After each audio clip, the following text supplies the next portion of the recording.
Dark Symphony. Dark Series, Book 10. By Feehan. Part 2. Chapter 10. Byron woke deep beneath the ground with the sound of Antonietta's voice calling to him, with the sound of her music summoning him. He lay there in his bed of rich soil, listening to the rhythm of his heart matching the beat of hers, of her music.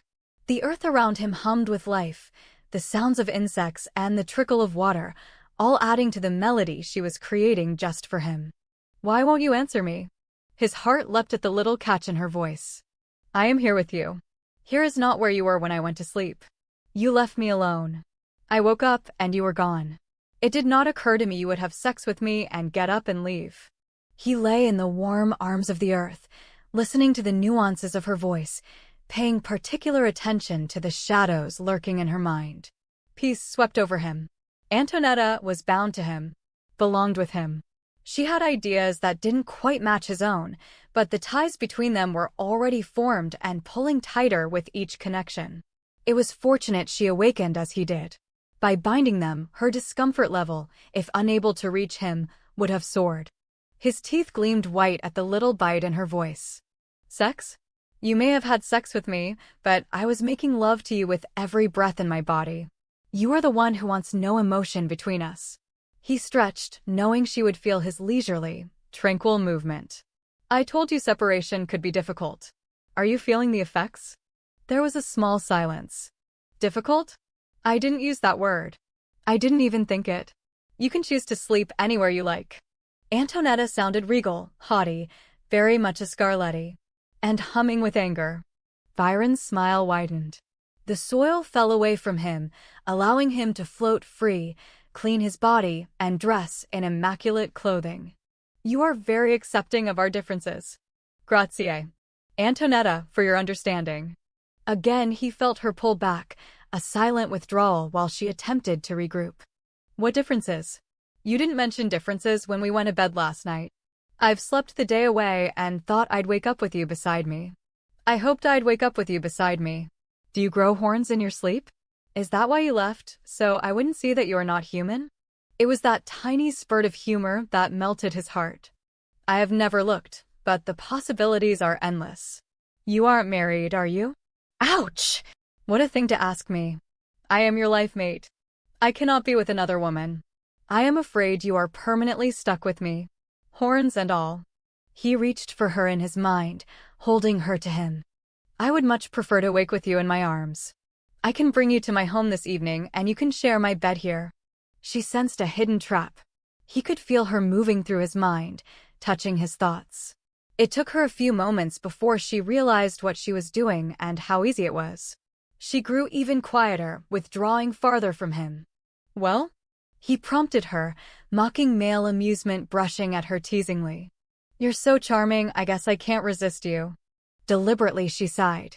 "I should, but I don't think I can. I prefer to sleep in my own bed and have you here with me. Take your time coming up with a good reason for slinking off like a hound dog in the middle of the night, or day, or whenever you left. But make it good and somewhat believable."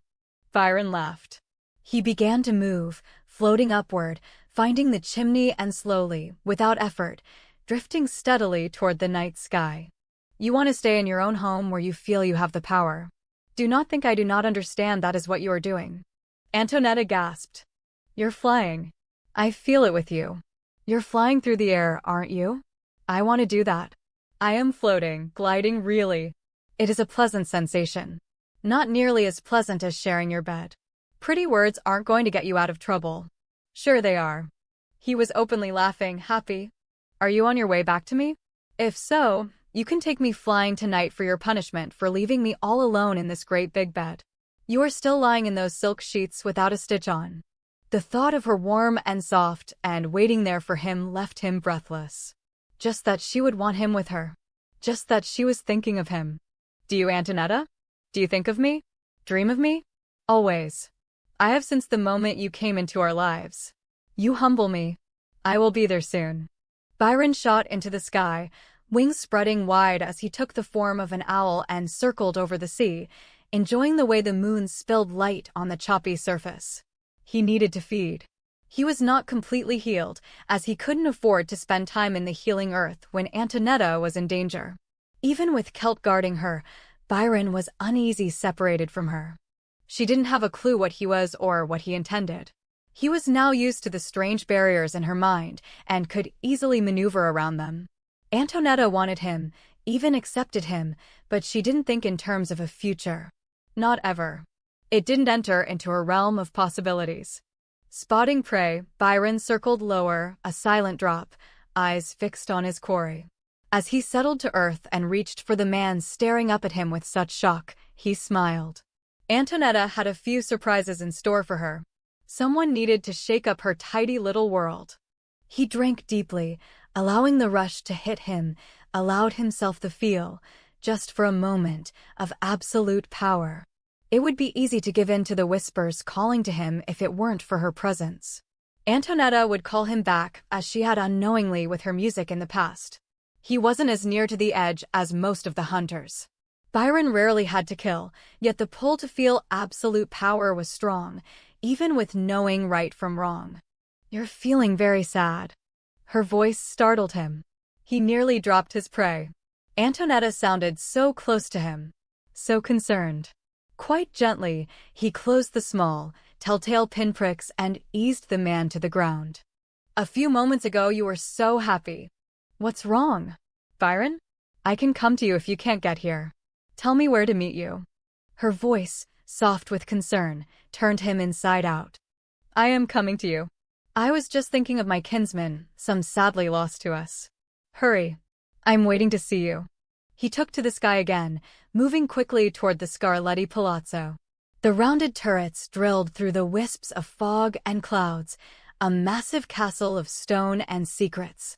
A ripple of awareness touched him. Another of his kind shared the skies with him. Female. Familiar.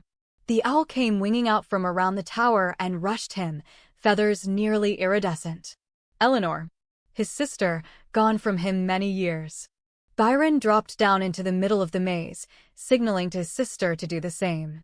He caught her in his arms, even as she shimmered into substance, dragging her close and burying his face against her neck. "How is it that you have come to this place? I cannot believe that you are here, Eleanor. Let me look at you." He held her at arm's length, then pulled her close again. "I have not seen you for so long." Eleanor hugged him back hard. "It has been too long, brother. You look so good, so strong and fit. I was so frightened for you. We were still too many miles away from you when we felt you go down. I collapsed. Poor Vlad had to attend me. I wanted him to leave me and go to you, but he said he would not make it before the sun rose. I am so grateful another of our kind was close. I did not recognize him when you showed us your mind. Who is he?" I will admit I was grateful also. He was an ancient, with powerful healing blood. Dominic of the Dragon Seekers. Eleanor drew back from him. "A Dragon Seeker?" Her hand went to her throat in a purely defensive gesture. "I have not heard that name said in a long, long while. It brings back the memory of the ancient wars." "That is all a fairy tale, Eleanor," Byron pointed out. "Much like the human stories of werewolves and vampires. No one has it right. They make it up as they go along. Maybe one or two people really saw a werewolf or a vampire, and they allowed their imagination to take flight, and the result is the silly stories they have now. I think much the same thing happened with our people and the stories of the wizards. I wish it were true, Byron, but the wizards were very real. Our races were close at one time, worked together for the good of the planet. The wizards were powerful and great seers. They studied magic and the things of the earth, much as we did. Many of our safeguards for protection came through their knowledge. Many of our people studied with them. Unfortunately, power can corrupt." She smoothed back her brother's hair, touched his chest to assure herself he was alive and well.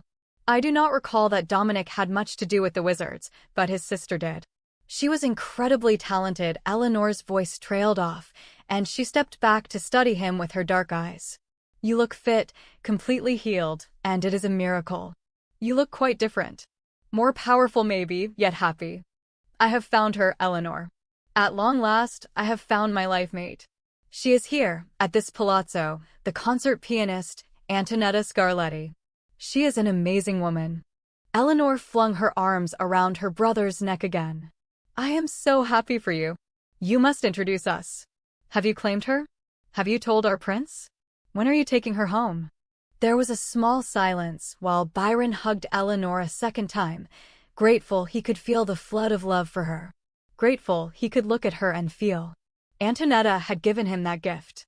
A priceless gift of emotions and vivid colors. Byron? Eleanor looked at him with all too knowing eyes. You have not converted her. She made it a statement, almost an accusation. We need every woman. You know we need women desperately. And you have suffered for so long. Surely your life mate wants to be with you. Byron smiled, a wolfish smile, more a baring of his teeth. She has the strange idea that we will spend time together, and then she will send me on my way. Eleanor studied his face. Her brother had an edge to him that had not been there before. What are you up to? Antonietta has to find her own way to me. She has lived a certain life, ruler in the palazzo, her family dependent on her. She also is safe there. It matters little in the palazzo that she is blind. Her life is set on a path, and she intends to follow it. She does not yet realize that her path is intertwined with mine. But she will. How long will you wait? For what? Antonietta is bound to me. She is in my care. I have made provisions for her safety, and I will find who threatens her. She is mine in heart and soul. She just needs to come to terms with who she will be when she embraces her choice. Of course you will return with her to our homeland. Eleanor made it a statement. Byron smiled at her. It is good to see you. Where is Vlad? Surely your life mate did not allow you to travel unprotected. I am not without my own protections, Eleanor reminded. Vlad is here, and we have Joseph with us. He wanted to visit other countries and see something of the world. We thought it best that we travel with him. Byron couldn't stop the small step away from her as the horror of her words penetrated. Joseph. The name came out a croak. You have not brought that horrid child with you. Not here? Near the palazzo. Byron, he is your nephew. Eleanor sank onto the curved marble bench seat and glared up at her brother. What a horrible reaction. Byron shook his head. Benj is my nephew. I will be more than happy to claim him, but Joseph is an altogether different matter. There is no blood between us. He is my son. I took him when Lucia died in childbirth. I love him no less than Benj. I know he can be difficult. Difficult. The boy is a menace. Lucia had no business having another child. She was so old, an ancient, spending most of her days in the ground and hiding from the changes around her. She had no intention of living in a modern world. What was she thinking to try such a thing? She was thinking of the preservation of our people. Byron, you are being overly harsh, and it is so unlike you. I am not being harsh, Eleanor, only truthful. The boy has done nothing but get in trouble almost since his first step. He was orphaned, Byron. He lost his parents the very day he was born. Most of us lost someone, Eleanor, and he didn't even know Lucia and Rodeniver. You and Vlad have been his parents, and no one could have loved him more. Lucia and Rodeniver lived in the past. They would have made that boy's life hell had they lived, and you know it. Now he just makes our lives hell. Byron. Eleanor twisted her fingers together. He needs love and understanding. You should make an effort with him. Guide him on the right path. Why do I get the feeling there is more to this visit than luck? You did not just happen to come to Italy, did you? His black eyes began to smolder. Eleanor looked away from him. Despite what you say, Joseph is your nephew, and I think you should take an interest in him. He wants to paint. Italy is a wonderful country to paint in. Benj was too busy and could not escort Joseph. He still needs looking after, and since you're here. No. Emphatically no. I cannot possibly take care of a child. And I don't want him anywhere near the palazzo. Byron shuddered visibly. He wears his pants 10 sizes too big. In fact, when you took him to see Mikhail, he stood right there in front of our prince and his life mate, wearing baggy pants, a ring in his lip, nose, and eyebrow. He shook his head. I do not want to know where else he had one, but every time he opened his mouth, I saw something hideous attached to his tongue. And, even worse, he wanted to perform for them, and you let him. He was only a young boy, Byron, and it meant so much to him. I prefer Mozart and Chopin, opera, and even the blues, but not rap. What was that horrible song he made up? I still hear it in my nightmares. I believe he spat a lot and made strange sounds before he graced us with the lyrics. Byron showed his gleaming white teeth, his incisors slightly prominent as if he could take a bite out of his nephew. It was so shocking I cannot, nor ever will forget the lyrics. In case you have forgotten, they went like this.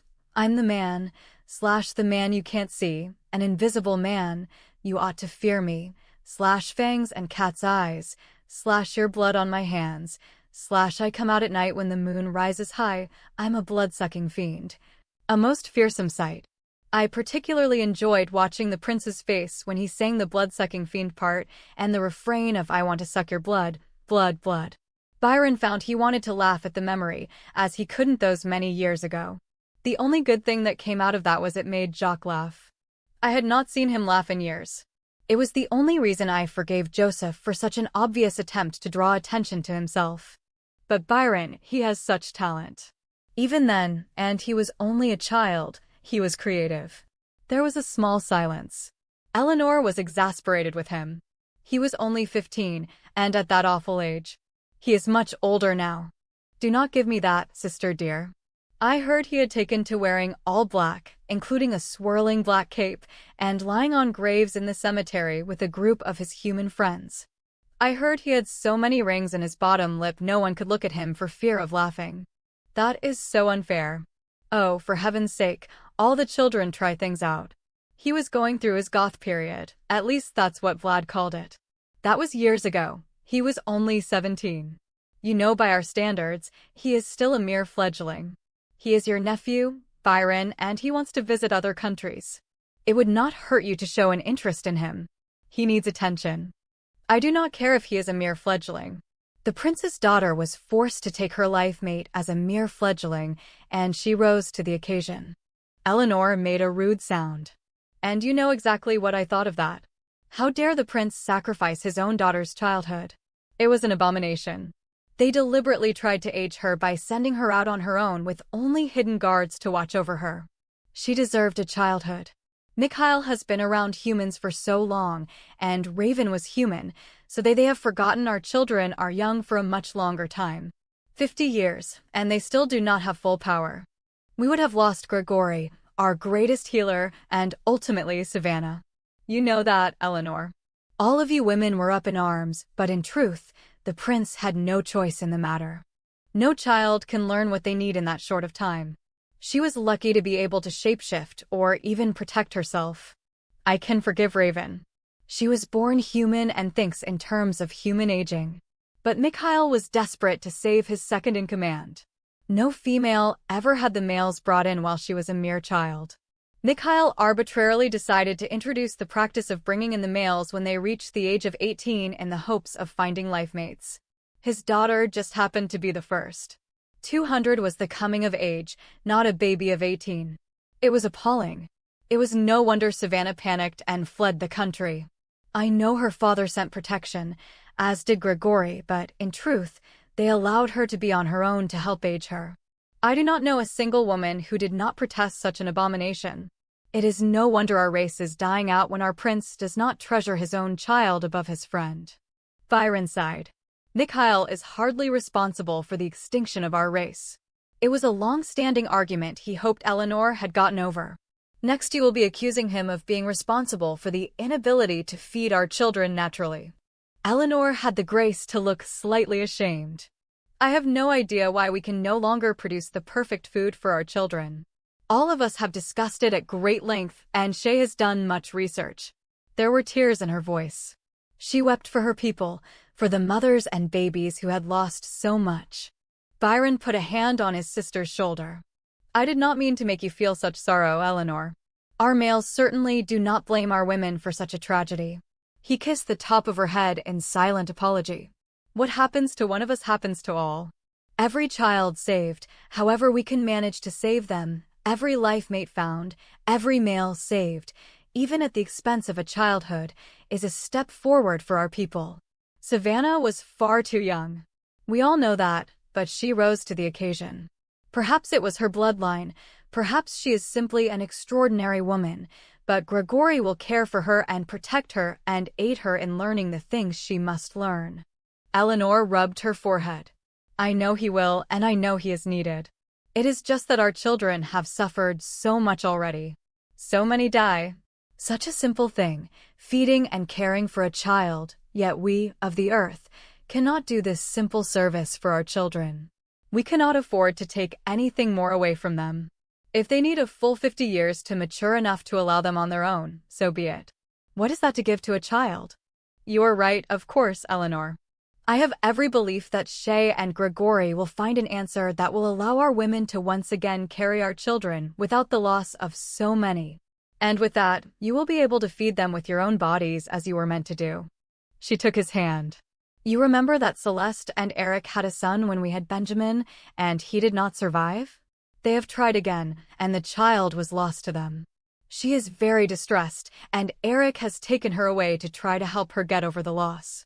I know what it is like to watch a child die, to have a hole in my heart that will never go away. It is painful to see my friends suffering so.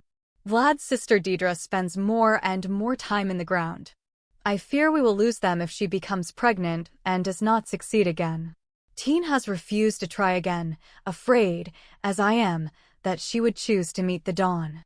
She put her hand on his face, needing the contact with him. I am so grateful that you have found your life mate. Cherish her. Live for her. And hopefully she will live for you, and that will be enough. There is hope, Eleanor, he said softly. Is there? I wish that were true. Perhaps if we had the wisdom of the wizards or their power, we would find a way, but the war between our peoples destroyed all ties. If any remain, their hatred runs deep, and they would wish the destruction of our race. The wind rushed through the trees so they swayed and danced. The bushes in the maze shivered with awareness. Eleanor waved a dismissing hand. I did not mean to be melancholy. I am filled with joy for you. It is good that we are together as a family again, you with your new life mate. Joseph will love to meet her. Give him a chance, Byron, and you will see what a wonderful boy he really is. Byron sighed. I'm doing my best to make a good impression on Antonietta. The last thing I want to do is have her see Joseph dressed in his whirling black cape and baggy pants, singing rap. He was a child, that was a long time ago. All children try things. She will find him endearing and charming. Charming. Byron made a face at her.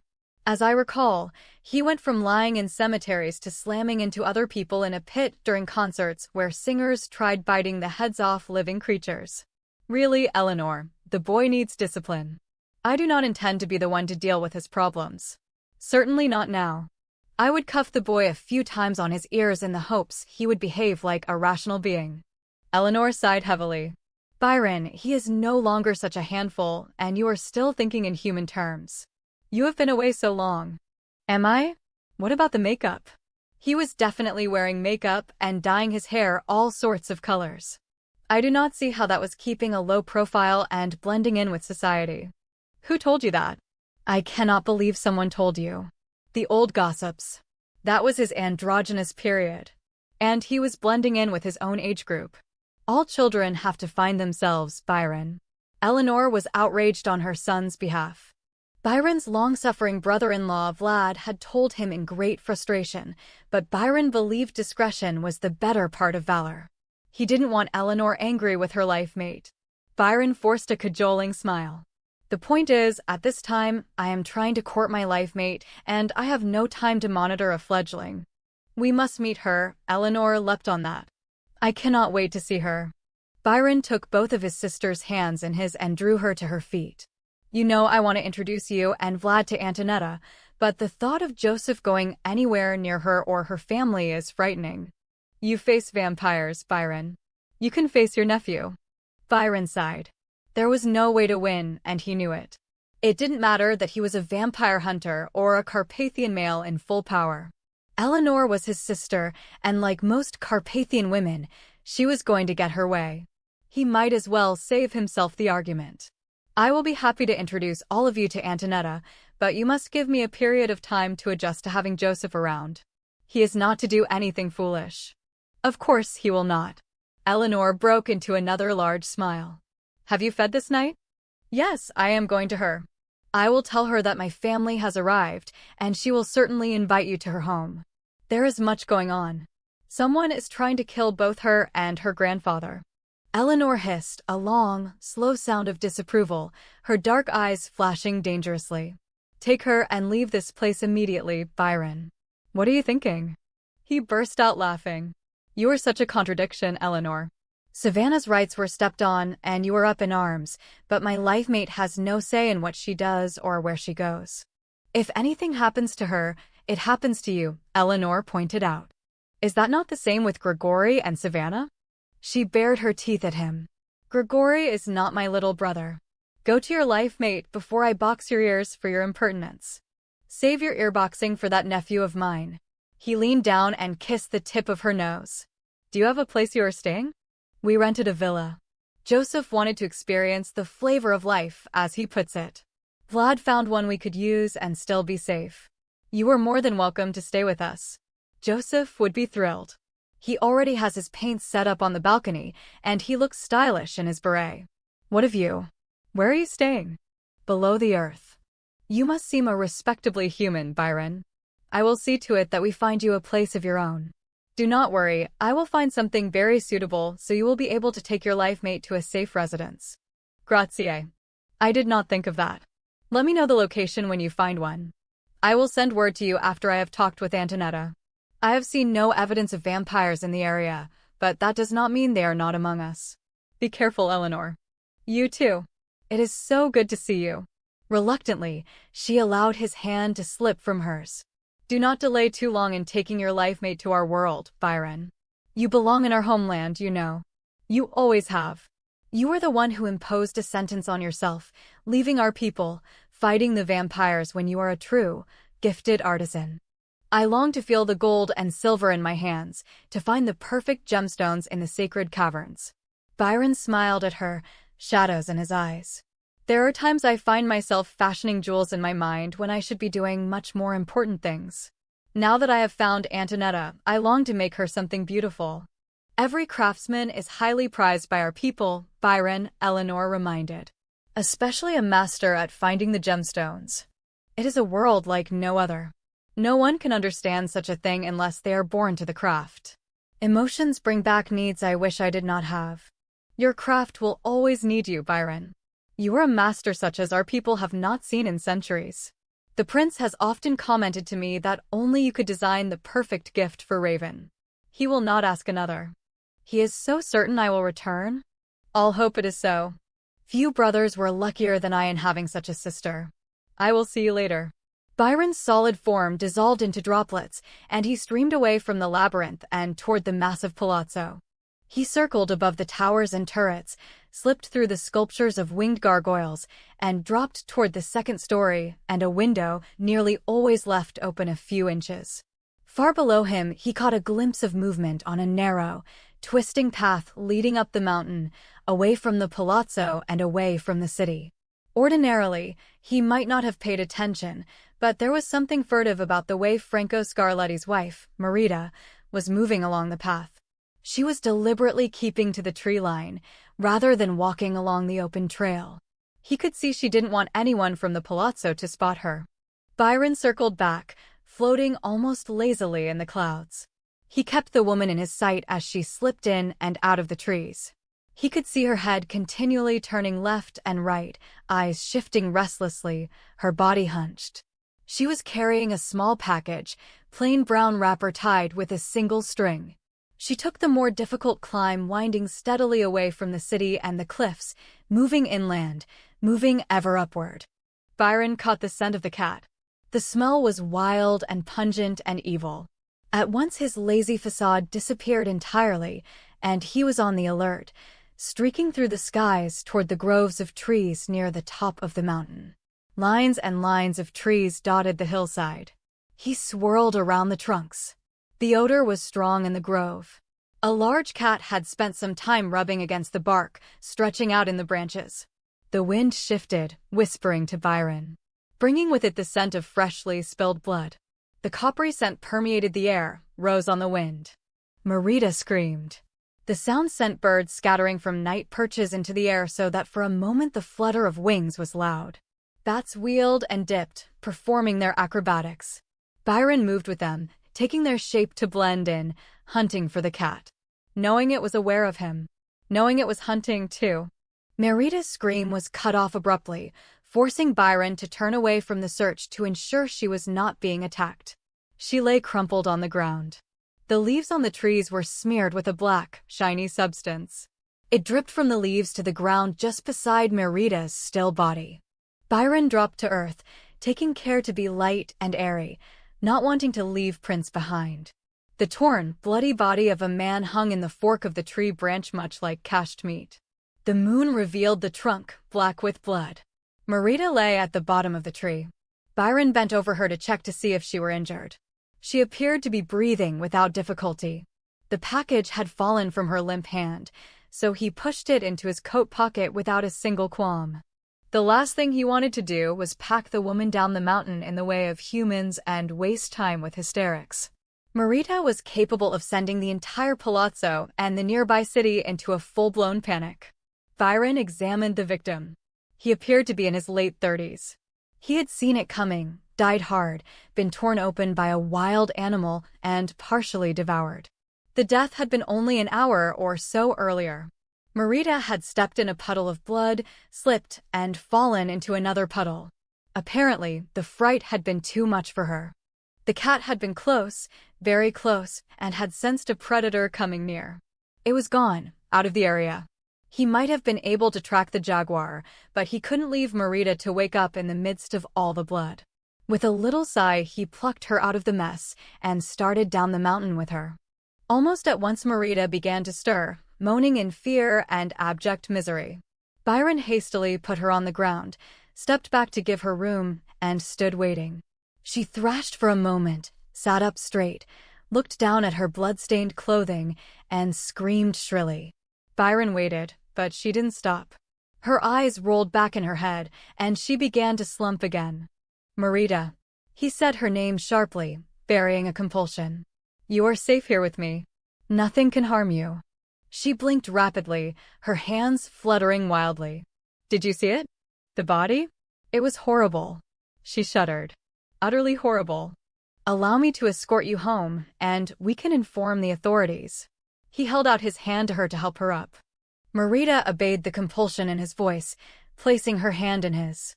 What are you doing up here, so far from the palazzo, so late at night? His tone was beautiful, a pure cadence that soothed her into a trusting state. She frowned, squirmed in resistance, yet couldn't prevent the admission. I was meeting someone. A man. A lover. Yes. No. Dio. You must not tell. You must not tell. She fell into a storm of weeping, her cries reaching to the heavens. She clutched at her heart, the tears making it impossible to see so that she sat down again and covered her face. Exasperated, Byron blurred her mind and simply lifted her, moving through the air to cover the long distance to the palazzo. He'd had enough of the screaming, weeping woman. He wanted Antonietta. To see her face, touch her, and know she was waiting for him, every bit as eager to see him as he was to see her. Byron deliberately took Merita to the front entrance of the palazzo, with its double doors and marbled stairway. So late at night, the doors were securely locked.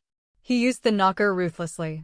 Holding her upright, he whispered the command to awaken her, making certain to plant the memory of a long, fast trek through the mountain path in her mind. Helena opened the door. She took one look at Merita covered in blood and shrieked loudly. Two servant girls, gathering wraps for the evening to go home, took up the cries until the palazzo was ringing all the way to the vaulted ceilings.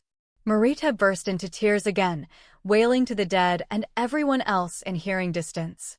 She clung to Byron like glue, holding him prisoner in the midst of drama. Antonietta. Life mate. Rescue me. I cannot take these women and their histrionics another moment. Where are you? She was as calm as ever. Where were you when I woke to find my bed empty? Byron sighed. The household erupted into total pandemonium. Helena drew Merita into the entryway, speaking so rapidly he could barely understand her. For a brief moment he was free. Marita collapsed again on the floor. He did the gentlemanly thing and caught her before she hit her head on the cool marble. I could use a little sympathy. What happened? Marita found a dead body up in the grove. A dead body? How awful. No wonder she's carrying on like that. He had been dead for some time. It is not necessary for her to carry on. She did not see his throat ripped out. His throat was ripped out? Poor Marita, no wonder she is so upset. Upset is not the word I would have chosen. And what of me? I am a sensitive man, but you have no sympathy for my nerves when she is screaming so. Sensitive? You with the dead body and no reaction? Antonietta. A gentle reprimand when she was having so much fun at his expense. Was it Enrico? He is still missing. Byron paused before answering. Antoinette was beginning to sound horrified. He didn't need her joining the other women with their hysteria and shrieking cries. I do not get hysterical. A heartbeat. 2. Ever. She was closer. The entryway was crowded with women talking, crying, and screaming.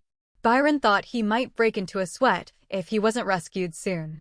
Marita leaned heavily against him, clinging with hands that were trembling. Antonietta, move it. I know you are coming as slowly as possible. Franco rushed into the entryway, caught sight of his wife covered in blood and sagging against Byron's restraining hands as he held her up. Franco didn't even pause. He charged Byron, flailing at him with fists, nearly hitting Marita in the head when she bobbed in his way, trying frantically to grab him. Enough. Byron uttered the command between clenched teeth. His voice was ultra-low, but the power and force of it swept through the room, could be felt all the way to the highest reaches. Vases rocked. Pictures on the wall shuddered and went still. There was instant silence. No one moved or spoke. A wind swirled through the room, a rising howl of protest. Antonietta swept into the entryway, Celt close to her side. Byron, do shut the door. The air is so cold and poor Marita is in shock. Helena, quickly, see to it that Marita's bath is run. Franco, take her upstairs at once while I inform the authorities of the terrible tragedy in our grove. The world narrowed and curved until his vision tunneled and the room was gone. The women disappeared. Franco was gone. There was only Antonietta coming toward him. Byron couldn't help staring at her. Her voice had always carried confidence, but now her tone was even more compelling. She seemed to glow. His Carpathian blood in her body was already enhancing her natural beauty. She carried authority like a mantle, dignified and unafraid while chaos reigned around her. She left him soft inside. Happy. At peace. Whole. Her family responded to her voice. Marita collapsed in her husband's arms. Paul and Justine arrived together, breathless and wide-eyed. Tasha hovered near the archway, regarding Byron with suspicion. He saved me. Marita buried her face against Franco's chest. I can't bear to have this man's blood on me. It was horrible. Franco looked up at Byron. Grazie. I owe you. Byron walked straight, purposefully, to Antonietta. In front of her entire family, he pulled her into his arms, held her close to him until their hearts picked up the same rhythm. There was pure possession in his posture, a clear signal to the others that he was with Antonietta to stay. She responded immediately, wrapping her arms around him and turning her face up for his kiss. He bent his head to hers. Her lips were warm and soft and welcoming. Her mouth was hot and moist and exotic. For a moment everything and everybody receded to a distant place. Antonietta tasted of honey and spice, of love and laughter. Funny how he always shows up right when one of us is in danger, Tasha muttered loud enough for everyone to hear. She glared at Byron. Byron lifted his head to look at her, his black eyes burning red, his fangs exposed when he smiled. He had enough of Cousin Tasha and her ugly games with Antonietta. If she wanted to play with no rules, he was more than willing. She often made Antonietta's life very uncomfortable. It wouldn't hurt the woman to have a taste of her own medicine. Tasha gasped and stepped back, crossing herself. When she blinked, Byron's smile was normal, his face handsome. The red flames flickering in the depths of his eyes were merely a reflection of the many burning candles scattered around the entryway. Tasha shivered, but she deliberately walked straight to her cousin's side, her huge, dark eyes angry. "How did you happen to come upon Merida and a dead body, Byron?" There was a challenge in her voice. "Thank the good Dio. You found her, Byron," Antonietta said. She touched Tasha briefly. "You must call the authorities at once. Say there has been a dreadful accident in the grove. Ask the good captain to come.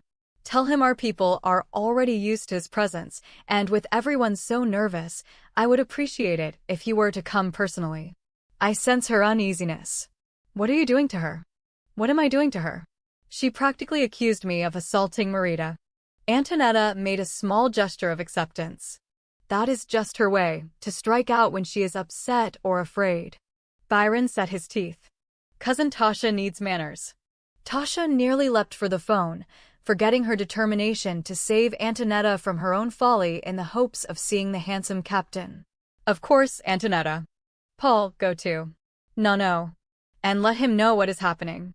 I don't want him any more upset than necessary." Franco led a sobbing Merida away, with Helena clucking soothing nonsense and promising a bath immediately. That was it, Byron decided. Antonietta was blind, yet she knew who was in the room, and she took instant command. She was incredible. His heart was beating loud, and he calmed it. Pride for her. It both amused him and alarmed him that he could read her thoughts of confusion in her relationship with him. She believed they would have a short-term affair, he would go on his way, and she would continue her life. She was slowly coming to the realization that she didn't want him to go, but she still expected it. Neither of them had a choice, but she had no way of knowing it, and he had no intention of compounding her resistance by enlightening her. Antonietta moved closer to him, fitting her body into his, resting on his strength in the midst of the hysterics. She rubbed her face along his chest, went ramrod stiff, and stepped away from him. "You've been with another woman." The accusation was a statement of fact, the words shimmering in his mind, orange-red with flames. It was another betrayal, and it shattered her. He could feel the waves of anger mixed with a ferocious grief. "There will never be another woman. Never. Not for me." He used his purest tone, one unable to utter an untruth. "Antonietta," Justine said. "We have to talk, all of us. Paul, you, even Byron and me. We can't let this continue." Antonietta lifted her chin, her body slightly swaying toward Byron's as if for protection or comfort. The small, telltale gesture turned his insides to mush. Byron put his arm around her and gathered her beneath the protection of his broad shoulder, sheltering her from the pain of Justine and Paul's treachery. He could feel Antonietta wanting to believe him, struggling against the purity of his tone and her own senses. "This is hardly the time for me to try to make sense of what you did, Justine. I am too angry and hurt to listen to either of you. As for Paul shooting us, I still have no idea what to do.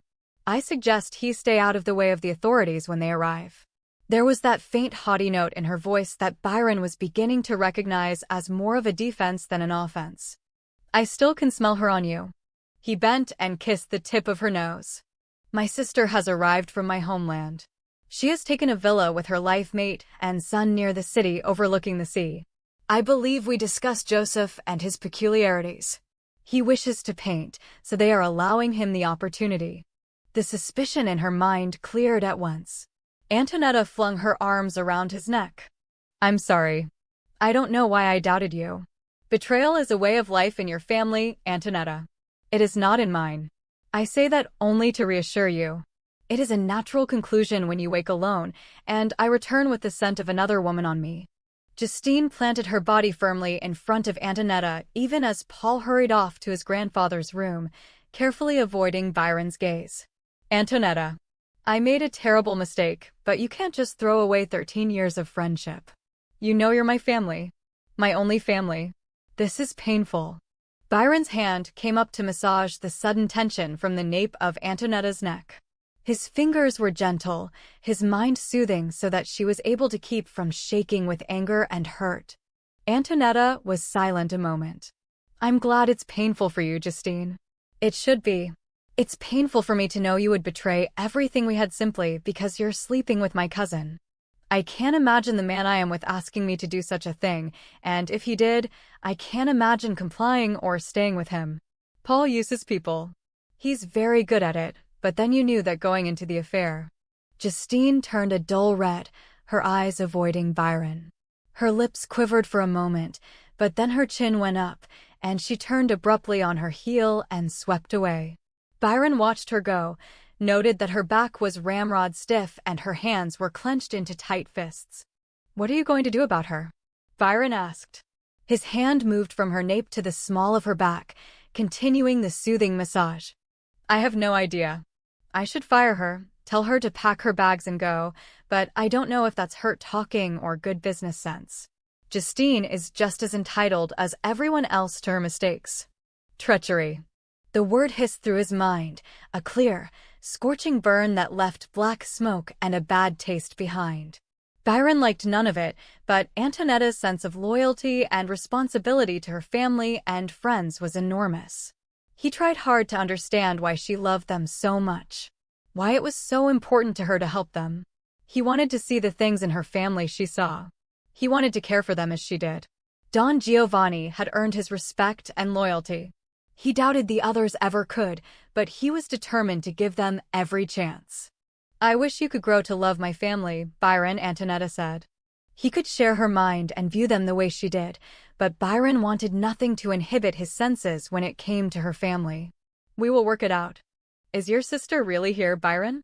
Antonietta didn't want to think about either Paul or Justine. "Yes, she is really here." "Do not sound so happy about it." "She has brought young Joseph, and that alone is enough to have us all running for cover. If you think you have strange relatives, you have not met Joseph." "They must come for dinner," she said. "Tomorrow night. You'll invite them, won't you?" She rubbed her face along his shoulder much like a cat. "That way I can meet the infamous Joseph. I'm really looking forward to it." He groaned deliberately to make her laugh. "You just want to make me squirm." "Well, there's that too. Do you think it will help Tasha to remember I was not found under a rock?" There was wealth of amusement in his voice. She tipped her head back as if she could see him through her dark glasses. "You honestly don't care whether she likes you or not, do you?" "Not particularly. I have never cared one way or the other. Does it change who or what I am? My honor demands a certain code of behavior. I cannot change it for someone else." "Can you really read minds?" "Literally? I have ideas, like a thought or image in my head, and I know I'm picking it up from someone else, but I can't read minds," Antonietta admitted in a burst of confidence when she was normally very discreet about her unusual gifts. He laced his fingers through hers and brought her hand up to his mouth, nibbling on her fingers. "Sit down with me a moment in the solarium. After all the screaming, I could use peace before the captain arrives." She went with him, intrigued by the idea he might be able to read other minds. They were connected, she accepted that, but it seemed different that he might be able to hear the thoughts of others. "Is that what you do?" she asked curiously. "Do you hear their thoughts?" "I have the ability to skin minds." He held the door courteously, eager to be alone with her. He needed to be alone with her. "It is not so easy in this particular region or with your family as with most. You have built-in barriers, some more than others. I suspect it is due to your bloodlines. Marita is easy enough. I picked up the image of a man. She was obviously on her way to meet him." "That can't be," Antonietta denied again. "I'm telling you, Byron, she loves Franco, almost to the point of obsession. She would never do anything to lose him. She loves being a Scarletti almost as much as she adores Franco. She would never have an affair." "Is that what you're implying?" "I will never believe it of her." "And why is Amor the only reason for a woman to meet a man clandestinely?" Antonietta allowed him to seat her in the deep, comfortable chair facing the waterfall. She loved the chair not for its comfort, but because she could feel the spray of droplets on her face. "You're right, of course it had nothing to do with an affair. It could have been any number of reasons. She was meeting a man, Antonietta, and she was going to deliver a package to him. For all I know, it was the gentleman found with his throat torn out." Antonietta shivered. Byron sounded so matter-of-fact, even when discussing infidelity or brutal death. His fingers on her nape were soothing, gentle, tender even. "I highly doubt Marita was going to meet a man for any purpose." What package? You never said a word about a package. Kelt pushed his nose into her palm, and Antonietta obediently scratched his silky ears.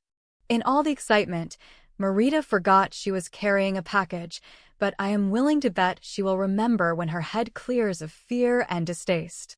She did not want anyone to see. That was very important to her. I don't like this. I feel in the middle of a great conspiracy. I have no idea what's going on around me or even why. I just happened to pick up the package when Marita swooned. She swooned? She is very good at that.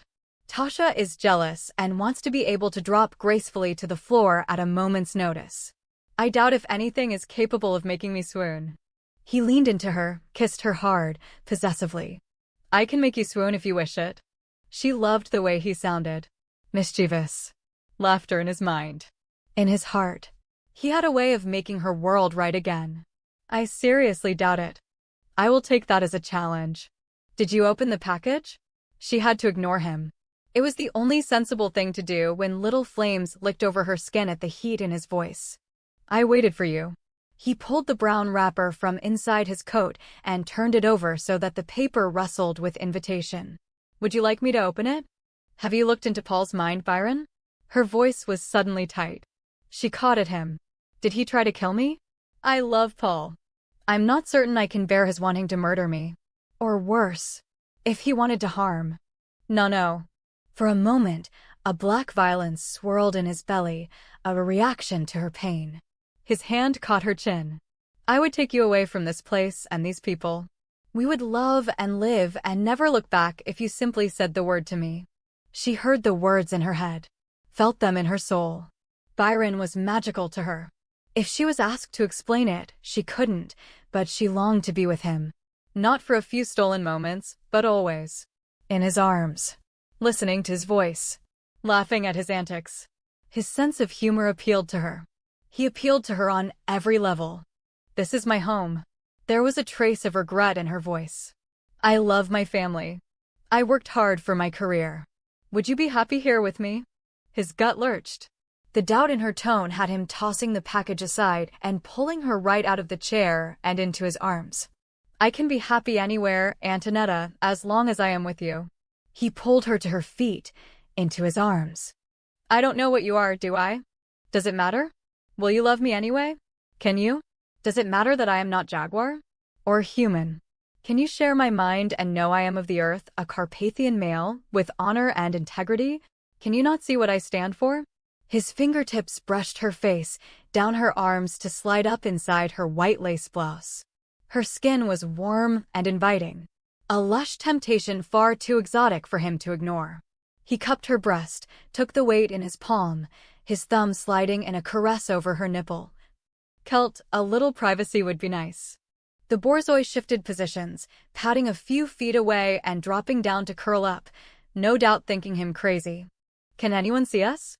Antonetta's knees were already weak with desire. Her body flooded with hot need. How could she possibly want him, need him, so quickly? So completely? It was actually frightening to think she could be so out of control at a mere touch. So out of character for someone who thought through her every move and planned everything down to the smallest detail. Does it matter? He demanded. Tell me, Antonietta, will you want me if I am not what you expected?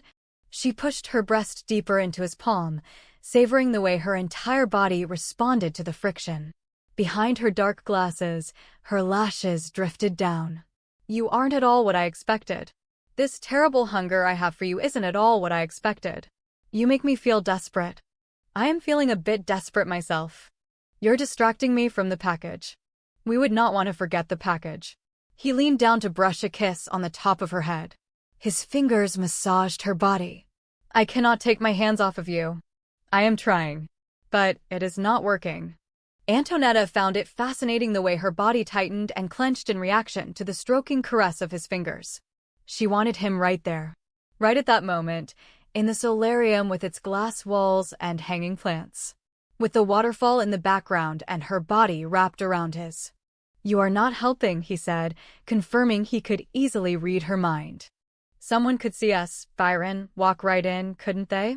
The package was beginning to be a distant memory. She should have been embarrassed that he could read her mind, read her every erotic thought, but she was grateful. She wanted him to take her, wanted to feel his body plunging deep and hard inside of hers. He replaced his hand with his mouth. Antonietta cried out with the wave of sensation swamping her.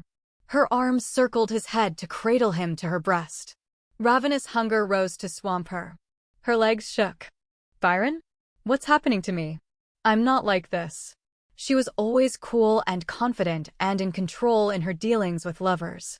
She was never a flame burning with the raw force of a firestorm, uncaring where she was, whether someone might see her. She was a private person. Sex was never intense and hungry. The most important thing in the world to her at that precise moment was ripping away Byron's clothes. He took her glasses from her nose and set them aside. No one can see us, Antonietta. It is impossible. Even if there was someone in the room with us, I could shield us from view. His voice was husky. He drew her shirt over her head and let out his breath at the sight of her breasts. His senses were heightened by her needs. He could feel her through their mind link, the terrible pressure building and building deep inside of her. The heat. The shimmering fire. Antonietta shuddered. What are you doing to me? I can feel you in my head, feel what you're feeling. There was a dangerous edge to his hunger, to his need. His body was heavy and full and thick, pressing tightly against her. And he was without clothing. Her hands found his broad back, traced the muscles there. Her neck throbbed and burned. A spot over her left breast throbbed and burned. In her deepest core, small mini-explosions seemed to be going off, rocking her, making her weak. Byron dragged her slacks down, stripping away her lace panties. Keep your arms around my neck. Hold on, Antonietta. Hold tight. She wanted to protest. She should have protested if she had an ounce of decency. Instead, she wrapped her arms securely around his neck and held on tight. He lifted her. Easily. As if she had no weight to her at all. This is crazy. And too fast. How can I want you like this? And she was much too heavy for acrobatic lovemaking. Wrap your legs around my waist. The catch in his voice destroyed her. She obeyed him, her body open and vulnerable to the invasion of his. Antonietta cried out as he pressed against her very core. Wave after wave of sensation rocked her. Rocked him. She could feel herself through his mind. Hot. Wet. Slick. A velvet fist wrapping tightly around him as he entered her. She thought she might have screamed with the sheer ecstasy of it. But it might have been him, calling her in her mind. Pleasure shimmered around her, over her, and through her. Through him. He moved, his hips surging into her hard. Deep. She rose up, using her strength, slid down the length of him with exquisite slowness, paying particular attention to how she made him feel. The breath slammed out of his lungs and he burned for her. Antonietta accepted her own power with a very feminine smirk and took the initiative. She began to ride him, using his mind to guide her, searching for the perfect move, her muscles milking and gripping strongly. It was heaven. Paradise. She didn't want to ever stop. His hands massaged her buttocks in time to the wild ride, driving the passion up another notch, while flames licked from their toes to the top of their heads. Breath mingled, air disappeared, lungs burned. Nothing mattered but the waves of pleasure washing over them. The pressure continued to build. She could feel it like a gathering volcano in him. He could feel it like a racing storm in her. Antonietta suddenly tightened her arms around his neck, leaned into him, her teeth finding his shoulder as he plunged deep, dragging her hips downward to meet his body. Flames crackled and sizzled. Colors burst behind her eyes. Or maybe it was his eyes. It didn't matter. His mind was solidly in hers, his body sharing hers. The earth around them rocked, rippled with life, exploded into 1,000 pinpoints of light. Antonietta lay on his shoulder, unmoving, uncertain she could move, wondering why they both weren't a puddle of water on the floor. The most energy she could summon was to touch her tongue to the bite mark on Byron's shoulder. She could feel the tiny indentation with her tongue. I bit you. You do not sound sorry. I think it was in retaliation. I'm fairly certain you bit my neck the first time we made love. His rumbling laughter caused an electrical vibration to sizzle through her body. Just that fast, it brought another orgasm. She wrote it out, savoring every shudder. I could just stay here forever. I would not mind, he agreed companionably, but we have company. The door to the solarium rattled, stuck for a moment, then fresh air circulated through the room, taking the combined scent of their lovemaking and dispersing it immediately. Mr. Zontimer's began a soft spray of the plants. Where are you? Tasha demanded. I swear they came in here, she said to the captain. Antonietta? Byron? Diego is here. You don't mind me calling you Diego, do you? Her voice was sultry with heat. Byron lowered Antonietta carefully to the ground, holding her until her legs stopped shaking enough to take her weight. There's her dog. Tasha's spotted Celt. Antonietta hasn't gone anywhere without that dog since she got him a few days ago. She's in here somewhere. She loves the exotic plants. Over this way. Antonietta stiffened, buried her face on Byron's shoulder. She was completely naked, and only a large leafy plant separated her cousin and the policeman from her. Byron's large hands cupped her buttocks, pressed her tightly to him. They cannot see us here. Have no fear of discovery.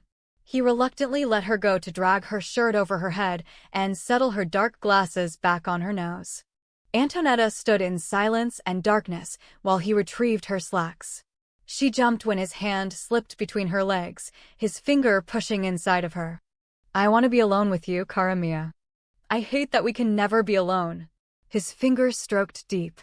Her highly sensitized feminine muscles convulsed around him. She clung to him while her body went up in flames again.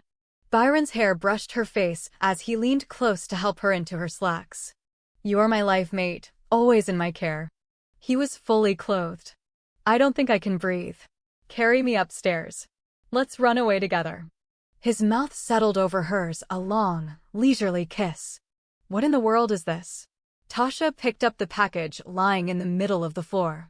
There was a smear of blood on the brown wrapper. I fear it is too late, my love. Byron moved them so that they appeared together, walking around a giant potted palm, hands linked. Tasha found the package, and we need to know what is inside of it. We must reveal ourselves. Antonietta tried to appear calm and cool, and not at all as if she'd been having wild sex only moments earlier. Laughter was bubbling up, a very unlike Antonietta characteristic. She hardly recognized herself anymore. Grazie. Tasha. Byron took the package right out of her hands and gave it to Antonietta. I was not certain where we left that. Good evening, Captain Vantilla. Byron bowed low at the waist. Signer Justicano, it's good you were there to rescue Signora Scarletti. Tasha made a sound of annoyance. Diego, didn't you listen to a single word I said? What were you doing wandering the grove so late at night, Byron? Tasha, you go too far, Antonietta said quietly. I want you to stop. There is more at stake here than your petty jealousies. Tasha's breath hissed out. Call it what you will. That man is dangerous, and I refuse to allow you get involved with him. Byron studied her scarlet face. She was humiliated in front of the captain, yet she persisted in spite of Antonietta's warning. It seemed at odds with her sense of self-preservation. Could she really be afraid for you? You're the one who reads minds. She would know. If I pushed beyond her barriers, she would know I was there. I am uncertain if I could fog her memory enough to make it worthwhile. Who knows why Tasha does and says the things she does? Antonietta sounded weary enough that Byron swept his arm around her and dragged her to him, giving her shelter against the steady rhythm of his heart. You do not seem surprised, Captain, Byron said. Is this the first kill? You must tell us what you know. The captain pushed his hand through his hair, a clear sign of agitation. This is not the first person killed in this way. Do you mean to say you've known of this creature and you didn't warn everyone? Antonietta was outraged. It has been in the newspapers, Signorina. We brought in the best trackers we could find. The cat has not been found. In the meantime, my cousin's wife could have been killed. That's completely unacceptable. There was a soft whip in Antonietta's voice. I have employees who walk from the city to my home daily. I don't want to lose any of them to such a hideous fate as a wild animal killing them. It doesn't bear thinking about, Tasha contributed with a shudder. Marita had blood all over her. No wonder she collapsed. No one should be walking around alone at night. The captain pinned Tasha with a steely eye. There is no reason to be in the grove until this animal is found. I believe the gentleman we found is most certainly one of your groundskeepers. Senior Franco Scarletti identified him. Oh no. Antonetta's fingers curled around Byron's, hung on tight. One of ours? We must hire security to escort our people back to their houses until this creature is caught. And this has been going on for some time? Byron prompted, his voice a compulsion for truth. Unfortunately, yes. In other areas for some time. Our first discovery was a young woman's body by the sea with her throat torn out. We have plaster of the paw prints. It was identified as a jaguar, a rather large one. The general belief at the time was that someone had one of these cats as a pet, and it either escaped or, like so many others when the laws went into effect against exotic pets, it was dumped in the middle of the night. Tasha sank into a chair. Our grounds are extensive, the wildest country around, and little Vincente and Marguerite play all the time in the maze. They were in such danger, and we never knew. Diego put a comforting hand on her shoulder. I have 3 children at home. Madre Mia takes care of them, and she is old and frail. I've given orders that they remain indoors, but the 2 oldest get away from her. I worry myself. I do know how you feel. The killings have been far between in a range of well over 100 miles. We didn't put it together until several months ago. When did this start around here, Diego? Tasha asked. The first body was found in our area nearly 2 years ago. We searched, of course, but nothing was found. There were 2 bodies found prior to that one, but it was thought they were dead and wild animals got to them. It took us a while to put it together that one cat might be actually preying on humans. And what does your wife say to this? Why does she not stay with your children? Tasha asked. The question was unexpected, and Diego answered truthfully before he could stop himself. My wife did not want our children or a policeman for a spouse. She left after the bambino was born and does not want to see any of them again. It was a painful moment for him, humiliation and anger shimmering in his dark eyes. Poor little bambini, abandoned and unwanted, Tasha said softly. I want them, Diego said adamantly. They do not need a woman who will not love them. What is it? It was one of the few things about being blind that made Antonietta crazy. She always had to wait for identification. I am sorry. Cara mia. It is sheets of music. Antonietta sucked in her breath.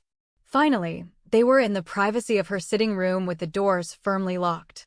Tasha had settled in for the evening to entertain the captain, and with all the other duties, Antonietta thought she would never be alone with Byron. Curiosity was slowly killing her. That, and wanting to be alone with him. My music? She was taking my music out of our home to give to someone else. Antonetta's body didn't feel her own. Feverish. Needy. Incomplete. She moved away from Byron to keep him from noticing. No, it is not yours. This music is very old. I am afraid to touch it. It could crumble in my fingers. Antonietta went very still. Her hand went to her throat. I know what it is. How did Marita get her hands on that? It's kept locked in Don Giovanni's private safe. No one but Don Giovanni has the code. At least they shouldn't, and believe me. No. Would never give away such a treasure. The existence of that composition is not even known outside our immediate family. Byron leaned back in his chair and stretched his legs toward the leaping flames in the fireplace. It is very valuable? Oh, yes, it's valuable. It is genuine, the original work of the composer George Frederick Handel. As a young man, he visited Italy, and of course, he was a frequent guest here at the palazzo. Even then, the Scarletti family had power and wealth and was interested in music, and he was an exceptional talent. No artist would turn down such an invitation. He stayed on and off during the 3 or 4 years he was in Italy. He left behind many notations and a journal. He also left sheets of music of cantatas and operas, even oratorios. But our most treasured is a full opera composed by Handel for the Scarletti family.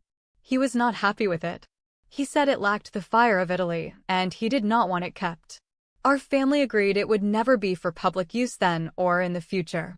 The Scarletti word is sacred. We have kept that vow to him for generations. Byron whistled softly between his teeth. George Handel. I had forgotten he stayed in Italy. It was only a short while. He left in 1710 for Hanover, as I recall, but left nearly immediately for London. His opera Rinaldo was produced the following year. You studied Handel? She was shocked. Byron looked down at his hands, surprised he had made such a slip. I liked his work, he said carefully. So do I. He returned years later when he was looking for artists and performers. Did you know in his later days he was blind? She arched her back, tried to relieve some of the pressure building inside of her. I had heard, yes. His voice wrapped her up in silk and satin. Antonietta shook her head. I need to put the score somewhere safe. I'll talk to. No. Tomorrow. He's long gone to bed. I seem to be sleeping later and later every day and miss the activities. She took the package from him, avoided his touch as she did so. I'll be right back. I'm going to put this in the vault in the passageway. I doubt Marita will find it there. Paul might. Byron rose, a lazy, fluid movement. He sounded like a great jungle cat rousing itself from a warm fire. And it irritated the hell out of her. I am coming with you. She was already at the door to the passageway. The last thing she wanted was to be with Byron in such close quarters. Just relax for a few minutes. She did her best to sound calm. It won't take long. I do not mind. I wanted to get another look at the wall with all the carvings. His body pressed close to hers. She could feel his body heat. Antonietta hurried forward, entering the labyrinth of tunnels without hesitation. Byron moved in his usual silent way, but she was all too aware of him. She could almost feel his muscles beneath her itching fingers. Erotic images danced in her head. She wanted him with every breath in her body. And he seemed so uninterested. She wanted to shred the package in her hand, rip at something with her nails. Her shoes made noise on the ancient marble tiles. Her breath seemed overly loud. Her heart was pounding, and her mouth was dry. Antonietta counted silently to herself, making each twist and turn sharply. Our history is very colorful. She made every attempt to carry on a conversation if that was what he desired. A history conversation. Byron continued to prowl silently behind her, breathing on the nape of her neck. Smelling good. Making his presence known by resting his hand in the small of her back. Burning right through her clothing. Branding her. Claiming her. I know you studied the carvings in the wall. Did you decipher the very first entry? I would think the earlier entries would be fascinating. Byron sensed her growing agitation. When he touched her mind, it was chaotic. There was no one thought. She was confused and angry. Brooding. Moody. Edgy. The gathering of a great storm. She was his life mate, and whatever she needed he would provide. He was well aware she found the history of her family intriguing. He hoped to distract her for a time.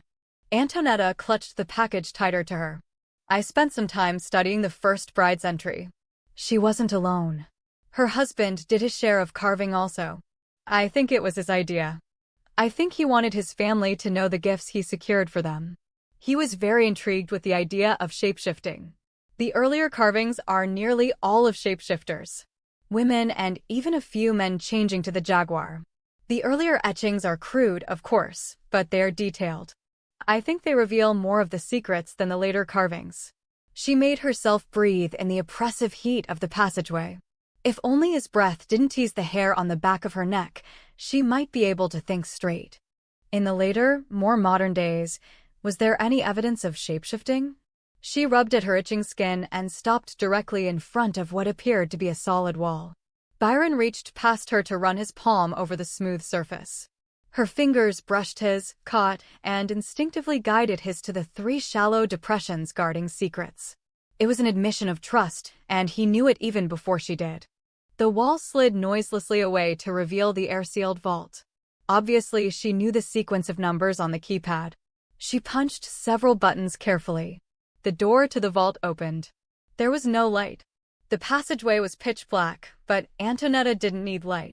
She was at home in a world of darkness. Byron was impressed with her uncanny ability to know exactly where she was in her environment. I didn't see any. I think the blood is too diluted. Could one of your cousins be capable of shifting? Byron posed the question without inflection. Antonietta went still, her hands hovering just inside the vault. One of my cousins, she echoed, The idea unsettling. I can't think that, Byron.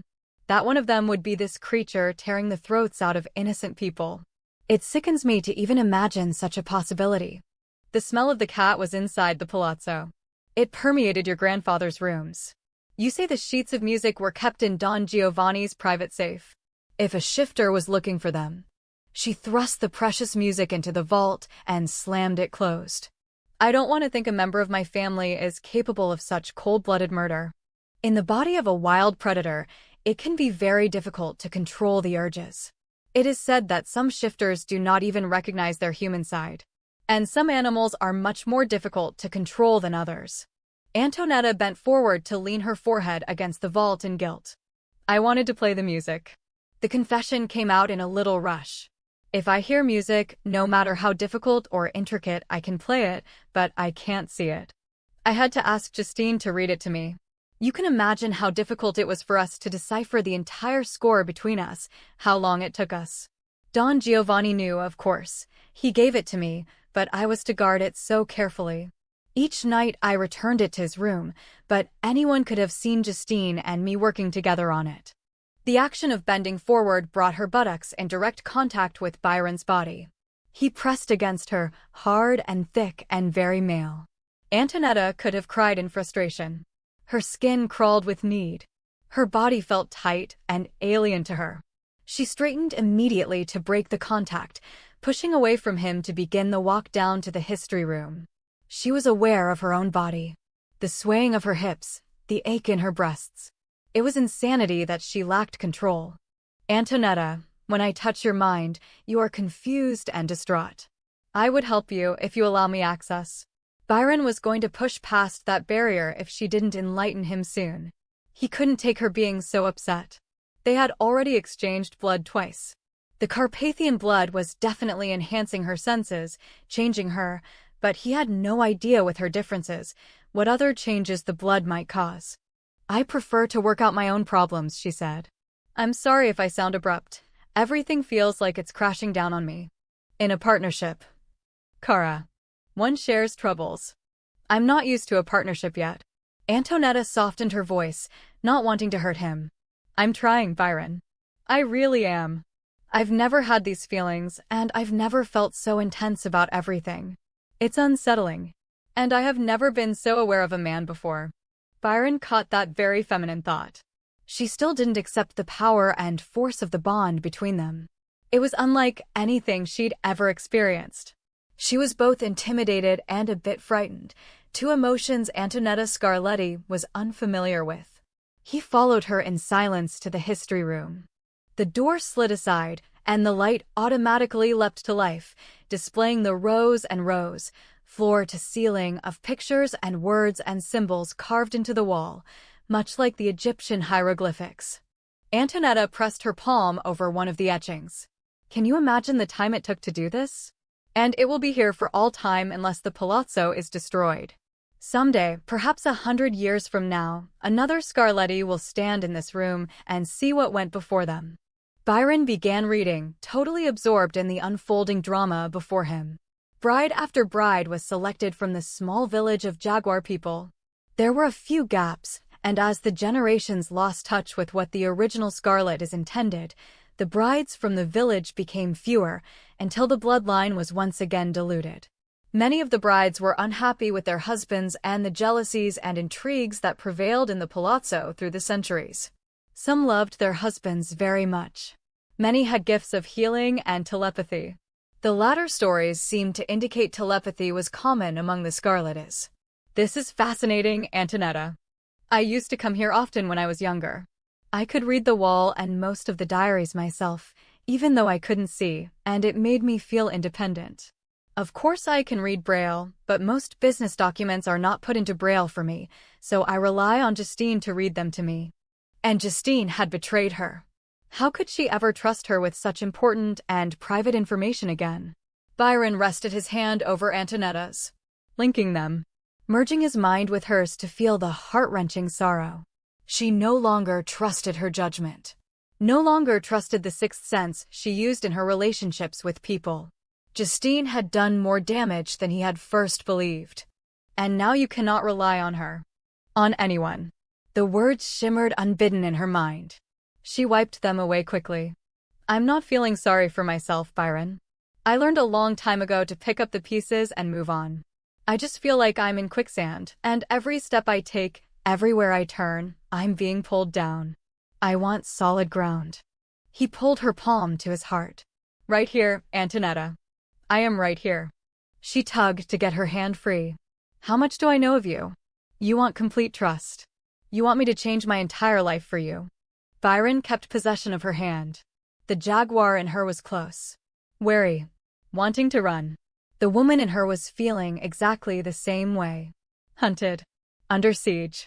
She had no idea how much he intended to change her life, but she sensed he was dangerous to her. That was the jaguar's instincts, and they were strong in her. I want to be in your life, yes. I am not going to deny it. Allow yourself to completely merge with me. Your answers are there, in my mind. She pulled her hand away, her heart beating fast. His words were always a temptation. His voice was sinful and filled her with a lust she couldn't seem to control. One she didn't want. The passageway is suffocating me. Her voice was breathless, husky. She wasn't going to merge with him and let him see the images dancing in her head. It would be humiliating. She turned abruptly and started back to her room. Byron stepped out of the history room, allowing the door to slide closed. He kept pace easily with Antonietta, his body close to hers, wanting to ease her distress, but uncertain just how to do so. The wide-open rooms were cold after the suffocating heat in the tunnels. Antonietta gave a sigh of relief, shivered, and crossed her arms to hide the way her nipples hardened into pebbles, rubbing against the lace of her bra every time she moved. She said nothing when the fire leapt to life, certain Byron had misinterpreted her gesture, mistaking her for being cold. Did you have the handles score copied, Antonietta? Byron inquired as he seated himself in his favorite armchair. Kelt was curled up in her bedroom. He could see the dog through the open door. The borzoi hadn't stirred, not with Byron guarding his charge. Antonietta stretched her arms over her head. Her body felt heavy and sensitive. She could smell Byron's masculine scent, and for some reason it called to her. She was too aware of him only feet from her. The interlude in the solarium had been brief and ferocious. And not enough. She paced across the floor, a restless, edgy mood driving her. Her breasts felt full and ached for attention. Her skin itched for relief. I did, just to make certain it was never lost. The copy would be worth something for the score alone. It is entirely his original work, nothing borrowed from other composers, but it still would never be worth what notations in his own hand would be. Could Marita have the combination to Don Giovanni's safe?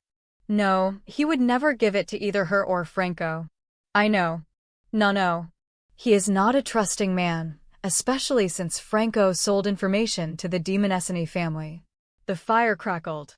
Byron shifted, his clothes rustling. Antonietta wanted to scream. Do you think the attack on? No. And me the other night had something to do with Handel's composition? I would think it likely. It would be too much coincidence for it to be otherwise.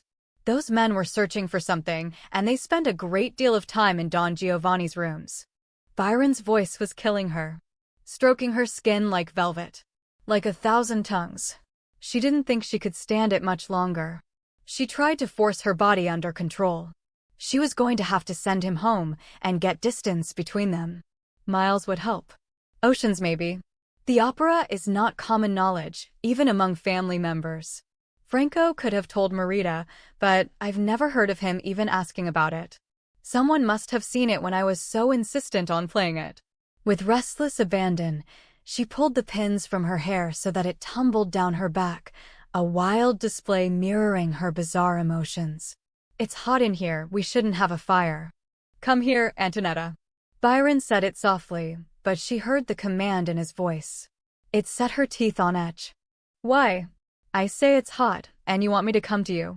She paced away from him, wanting to tear at her own skin. You are uncomfortable. Antonietta had a mad desire to kneel between Byron's legs and work his trousers from his body. Her mouth would show him uncomfortable. She imagined how he would feel growing full and hard and thick. At her mercy. She would show him none, Not when he was making her feel so out of control and frustrated. She kept the distance of the room between them, wary of what she didn't understand. "Come here to me." He repeated the command, his voice coming between his teeth. Soft, imperious, frightening in that she wanted to obey him. She stood her ground, refused to move. Refused to give in to whatever was happening. "What is it? What's wrong with me?" The junction between her legs burned and ached for fulfillment. Byron touched her mind again, a shadow hiding while her mind raged and swirled with erotic images, with a terrible, insatiable hunger. "I suspect it is a combination of things, Antonietta. I do not understand why I cannot help you relieve your suffering. Just tell me what it is." Byron sighed. "Carpathians must mate frequently. I have noticed you are very sensitive. I suspect between the Carpathian species and the jaguar gene you must carry, you are feeling her heat." "Heat?" She whirled around. "I am not an animal in heat. That doesn't make me feel better, thank you very much. Is the idea of mating with me so terrible?" "Don't twist my words. I didn't say that. If you want to help, distract me." She twisted her fingers together in sudden daring. "I want to see, Byron. I want to see through your eyes. You said you could do it, and I want to try. Are you certain that is what you want? It will not be easy." She lifted her chin. "I don't care. I want to try it. It will be disorienting at first. You'll have to get past your senses and hold on to mine. Your own body will fight you. The images will be in your mind. You will see things the way I see them. I don't care as long as I see." There was determination in her voice. "You will have to merge your mind fully with mine. What I see and feel, you will also. If you are uncomfortable, pull away from my mind. You will have the control to do that. Have you noticed that your power and sensitivity to the environment around you is growing? Why is that? You are my life mate. As our lives merge, so do our bodies. I made my claim on you, the ritual binding, and we are tied in heart and soul." His smile was in his voice. "In this modern age, I suppose that sounds melodramatic and old-fashioned. Not to me." She hesitated, suddenly afraid. "What do I do?" He went to her, recognizing she was close to tears. The intensity of her sexual need was overwhelming. Continually having to adjust the volume of hearing and coping with the separation without understanding why was daunting. He stood behind her, wrapped his arms around her waist, and held her to him. Antonietta shivered. "You really can do this?" He felt the small tremor that ran through her body. "I will be with you. Remember, you cannot see through your own eyes. You have to merge completely and see through mine. I can use Celt or any person I have a particular bond with to see, even from a distance. We have a strong bond. There is nothing to worry about. I can hold the merge and you will be able to see. I'm not certain I understand, but I want to try." She sounded scared but determined. Her hands gripped his. "Tell me what to do. Let yourself reach for me. You know the path. It is the same as making love, merging minds completely. Just let it happen." Antonietta forced air through her lungs to calm herself. She was terrified it would work. Terrified it wouldn't. Very slowly she reached up and removed her dark glasses. Her fingertips touched her eyes. She felt him. Byron. Moving in her mind. Looking into places she didn't want anyone to see. She jerked away from him. "It is all right, Bella. I am not looking for incriminating evidence. You are in my head as well. It goes both ways with mutual respect. Try again and this time relax." Antonietta dug her fingers into the back of his hand and let go with her mind. Allowed her barriers down to merge. It was a peculiar feeling, not unpleasant, a blending of two personalities. She waited. Held her breath. Colors shimmered and danced. Raw. Vibrant. Too much so. She cried out and put a hand over her eyes. The colors didn't go away. Just accept them and let them go. She tried. Her stomach roiled. She could make out something blurry in the distance. Byron was focusing on something. She strained backward, pressing against him. But she forced her eyes to stay open. She wasn't certain it was necessary to do so. She could tell the vision came from him, not her, but she wanted to feel as if she were truly seeing. The edges began to clear. Her stomach lurched again. Everything tilted and spun. This isn't right. I don't think I'm doing it right. Everything is moving and spinning so fast. Hold on tight to my hands. Anchor yourself. It is not your eyes, Antonietta. They are mine. You do not need your fingertips to tell your brain what you are seeing. Something dark danced on the walls. She ducked to avoid it. A shadow, the firelight reflected on the wall. You can put your hand through a shadow. Concentrate. I am going to narrow our vision to see one thing. Celt is lying peacefully beside your bed. I want you to see him. Antonietta fought a very real case of vertigo. She turned her head, and objects burst at her much like rockets. She cried out. It isn't working. She pressed her hand hard against her churning stomach. I'm going to be sick. No, you are not. We can stop if you want. His hands held hers tightly. Just look at Celt. Only Celt. She was a Scarletti. Her family never backed away from a challenge. I can do it. She focused on the distant, blurry object. The borzoi lifted his head, and everything dipped and spun. She refused to look away. The image began to clear. Celt, sprawled next to her bed. He was enormous, black, a noble head. She had no way of judging distances. Antonietta flung out her hand, thinking him close enough to touch. He is across the room. He's beautiful. I want to see your face. Show me your face. He used the small mirror in the vanity, staring at his own face. Her hands went to test for herself, moving over his face, mapping familiar territory. He was far too handsome, his eyes mesmerizing, his mouth sinfully kissable, his jaw strong. She loved his hair, even pulled back the way it was and secured at the nape of his neck. They examined a variety of objects in her room, from her four-poster bed to her stained glass windows. I do not want you to get tired. I want you to see yourself. Antonietta shook her head. Byron was behind her, his body pressed very close to hers. She could barely breathe with wanting him. His mind was fully merged within hers, and the sensation was unlike anything she had ever experienced. She didn't know how much longer she would be able to keep her hands off him, especially after seeing his face. And the idea of seeing herself visually was disturbing. Although she had to admit to curiosity. Do you know what a mirror is? Byron persisted. Do you recall from the days of your childhood? You can see your own reflection. I want you to look at yourself. Her mouth went dry. I'd rather not. The visual belonged to Byron. Antonietta experienced her sexual reactions from touch, but he had all of his senses. He wanted her to feel what he felt simply by looking at her body. Look at yourself, Antonietta. Do not fear who you are. I'm afraid. Whatever I see will be with me for the rest of my life. Trust me. Trust in the way I see you. She reluctantly lifted her head and stared into the full-length mirror. A stranger stared back at her. Her hair was wild, cascading around her, shiny and black. Flickering lights from the fire put a glossy sheen in it. Her eyes were huge and black. She could see tiny white scars near the corners of her eyes when she stared long and hard. Her mouth was wide and generous, curving upward at the corners. Her skin seemed flawless, glowing even. She had a woman's voluptuous body. Antonietta reached a shaking hand toward her reflected image, then reached up and felt her own face in wonder. She ran her fingertips over her face in an attempt to recognize her own features. She reached out again toward the mirror, touched the smooth, hard glass. She felt her own hair. No one is that beautiful. I don't look like that. That can't be me. That is how you look to me. His voice was soft in her ear. As deeply merged as they were, she felt his sexual excitement. The need to see her like this. He was aroused at the thought of her naked in front of the mirror. There was a heady power in the ability to make him want her so much. She was unbearably aroused already. To bring him to the same fever pitch was enthralling. Take off your blouse, Antonietta. See yourself the way I see you. He was temptation itself. The devil with his arms around her.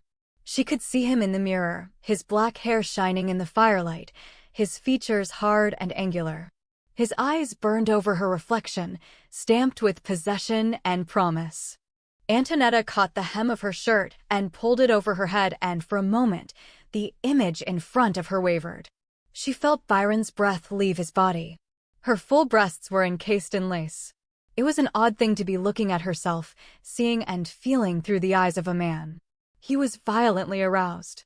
She could feel the thick length of him pressed hard into her buttocks. Take off your bra. She wanted to take it off. She wanted him to want her this way. She wanted to see him aroused, his features harsh with need and implacable resolve. Her hands went to the front clasp, her palms brushing her nipples. Lightning danced through her bloodstream at that small touch. Lace fell away. Her breasts jutted out, high and firm and tempting. Byron's hands came up under hers, pulled her hands to her aching flesh. Feel how soft you are. Feel what I feel when I touch you. This is you, Antonietta. Beautiful. Perfect. Mine. Her hands curved around her soft breasts, his hands holding her fingers in place. It was the most erotic thing she'd ever done. Keeping her eyes on her reflection in the mirror, she turned her head slightly to send her long, unbound hair cascading around her bare shoulders. Byron's hands gently began to knead her breasts, using her fingers. His thumb teased and stroked her nipples into hard peaks of blatant desire. Silky hair only heightened the effect on her skin. She couldn't stop the little moan that escaped from her throat. Byron rubbed his shadowed jaw against her neck. Tell me you are not beautiful. You even feel that way to me. His hands left hers to drop lower to the waistband of her slacks. He kept his gaze fixed firmly on the mirror. Antonietta watched her own hands on her breasts, watched his hands unfasten her slacks and slowly peel them from her body. He hooked her thong at the same time, stripping it away to leave her bare. She stepped out of her clothes and just looked in wonder at her legs, the curve of her hips. It didn't seem possible that that woman in the reflection could be her. Byron stood behind her, fully clothed, his hands shaping and caressing the curve of her buttocks. His every touch sent waves of desire flooding her until she squirmed with need. She watched his hands move around her thighs, his long fingers stroking so close to that small triangle. Her muscles clenched, her knees went weak. His teeth nibbled on her shoulder, went to her neck. His tongue tasted her frantic pulse, swirled and glided. All the while his eyes were open, watching her, allowing her to watch. I am going to move around you. For a moment your vision will blur, but then my memories will be your memories, and you will see us together. His hands slid up her body to once more cup her breasts. Take your clothes off, Byron. I want to see you. She sounded breathless, even to her own ears. I do not see me in quite the way I would want you to see me. There was a trace of self-mockery in his tone, but right there, in front of the mirror with her watching, he shed his clothes in the manner of his people. Antonietta gasped. How did you do that? I am Carpathian. Clothes are fashioned from natural fibers or simply illusion, whichever is easiest. He tried to look at himself objectively, to see his body the way a woman might see it and be pleased. His muscles were subtle but defined. His shoulders broad, hips narrow. His erection was large and thick and eager to find its way deep inside of her. There was a small silence while he waited for her response. When it came, he was unprepared for it.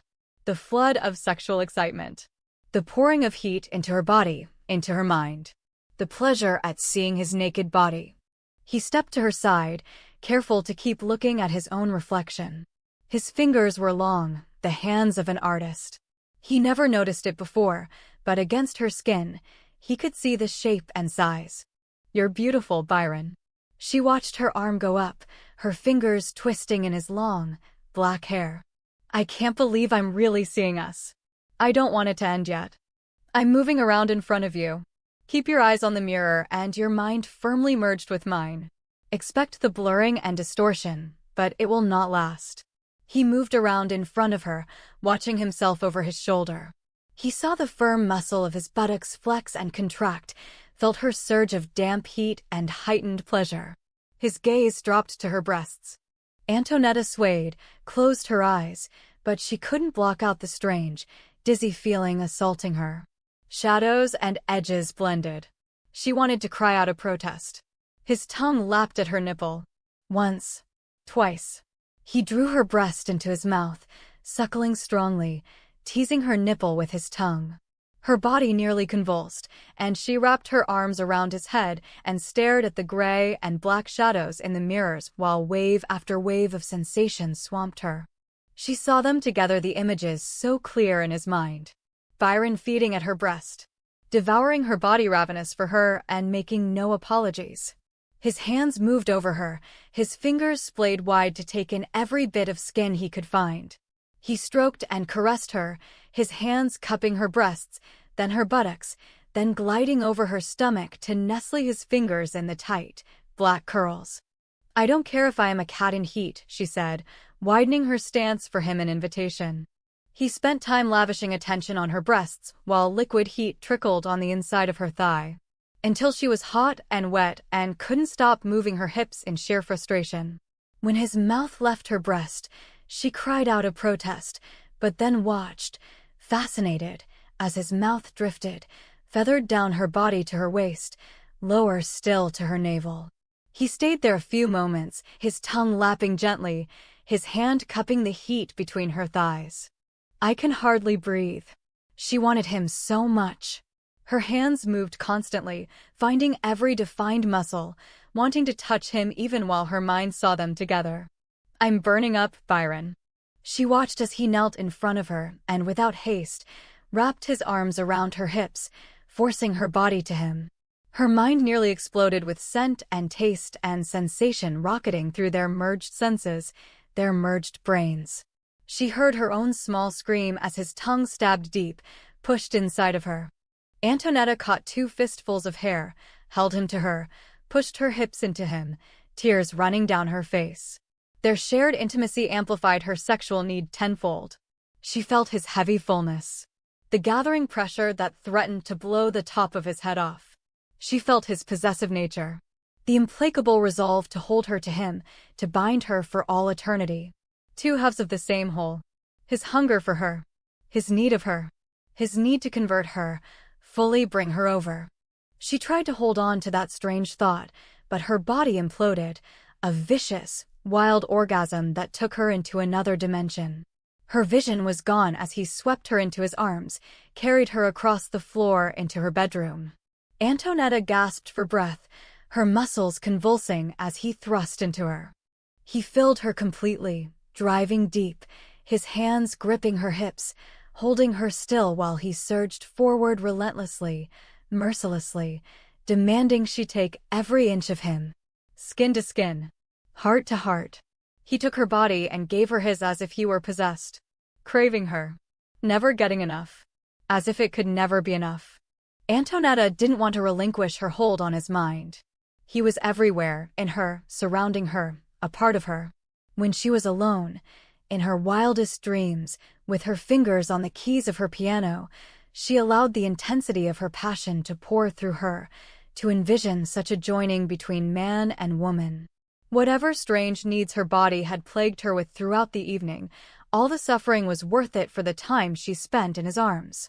She clung to him, held on tightly as he surged deep and strong inside of her. She wanted him deeper still, where the fierce pressure gathered and built until she was burning, a firestorm she couldn't control. "Byron." She whispered his name as her muscles tightened around him, gripped convulsively, as he shuddered with the effort to hang on. One long stroke sent them both careening over the edge. They clung to one another, fighting for air, fighting to calm their pounding hearts. Byron didn't move, his body melting into hers. They lay locked together as they were meant to be. "Antonietta, my love, I love you very much." She knew his face now, even more vividly than she had before. Every detail was etched in her memory, both from her fingertips and seeing him through his eyes. His whisper was against her throat. His words found their way straight to her heart. Antonietta feared she was very much in love with her dark poet. She slipped her arms around him, holding him to her, not wanting him ever to leave her. All through the night, she held him close. Each time he woke her to make love to her again, she turned to him eagerly. She loved the soft whispers and shared laughter, and she didn't want their time ever to end. Chapter 11. Antonietta woke to the knowledge she was in danger.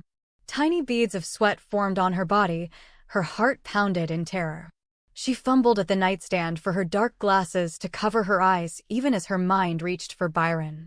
She found a dark, black void instead of comfort. Her lungs burned for air. Where was he?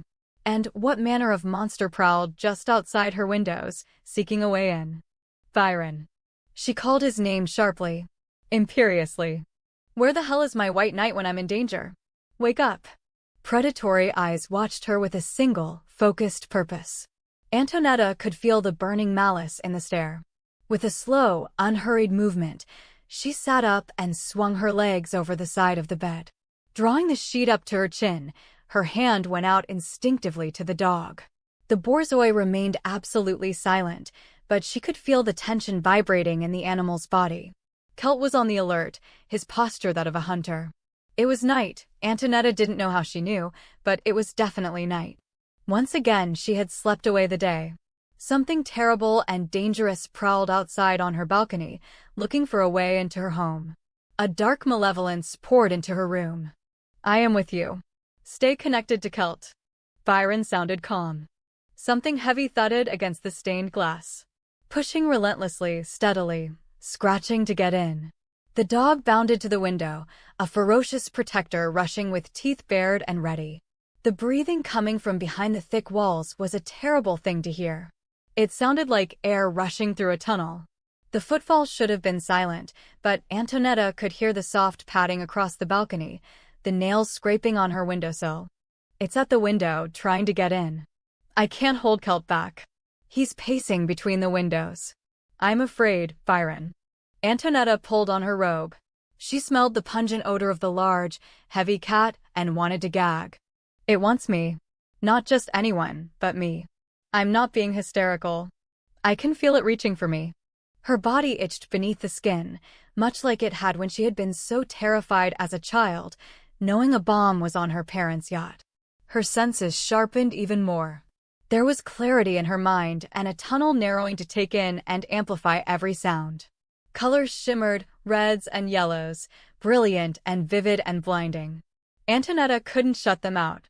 She was seeing with another part of her, not her eyes, and the colors remained in her mind. The colors took on the blurry but recognizable form of a large animal.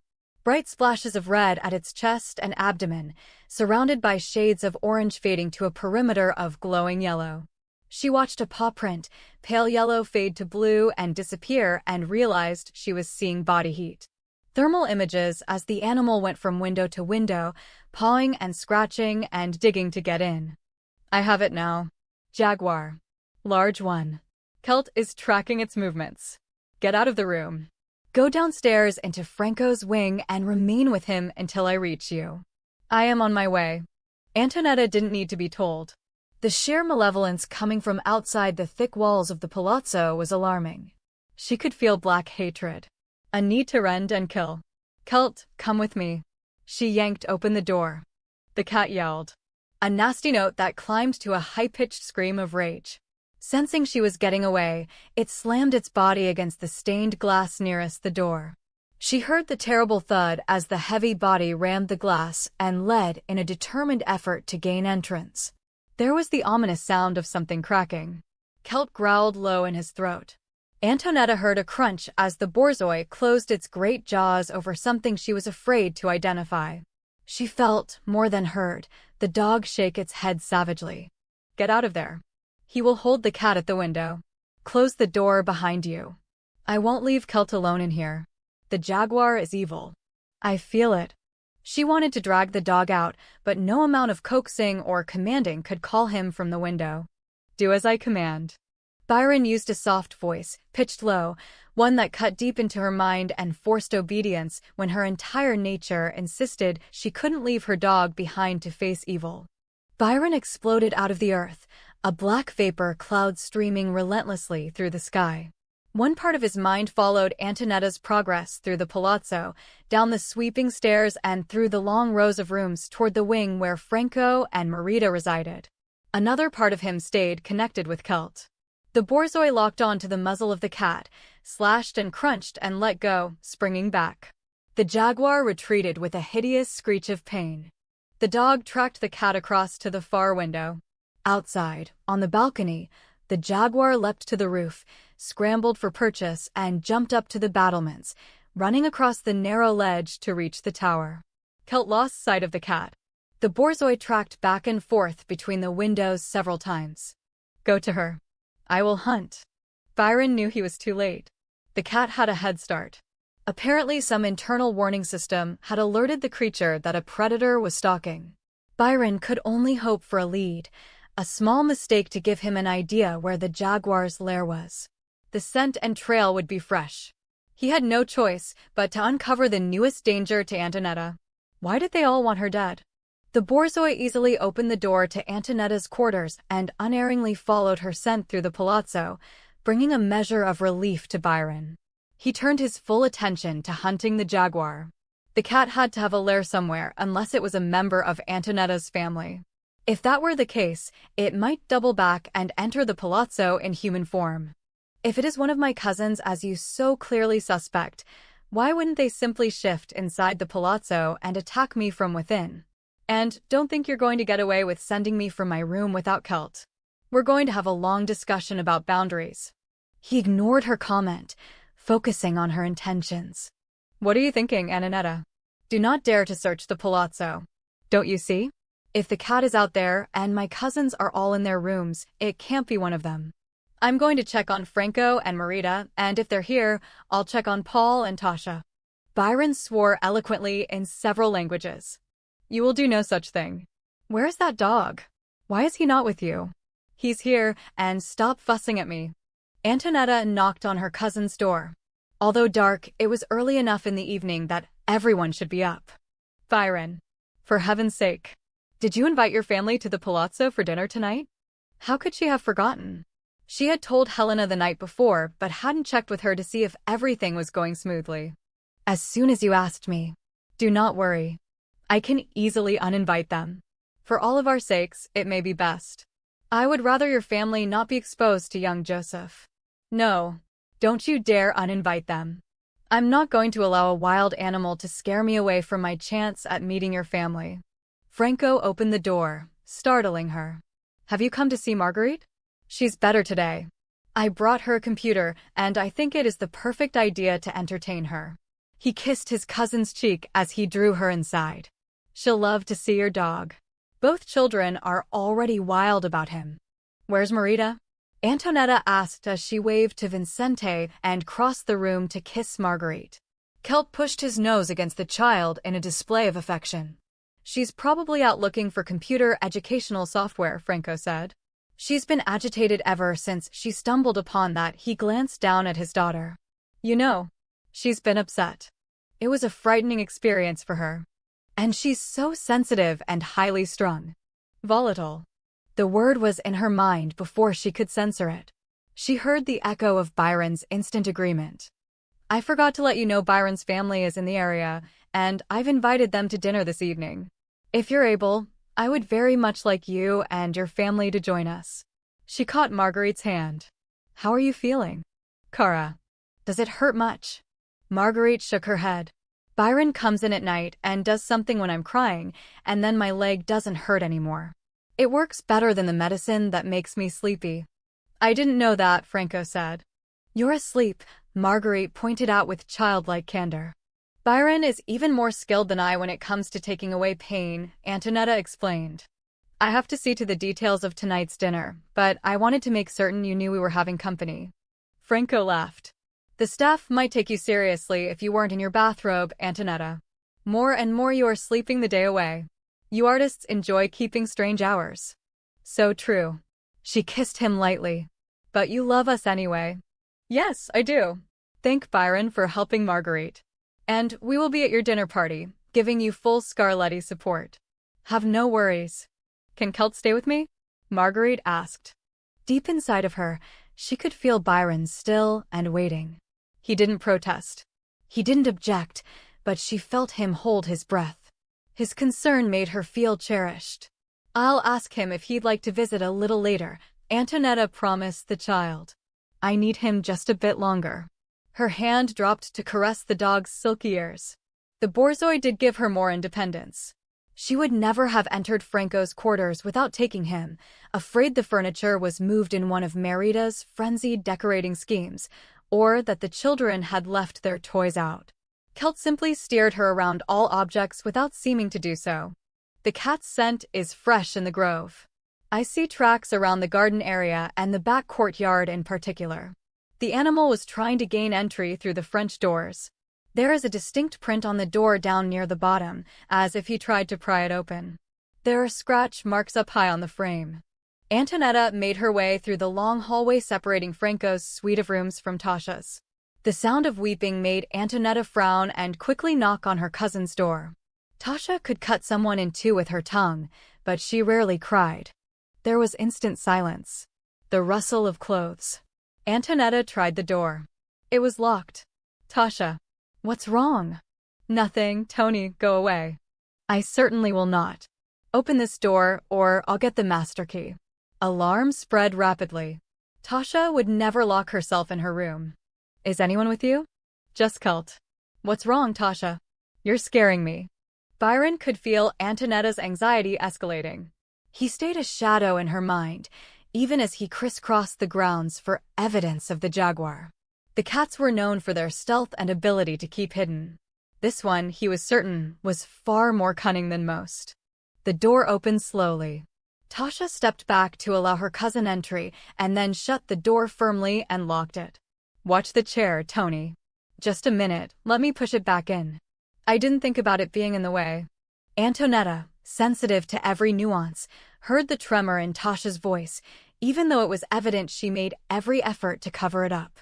Something's wrong with her, Byron. She tells me everything. Every little detail.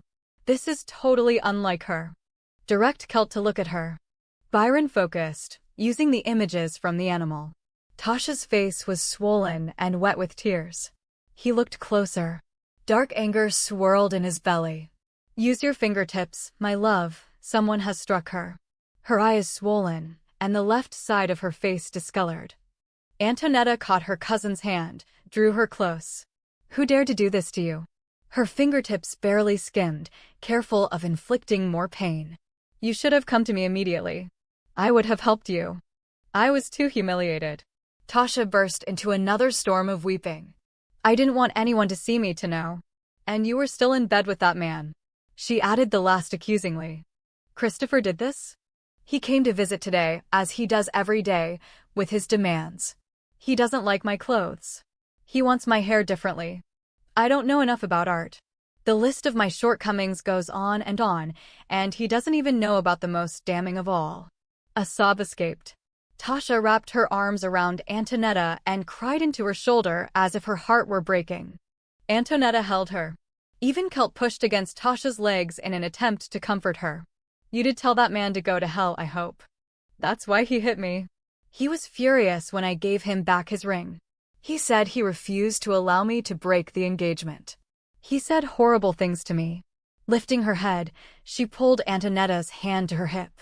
He hit me so hard I fell, and then he kicked me right here. Fury welled up out of nowhere. Antonietta shook with it. She didn't know if it was her own anger or if she was so deeply merged with Byron she was feeling his anger. The combination was deadly. I'd sell the palazzo before I would ever let that horrible man near you. No. Would feel the same way as well Franco and Paul. I'd like to do a little violence to Christopher myself. She cupped the side of her cousin's face, concentrated on finding the power inside of her. Byron, help me. She knew he would help her, that his healing power was great, and combined, they would take away every ache. She felt him moving through her. Gathering strength, reaching for Tasha. Antonietta heard soft chanting, words in a language she didn't recognize, when she knew so many. Tasha drew back when the terrible throbbing in her face lessened and nearly vanished. She touched her face. It feels better. Grazie. Tony. She paced across the room, pushing her hand through her hair in agitation. Christopher can make trouble for us. 4. No. He said he'd cause a scandal. Our family can't afford any more scandals. Scarlet is we're born to be embroiled in scandals. I think we should call your handsome captain and press charges against Christopher de Menessini. Maybe we can have the rat spend a few hours in jail. I just want to forget I ever had anything to do with him. It doesn't surprise me he was abusive. Christopher grew up thinking he was entitled to anything he wanted. I'm sorry he hurt you, Tasha, but truthfully, I'm grateful you broke it off with him. I wish you'd break it off with Byron. I'm not comparing Christopher to Byron, Tony, really, I'm not. But he frightens me in a way Christopher never could. I want you to promise me you'll be careful. Something's not right about him. Why don't we know anything about him? His family is coming for dinner tonight. His sister, her husband, and their son. We can ask all sorts of questions. Tonight? Tasha's voice rose. She covered her face with her hands. How could this happen now, Tony? She wailed it. I want to meet his family. I can't very well sit at a table with my face like this. Do you have to have them for dinner tonight? Have them wait a week or two. Tasha, they're visiting the area. You know very well I can't ask them to wait. You always wanted to be in the middle of a drama. We should invite the captain for dinner, too. It's the perfect opportunity. And I need to get dressed. I want to look special tonight. I don't want to ask Justine to help me. Tasha caught Antonietta's hand. Of course I'll help you. But don't invite Diego. I don't want him to see me like this. I haven't told Paul about dinner yet, and I need to talk to Helena. I want to check that everything is perfect. I'll ring Helena and have her meet us in your rooms. Paul's gone.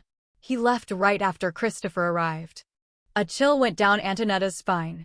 Byron? She reached for him, needing the comfort of his presence. I am here. Kara. I am always with you. Paul is often gone. It does not prove anything one way or the other. Antonietta listened to her heartbeat. The fear beating at her subsided. Grazie. Byron. You always manage to say the right thing. We'll have to hurry. Tasha took another look at her face in the mirror.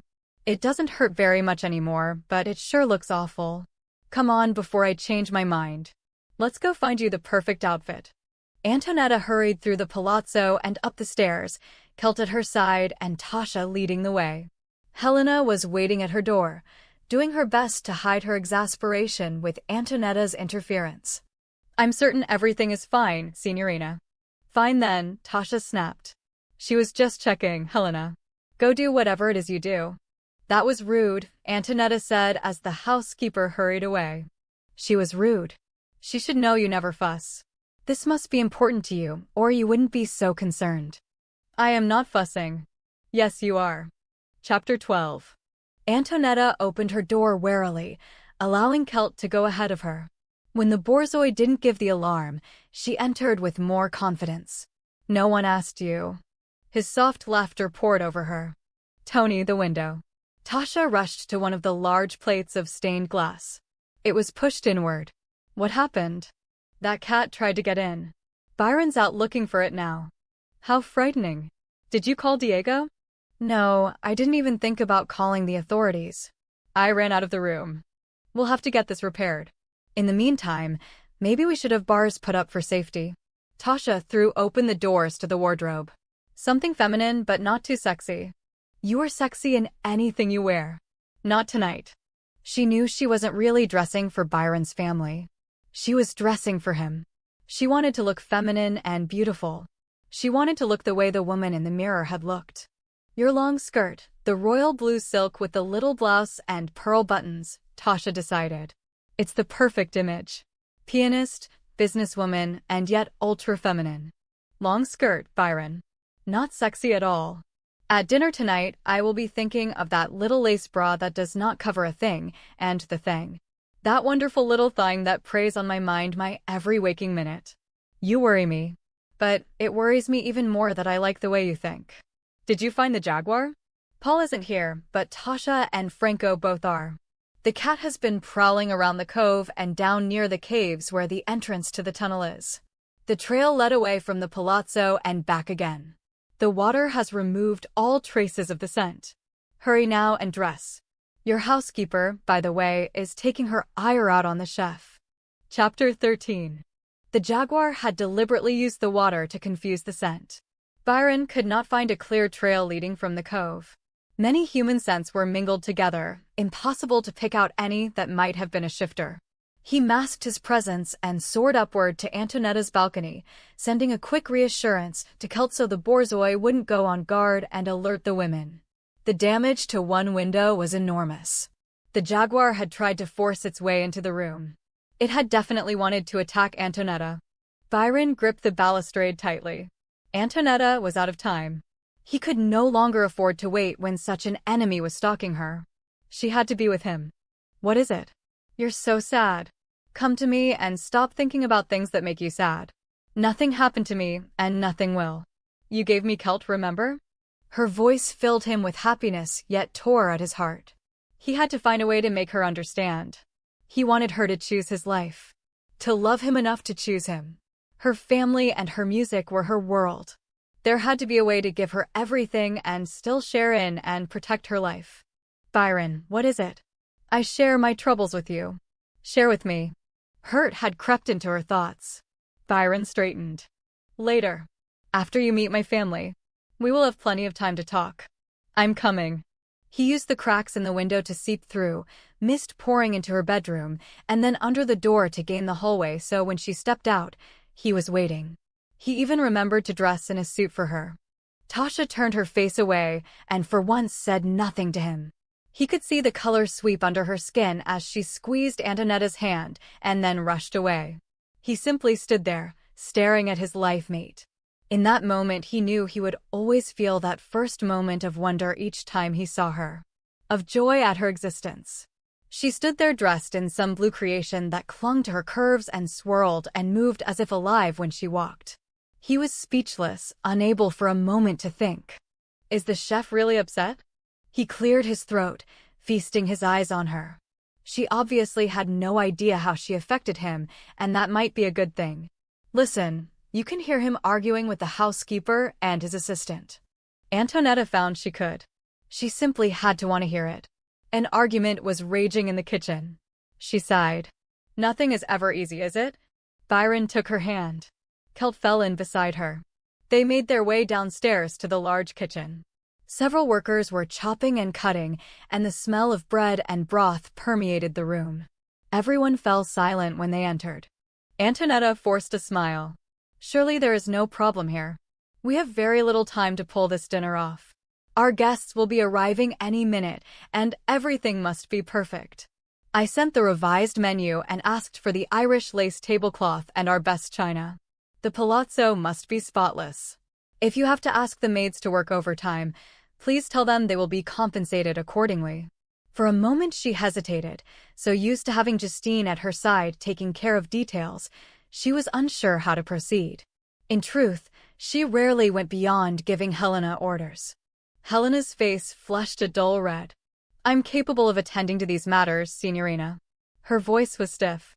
Have you lost confidence in my capabilities to handle the stuff? No, of course not, Helena, Antonietta said hastily. It's just that this dinner is very important to me. I heard the chef possibly objected to the menu. Cara Bella.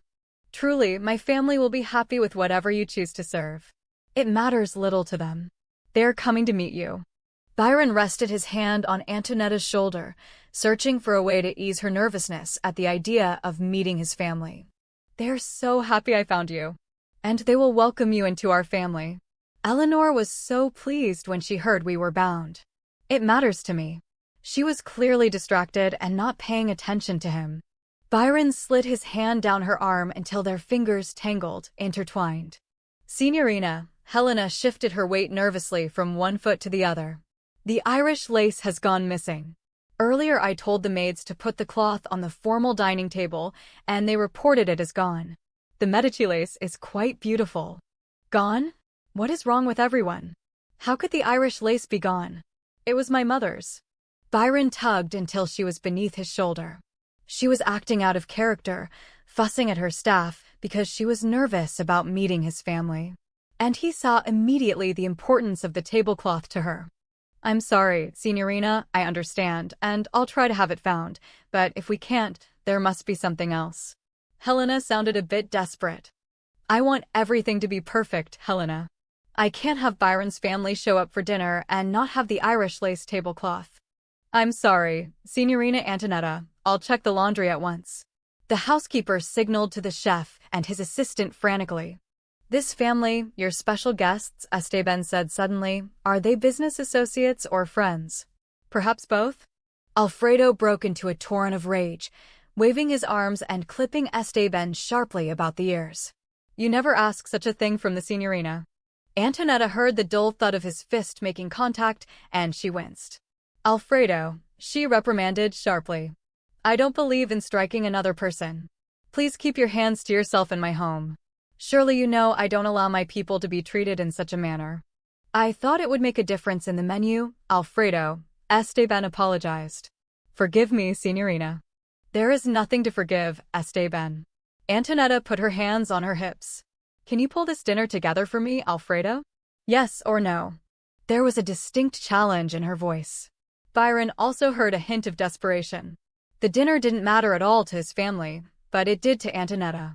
He narrowed and focused his gaze on the chef. For a brief moment, the flames of the demon flickered in his eyes. Alfredo looked from Antonietta to Byron. His face cleared. He spread his hands out in a passive gesture. "Of course, Signorina, if you wish to change the menu, I'll be most happy to oblige." "Good. Grazie. Alfredo, you have no idea how important this is to me. I'll get out of your way." She turned with a swish of her long skirt, catching Byron's hand. "I'm so glad that's settled. I'm so nervous." Byron brought her hand to his mouth and nibbled on her knuckles. "There is no need. Eleanor will love you immediately." How could she not? Vlad is a very calm, even-tempered man. He adores Eleanor and gives her most anything she wants. Is he a jeweler, such as yourself? An artisan. In his way. I have a special knack for finding gems, for calling them to me. The perfect gem for the piece I envisage. Vlad does not like to design jewelry. He enjoys sculpting. His work is highly prized. Eleanor was so pleased he was in the crafts. She could never have been happy with a hunter. Hunter? What do they hunt? He should have known she would catch that mistake. He was growing too comfortable with her. Antonietta was so connected to him, he hardly knew where he began and she left off. He was beginning to realize just how close life mates were. I should have used the term enforcer. Much like Captain Diego. I'll explain it when we have more time. Antonietta lifted both hands to his face, her sensitive fingertips mapping his expression, feature by feature. "Yes, I think you will have to explain this to me, Byron. Not only are you frowning, but I feel your reluctance in my mind.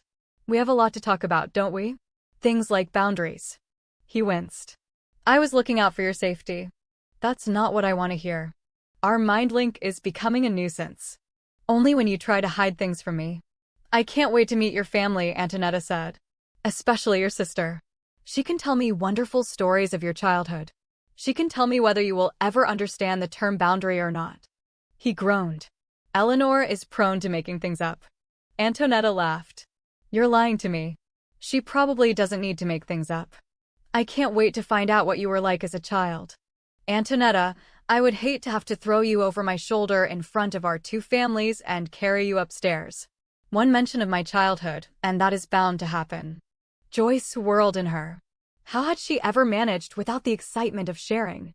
Without the sheer fun of Byron in her life? "You wouldn't dare. I happen to be a famous concert pianist. I'm very respectable and things like that aren't done. You happen to be a world-famous concert pianist, and that is exactly what will happen to you if you dare to embarrass me. If you're going to be a baby about it, I'll just wait until your sister and I are alone to ask her all the little humiliating details of your childhood. I'm also going to tell her your penchant for being bossy and demanding your way. Perhaps she will give me tips on how best to control that little flaw you have." Byron took her hand again. He had no intentions of allowing Eleanor ever to be alone with Antonietta. "Have I told you I love the way you look in that skirt?" "No, but you can if you'd like to. I wanted to look nice for your family." "You look beautiful. Tempting. I could carry you off right now," he said hopefully. Deliberately, he conjured up a picture in his head, paying great care to detail. Antonietta stretched out naked on the bed, her hair a silken cloud over the pillow. His head pressed between her thighs while she writhed with passion. Color swept under her skin. Antonietta fanned herself. "Stop that right this minute. Your family is coming, and I have work to do." I thought your work was taking care of me. Under cover of the nearest piece of furniture, Byron pressed her open hand to the front of his slacks. He was already as hard as a rock. Antonietta rubbed her palm over the thick bulge. Poor Bambino, so neglected. If you didn't keep running off to leave me to sleep alone, I might have more sympathy for you. Her fingers danced over the rigid length of him, a tantalizing promise. Her teeth nibbled on his chin. As it is, I have none. She hurried away, laughing, her skirts swirling around her ankles. Where's Helena gone to? She has to check that each room has been thoroughly cleaned. What if your family would like a tour of the palazzo? Byron found walking could be painful. You are not getting away with torturing me, Antonietta. Her laughter was soft and so contagious, he found himself smiling. Stop worrying. My family is coming to meet you, Antonietta, not tour the palazzo. It will not matter what you prepare for dinner. You will charm them. Trust me. I have been looking for you for a very long time, and they are thrilled I finally found you. Helena raced off to find the missing tablecloth. He slowed the pace, walking with her through the wide hall. As they passed the music room, an object crashed on the marble tile. They could hear pieces breaking and scattering across the floor. Antonietta turned her head toward the sound in alarm. What is that? Surely not another crisis? Your family will be here any minute. No one should be in your music room. I thought that was your private domain. His voice was soft. A whisper, no more. Antonietta stiffened. Her mind was so caught up in meeting his family, she hadn't considered that someone might be rummaging through her work. Probably Vincente. He's so bored without little Marguerite to play with. Vincente had never gone in her private music room. The room, with its perfect acoustics, was considered strictly off-limits to everyone in the house while Antonietta was composing, which was nearly all the time. I doubt it is the boy. Stay here with Celt. Byron scanned the music room. He knew exactly who was frantically searching through the musical scores. Antonietta gasped. Marita. She picked the image right out of Byron's mind. She must be looking for the Handel piece. I'm not staying here while you confront my sister-in-law. If she's betraying my family, I want to know about it. Byron was astonished. Antonietta was moving in and out of his mind with the touch of an expert. Telepathy was natural to her. She wasn't afraid of it at all. It sounds as if there is glass on the floor. I do not want you to be injured. I'm wearing shoes. He glanced down at the smooth Italian leather. Open-toed sandals. That does not count as shoes. She made a small sound of annoyance. She had dressed with care, wanting to look her best for his family. Everything seemed to be going wrong. And now Marita was rummaging around in the music room. Byron moved silently, masking their presence from Marita. He watched as the woman opened cupboard after cupboard and rifled through the contents. What is she doing? Searching for something. Byron reached for Marita's mind, scanning to see her intentions, merging with Antonietta at the same time. Marita was crying softly, murmuring prayers as she rummaged through papers and musical scores. I have the Handel safe, Antonietta announced. Byron hastily uncloaked their presence as Marita whirled around. She emitted a high-pitched squeak and covered her face. Do not cry. He ordered it, biting out the words in sheer self-preservation. Why would you do this, Marita? You are a Scarletti. If you and Franco needed money, why wouldn't you come to me? Antonietta's heart was aching. I don't understand. Franco knows nothing of this. He cannot know. Please, Tony, don't say anything to him of this. The great knocker at the main entrance resonated throughout the palazzo. Antonietta clutched at Byron's arm. They're here. We need a maid in here to clean up the glass immediately. What are you going to do, Tony? Marita demanded. If you tell Franco what I've done, you will destroy my marriage. He will send me away. You know he will. I can't help what Franco will do, Marita. You attempted to steal a great treasure from our family. Who are you taking it to? I can't say. The image shimmered in her mind. Loathing surrounded the image. Loathing and fear. Merged as she was with Byron, Antonietta caught the image from Marita's mind. Don Dimonesini? You were delivering a Scarletti treasure into the hands of that horrible man. How could you know? I didn't say. I would never utter his name aloud, the name of the devil himself. Marita crossed herself several times. Waves of distress and fear swamped them from all directions. Running footsteps clattered down the marble hall. Signorina Antonietta, may the good Dio save us all. Helena ran into the room, her bosom heaving, her hands fluttering in the air wildly. We've found him. We've found Enrico. He's in the laundry chute, wrapped in your good Irish lace tablecloth. Behind Helena, a young maid appeared.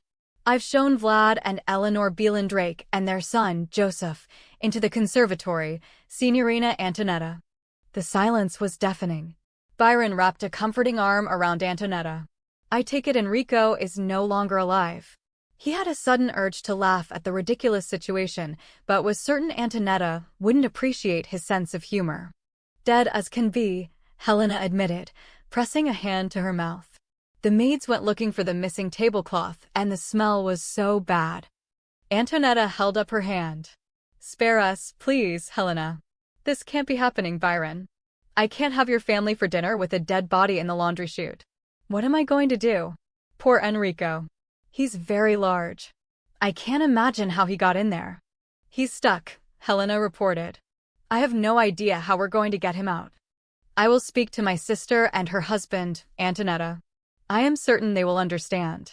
Call Captain Diego and inform him we have found the missing chef. We will discuss Marita later, when things have settled down. I'm sorry about your chef and your mother's tablecloth. We can't possibly uninvite your family for dinner. Antonietta was horrified.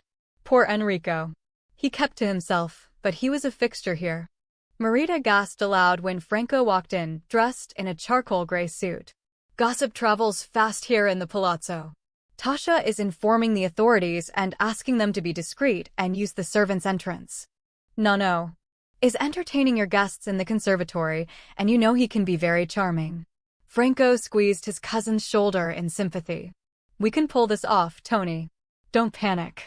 Marita, I'm allowing Vincente and Margarita movie while we're dining. Please go quickly and get dressed. This dinner means a great deal to Tony, and we won't fail her. We can't possibly sit down to dinner with a dead body in the laundry chute, Marita said. Don Giovanni is explaining right at this moment that we've had a death in the palazzo. Enrico lived here practically his entire life. He's one of ours, and he'll be taken care of. Tony, you look beautiful. Go with Byron and meet his family. I understand there is some hysteria in the kitchen. I'll go down and see that the new chef, what's his name? Alfredo, Antonietta supplied. I'll make certain Alfredo calms down and doesn't disgrace us. I'll take care of this, Tony. I know what this means to you. Marita, do as I say. He glanced around the room, noted the broken glass on the floor and the papers clutched in Marita's hands. She looked desperately at Antonietta and Byron as if they might save her, then she turned and ran from the room. Helena, calm the maids and make certain this room is cleaned, Franco ordered. Yes, Senior Scarletti. Franco took Antonietta's hand. It will be all right, Tony. We'll get through this together, the way our family always does. Byron's relatives will be charmed by you. In spite of the dead body in the laundry chute, wrapped in my mother's Irish lace tablecloth, Antonietta said wryly. I just don't believe this is happening. Poor Enrico. Who would want to hurt him? Byron hugged her close. We will find out, Antonietta. I promise you. There is not much we can do for him at the moment. Come meet my family. It will not matter in the least to them if there is no dinner. They came to meet you, not to eat. Bella, do not be so distressed. I know you held affection for Enrico, I feel it in your heart. Marita's behavior is not what it seems. I read her mind, and she does not want money. She detests and fears this man. I could not tell why. She is very emotional, and it was difficult to see past the intensity to the real reason she took the handle score. When I have time, I will examine her memories and find out what is going on. Antonietta leaned her head against his chest. I feel as if my entire life has been turned upside down. Franco, did you see Tasha's face? You've known Christopher since he was a child. Did you know he was capable of such a thing? Franco shook his head. I plan on calling on him tomorrow. There is no need, Franco. Byron spoke low, but his voice carried power. I will have a talk with Christopher Dimonesini about how one treats a woman. You have too much to risk, while I do not have a reputation to protect. Neither one of you needs to be talking to Christopher about anything, Antonietta said firmly. I think the captain should have a talk with him. The two men looked at one another over the top of her head. Byron took her arm and strolled casually from the music room, Franco pacing beside them, just as a maid came rushing in to clean up the glass. You know as well as I do that he has too much money for anything to happen to him, even if it was Tasha he struck, Byron said. Then we ruin him socially and financially, Antonietta said seriously. Their business is already in trouble. It wouldn't take that much to tip them over the edge. No one hurts my family. That is a true Scarletti speaking, Byron, Franco said. Let that be a warning to you. We seek revenge. Retribution, Antonietta corrected. Justice. It isn't quite the same thing as revenge. Ask. No. I'm certain he'll agree. I mean it, Byron, I feel strongly about this. How dare that horrible man hit and kick my cousin and think his life can continue without a single consequence? I said nothing. Bella. I just want you to know what I'm capable of. Perhaps you won't find me so appealing. She sounded very much as if she were issuing a challenge. Byron leaned down to brush the corner of her mouth with his. On the contrary, I think you will fit right in with my people. There was a trace of amusement in his voice. Franco cleared his throat. Surprisingly, little cousin, I agree with you about retribution too. I'm off to the kitchen to tackle Alfredo. I'll wait for the captain to show so I can talk to him without causing a scene. Grazie. Franco, I really appreciate your help. Antonietta reached her hand out and her cousin caught it in a show of solidarity. Go enjoy yourself. Byron, see that she does. It will be my pleasure. Byron tucked Antonietta's fingers into the crook of his arm and walked her through the open rooms of the palazzo. I am really very sorry about the tablecloth. When a loved one dies, we cling to the things they treasured. I know it's silly to feel so upset over it with poor Enrico dead in our home. Antonietta sighed. I feel ridiculous to even think of the tablecloth. I have a medallion I made for my mother. I was a boy, and I certainly would not consider it good work at all, but she treasured it. She wore it always. Even later when my skills improved, and I gave her other, much more valuable pieces, she still wore the medallion. Byron could hear his sister laughing, her voice low as she spoke with Don Giovanni. It gave him a wrenching sense of homesickness. Byron? Antonietta halted abruptly, just outside the door to the conservatory. I know I don't tell you how I feel about you, mostly because I can't put it into words, but you're very important to me. She shook her head. That's not what I wanted to say. She looked so close to tears, he gathered her close. I know how you feel about me. Kara. I feel what you feel, remember? We are connected. You do not have to say words to me. They will come in time. I just wanted you to know. Byron caught her chin and tilted her face up to his. I know. His mouth found her temple, drifted, feather-light, from the side of her cheek to the corner of her mouth. He drew her closer, his arms tightening possessively, tongue teasing the seam of her lips until she opened for him. He gave her no chance to pull away, no chance for a chaste kiss. He took control with ravenous hunger. He wanted her with every fiber of his being, and he poured the intensity of his need into his kiss. He wanted her to feel loved, to feel beautiful and confident. To be confident of him and the way he felt about her. Fire burned instantly between them. His body reacted, thickening, hardening. He ached to bury himself deep inside of her. Deep within, the ever-present beast lifted its head and roared for its mate. Demanded his rights. Byron's hands slid down her back, shaped her waist, memorized the curve of her hips, and found her buttocks. She was wearing one of her sexy little thongs. There wasn't a single line under the silken material of her skirt. Byron deepened the kiss, forgetting everything but the sheer, hot passion of her mouth. Of her body. He urged her more closely into him, imprinting the hard length of his need into her soft flesh. He held her there, took pleasure in the way her hips moved urgently against him, seeking relief. He couldn't stop kissing her, his mouth hard and hot and persuasive. Do you want to run away with me? Right now? A low whistle cut through the erotic images in Byron's mind. Merged as deep as they were, Antonietta heard it, too. Holy smoke. Uncle Byron. Hey, Dad, check this out. He's going at it hot and heavy out there. I never thought he had it in him. I think they're going to melt right into the floor." Antonietta pulled away with a small gasp of alarm. "Who is that, Byron, and why can I hear him?" He stroked a small caress over her head. "That would be my nephew, the one with no manners." "Are you absolutely certain you want to meet him?" "I can send him away," he said hopefully. "It would save me the mortification I am certain to undergo should you insist on following through with this." "How is it I heard him in my head?" "He's in the conservatory, yet I heard him in the same way I heard you." "I don't generally hear everyone speaking in my head." The idea clearly bothered her. "Not in the same way. Our people are strong telepaths, life mates have their own wavelength, a private path, if you will. Our minds were merged together, and my nephew spoke on the general path my people all use. You heard him through me, just as you used my eyes to see." "That's incredible. My family are telepaths, but not to such a powerful extent. Let's go in, I don't want to seem rude, now that your nephew has announced us." "That boy needs to learn manners." Disengaging his mind from Antonietta's, he sent a private reprimand to his sister. "Eleanor, Joseph is too old to act like such a child. I want a word with him later." "He is just excited, Byron. He has not seen you in years."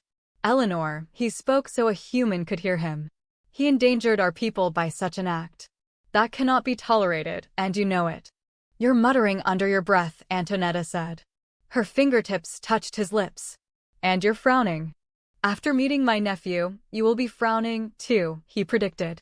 With a sigh of resignation, he pushed open the door to the conservatory.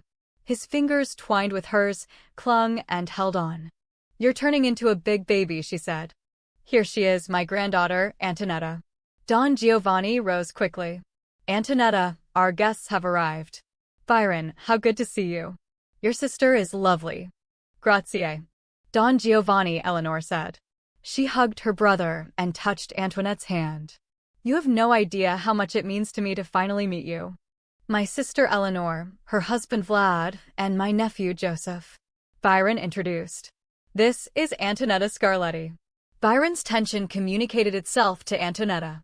She tightened her grip on his fingers. "You must call me Tony," Antonietta said. "A pleasure to meet you," Vlad acknowledged. He lowered his voice. "Joseph, I asked you to remove that beret." "She's blind. She can't see it," Joseph whispered back. "My nephew is wearing one of those silly berets, a smock, and a kerchief. It is obvious he thinks he looks like a painter." Byron was very careful to keep his mental path private. The last thing he needed was for Eleanor to know he was describing her son's attire to his life mate.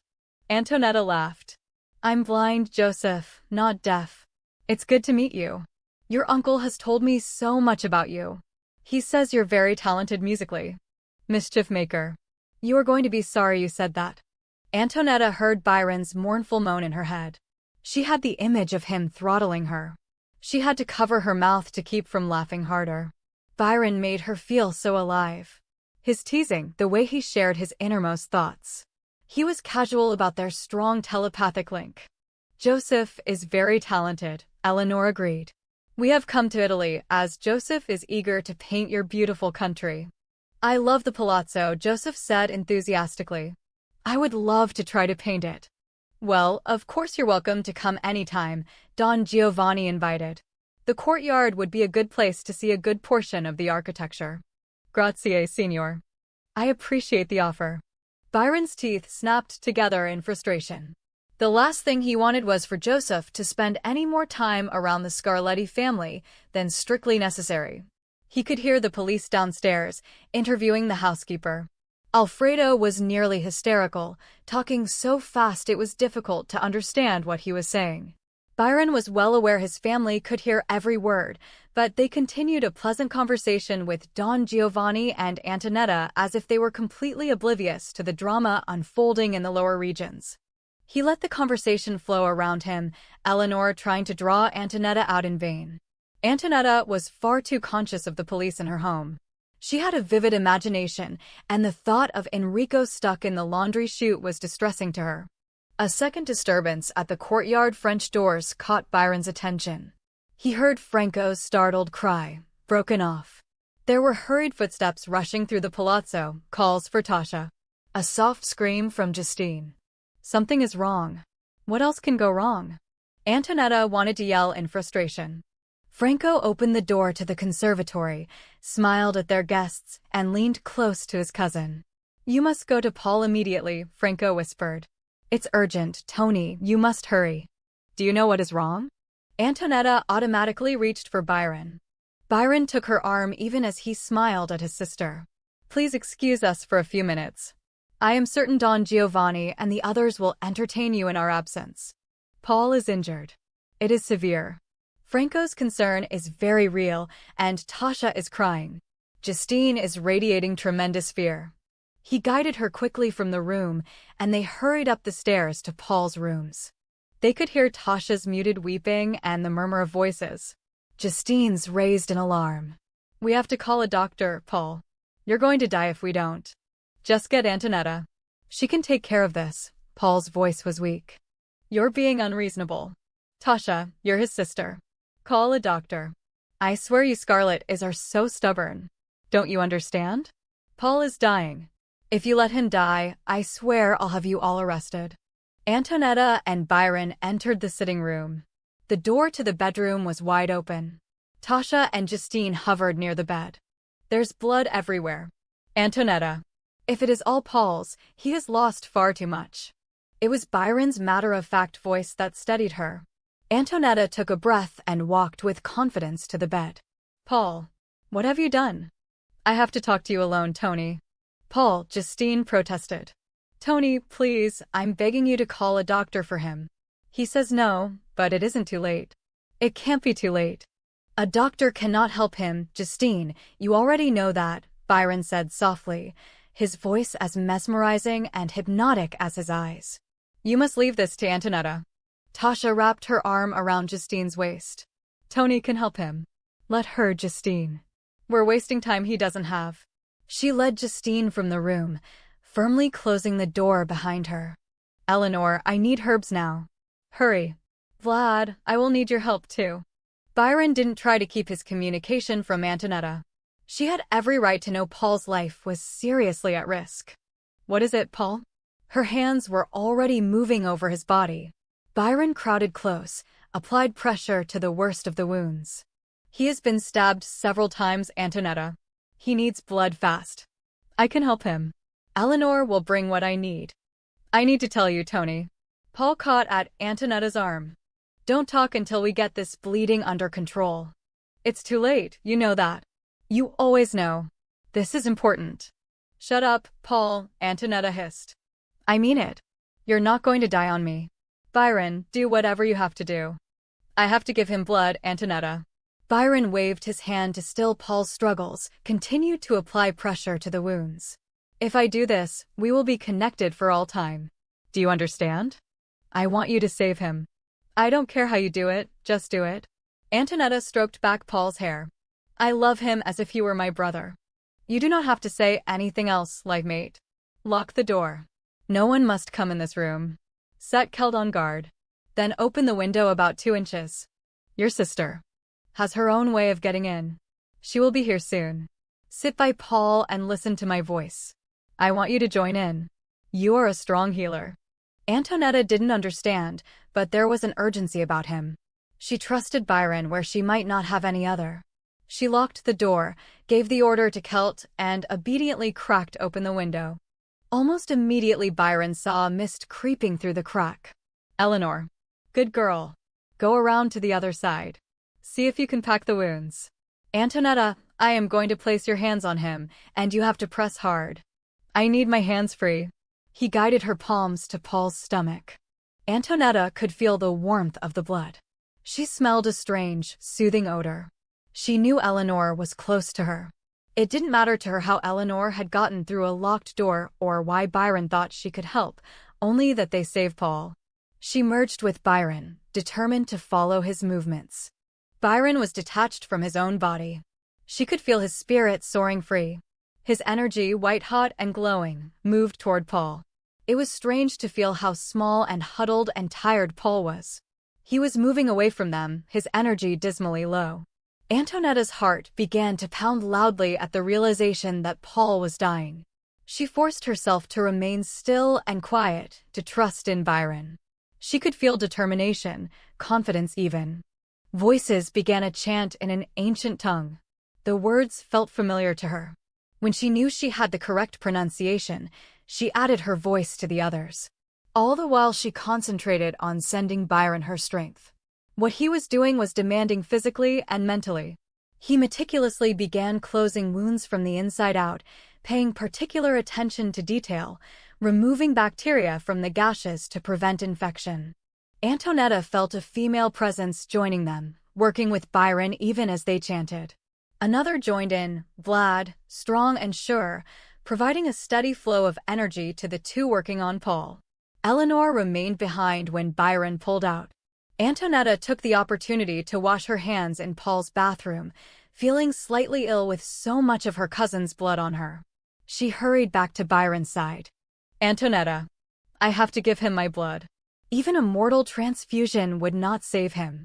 Are you certain you can live with this decision? Perhaps it would be better if you broke off the contact with me while I do this. I'll see it through. You're doing this for me. The least I can do is provide you with energy. She reached out her hand, finding his face unerringly. I know you're tired, and I feel you're afraid that whatever you have to do will upset me, but it won't. I trust you, Byron. He leaned into her, brushed her lips gently with his. She was in darkness, but she felt every sensation, as closely connected as they were. She felt the burning pain as he cut his wrist, a terrible, gaping wound. She felt the way Paul's mouth clamped on, the drawing of Byron's lifeblood from his body. Shock numbed her, protected her, just for a moment. She fought her way past that protective barrier. There was realization that Byron had used his own teeth to tear his wrist. That Paul was devouring the life-saving blood instead of being transfused. That the smell of blood was producing a craving she couldn't understand in herself. Instead of being repelled, she was fascinated. She was also very aware that Byron was monitoring her reaction. Antonietta lifted her chin, continued to chant, fought her human reactions, and concentrated on what they were doing, saving her beloved cousin's life. Byron had taken an enormous chance in allowing her to know what he was. He had entrusted her with a secret even larger than her own. She had Jaguar in her lineage. He was something altogether different. Something loathed and feared by humans. He was vampire. No. Byron's protest was sharp. Never that. I am not undead. Deliberately, Antonietta leaned into him again, framed his face with her hands. While her cousin fed from him, she found his mouth with hers. You amaze me, Byron. She poured her gratitude and her feelings, as confused as they were, into her kiss, trying to tell him without words what it meant that he trusted her enough to save Paul's life in the only way possible. Tears glittered for a moment in Byron's eyes. He had to look away from his sister and her life mate. Antonietta had given him a gift more priceless than seeing in colors. She gave him acceptance. No more, Byron, Vlad said abruptly. You are already too weak. Antonietta felt him sway, his energy gone, his body drained of his enormous strength. He staggered and sat down abruptly, despite her trying to catch him. What's wrong with him? Eleanor? Vlad? Tell me what's wrong with him. Panic rose fast, a terrible fear in her heart and lungs. He is not fed this night, Vlad answered calmly. Healing as he did, holding Paul to earth while doing so and giving him blood, takes a toll. I will take care of his need. Eleanor will need help too. You are being very brave, Antonietta. I haven't done anything to help at all. If Byron needs blood, he can take mine. There was a sudden stillness in the room. Even Eleanor, deep within Paul's body, was quiet. Cara mia. You steal my heart with your generosity. Vlad will provide what is needed. Vlad is not your life mate. I am. I am quite able to provide for you. Her neck throbbed and burned. Her breasts ached. Sexual hunger swirled in the pit of her stomach and spread a slow, burning heat through her body. Excitement blossomed, yet at the same time she tried to analyze why she would feel such a need to provide blood for him. Byron pulled her into his arms. There is no other like you. Bella. In truth, Just the thought of you giving me your blood fills me with a hunger I dare not name. We are not alone. Allow Vlad to give me his powerful blood, and when we are alone, I will thank you properly." She could hear the aching sexual hunger in his voice. Is Vlad's blood more powerful than mine? Will it make a difference? She tried to ignore the answering fire in her bloodstream. Yes, his blood will give me energy very quickly. What does it feel like? Merge with me, Antonietta. Byron wrapped one arm around her waist and took Vlad's wrist to his mouth. The rush hit him hard, hit her. Power pouring into his starved body. Cells and tissue, muscle and bone soaked up the life-giving fluid greedily.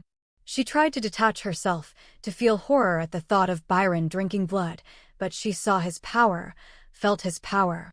When he had taken what he needed, she realized she was barely breathing. How do you stop the blood from flowing? We close the pinpricks with our tongue. The healing agent seals the wound and, if we desire, the skin itself. Antonietta felt a blush stealing up her neck and face. There had been a bite on her neck. Tasha spotted it. You've taken my blood, haven't you? Of course, you are my life mate. Deliberately, Byron caught the nape of her neck and dragged her to him, his mouth taking possession of hers, sharing the flavor and power of Carpathian blood. His tongue swept inside her mouth, tangling with hers, a primal mating while her senses leapt to life, every nerve ending on overload. Eleanor pulled out of Paul's body and into her own, swaying with weariness. It is done, Antonietta. He will live. Vlad swept his life mate into his arms. You are a miracle worker, Eleanor. She is, Byron agreed. Grazie. Both of you. I could not have saved him without your help. I guess my dinner party is thoroughly ruined. You must have such a bad impression of my family.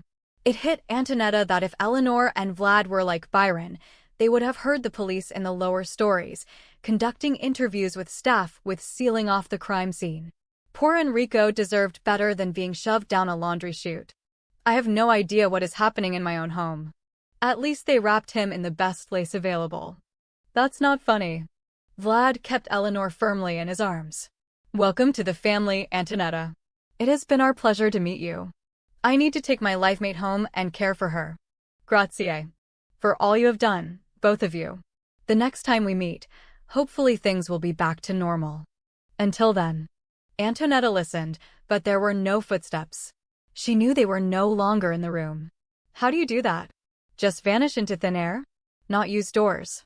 I will teach you. He pulled a chair to the edge of the bed. Paul will be different, more aware as you are. His hearing, his sight, everything will be that much more acute. And I can always touch his mind. It will be a different path than ours, but the connection will be there. Did you pick up on what happened to him? I am going to wake him briefly so we can talk. He will be weak. His body does not have the ability to heal as quickly as mine does. Byron took her hand. I know you have many questions for me. I will answer all of them before the night is over. He brought her fingers to his mouth, nibbled on the sensitive pads. Paul, come back to us now. You can rest soon, but you need to speak with Antonietta. You want to tell her something. It is very important to you to tell her the truth. Antonietta heard the compulsion buried in his voice, was astonished that she recognized it for what it was. Your voice is hypnotic, isn't it? Yes, when I choose. Paul stirred, moaned softly. Tony? I'm here, Paul. She tugged her hand free to rest her palm on her cousin. You're going to live, but you mustn't move around too much. I had strange dreams. I know. It can happen that way, Paul. How did this happen? Tell me. We need to talk to the police. No. You can't do that, Tony. Promise me. Please promise me you won't go to the police. His agitation rose sharply. Byron rested a hand on his shoulder, calming him instantly. Tell us, Paul. We will handle whatever it is together. Do not mention the authorities again. He will undo all we have wrought. I know you thought I was stealing from the family, Tony. I don't blame you for believing that. I wanted you to think I was gambling again. Why, Paul? There was hurt in her voice, pain in her heart. Byron's fingers curled around the nape of her neck, began a slow, soothing massage to ease the tension out of her. I went to a party a few months ago on a yacht. The owner had a priceless painting on display. It was one of ours, Tony. I went immediately to the police, and they told me they had been investigating the theft of treasures from prominent families for months. I knew someone in our family had to be helping whoever was behind the thefts. No one knew the way to the vaults, let alone the codes to get in, except you. No. And Justine. I knew you and no. Would never sell out our family. So I volunteered to help the police find the thieves. Paul, what were you thinking? I was perfect for it. I already had the bad reputation. I always needed money. I was believable. It was easy enough to start paying attention to Justine. Paul's voice was weak, his breathing labored. She was under suspicion, the one person who would have access to all the security codes. And she would know the way to the art rooms and the vaults. This is too hard for you, Antonietta said. We'll talk later when you're stronger. Paul's hand covered hers. I fell in love with her, Tony. I know you're angry with her, and she probably deserves to be in jail, but I'm asking you to let her go. Tell her to go back to America. Just don't put her in jail. Byron shook his head. She is not involved in any conspiracy other than trying to help Paul find a way to pay off his gambling debts. She has never stolen anything from the Scarletti family. Unlike your family, Justine is easy enough to read. I would never believe such a thing of her. After all these years, why would she suddenly decide to steal? Antonietta asked Paul. It has to be her. There is no one else, Paul said. She had access to everything. She's the one who drew me a map to the vault and gave me the access code. You were willing to die instead of going to a hospital so she wouldn't go to jail? Lie and take the blame for missing objects for Justine? Paul, you aren't thinking clearly. You should have come to me with this immediately. Antonietta, Justine did not steal. She regretted giving Paul the codes and the map. She wanted to give him money, but he refused. She believed he was in trouble and wanted him to tell you, but he refused that option. He convinced her he would be in danger from the men he owed money to. It is clear he thought she would involve him in the theft ring, but she did the only other thing she could. She gave him a map and the codes. I felt it was a betrayal of your friendship. But that is all it was. She is not involved in any theft ring. I'm not going to turn Justine over to the police, Paul. But you need to tell me who did this to you. They have to be dealt with.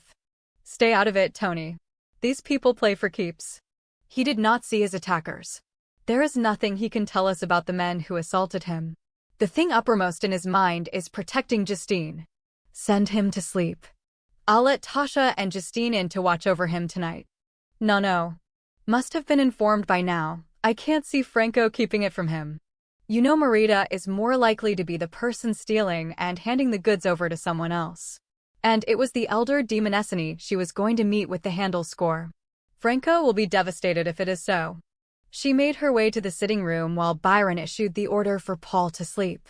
Tasha and Justine practically fell into the room with Franco and Don Giovanni on their heels. He is alive, Antonietta reported. Just barely. He needs sleep. And plenty of liquids. Can you clean him up and fix the bed? We're both exhausted. Byron has a talent for healing much greater than mine, and he did most of the work.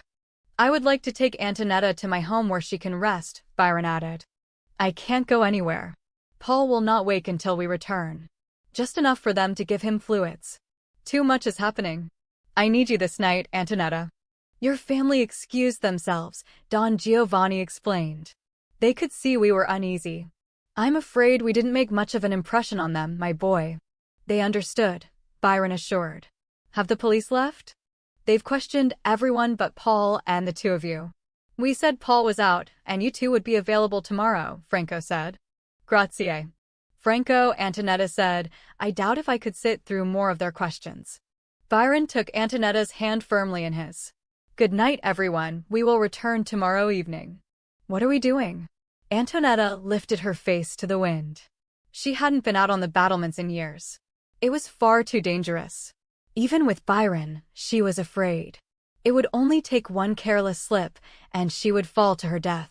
When she inhaled, she could scent the faint odor of the cat's presence lingering.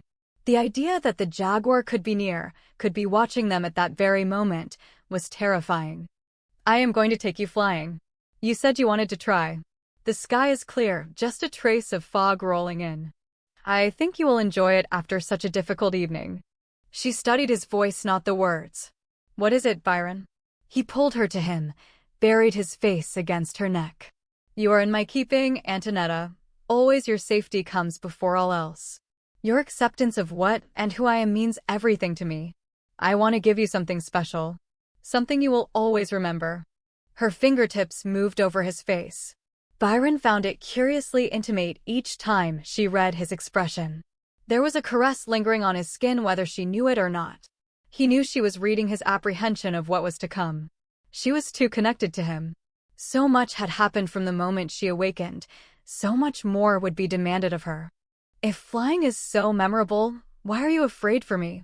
For the first time he caught her wrists and pulled her hands from his face, cradling them against his chest. He leaned his forehead against hers. I have to talk to you tonight about what I am, about what being my life mate means to both of us. And you're afraid I can't accept you? I've already done that.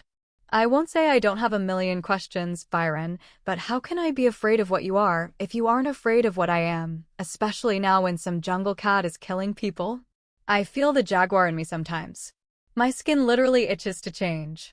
Or are you afraid for me because you think the killer is someone in my family, perhaps Paul? It is not Paul. Or if it is, he has no memory of taking the shape of a jaguar. She sagged with relief. I was so afraid.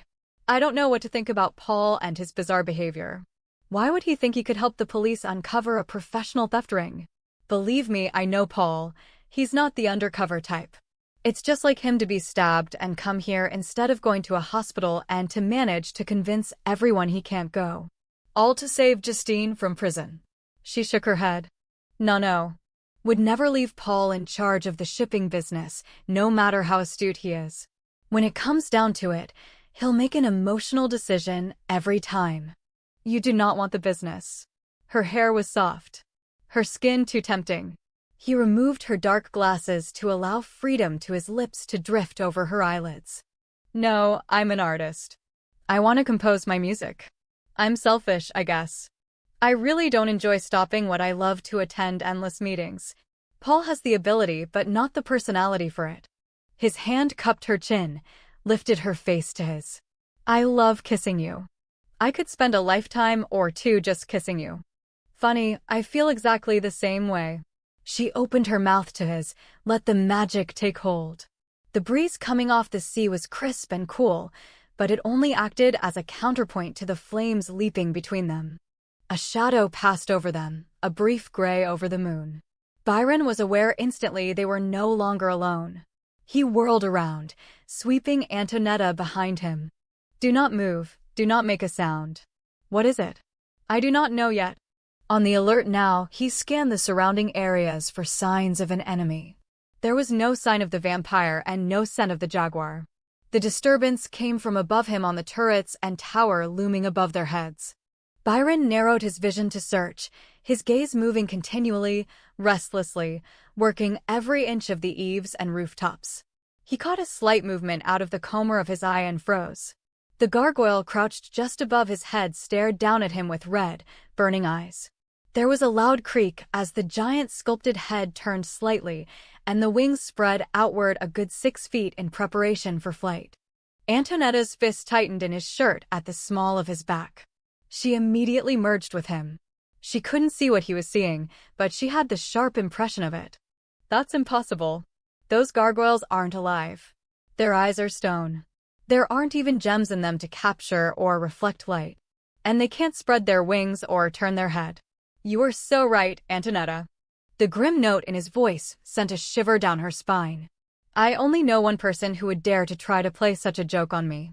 Byron concentrated on the gargoyle. The head turned further, facing back toward the rooftop. As the head swung around, the giant mouth yawned open, and huge teeth filled the jaw. The mouth snapped closed, a vicious bite of warning. Joseph yelped, scooting out where Byron could see him. You almost took my leg off, he accused. That was the idea, Byron replied calmly. Next time you try to sneak up on me, I will make certain the gargoyle takes a chunk out of you. Joseph sat on the back of the gargoyle, dejected. I can't get it right. No matter how many times I try to make an inanimate object move, it's always clunky.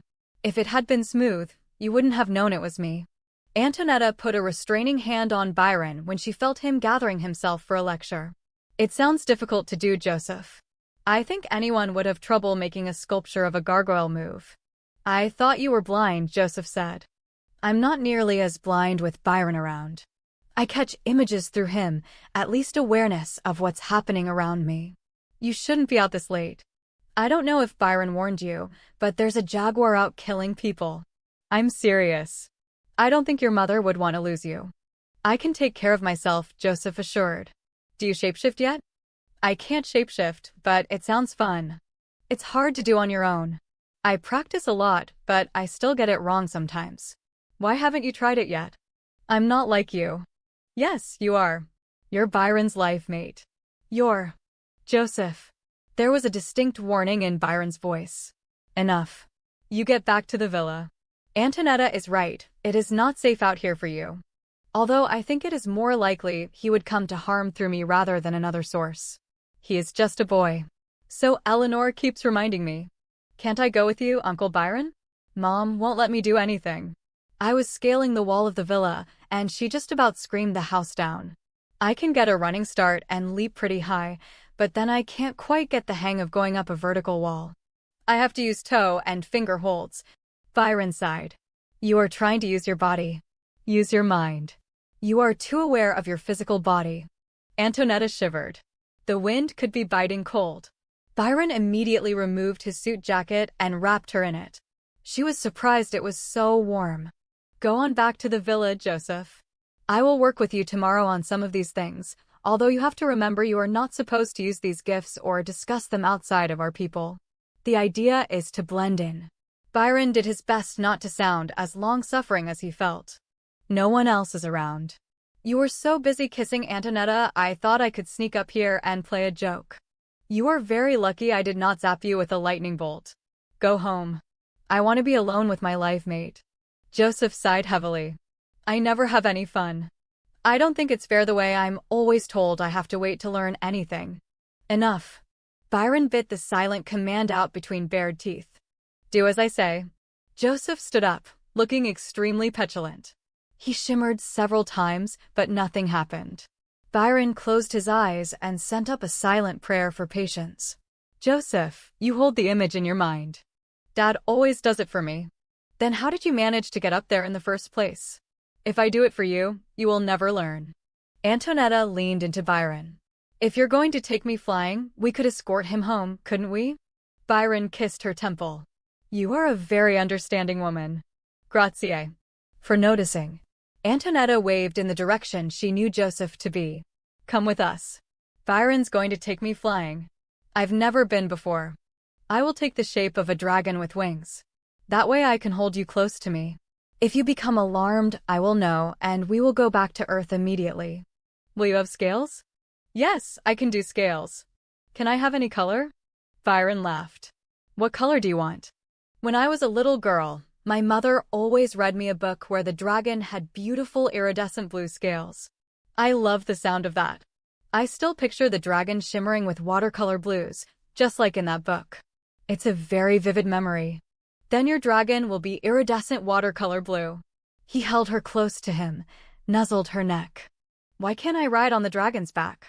In all the books, a rider was on the dragon's back. Only the idiot who was going to be eaten was clutched in the dragon's claws.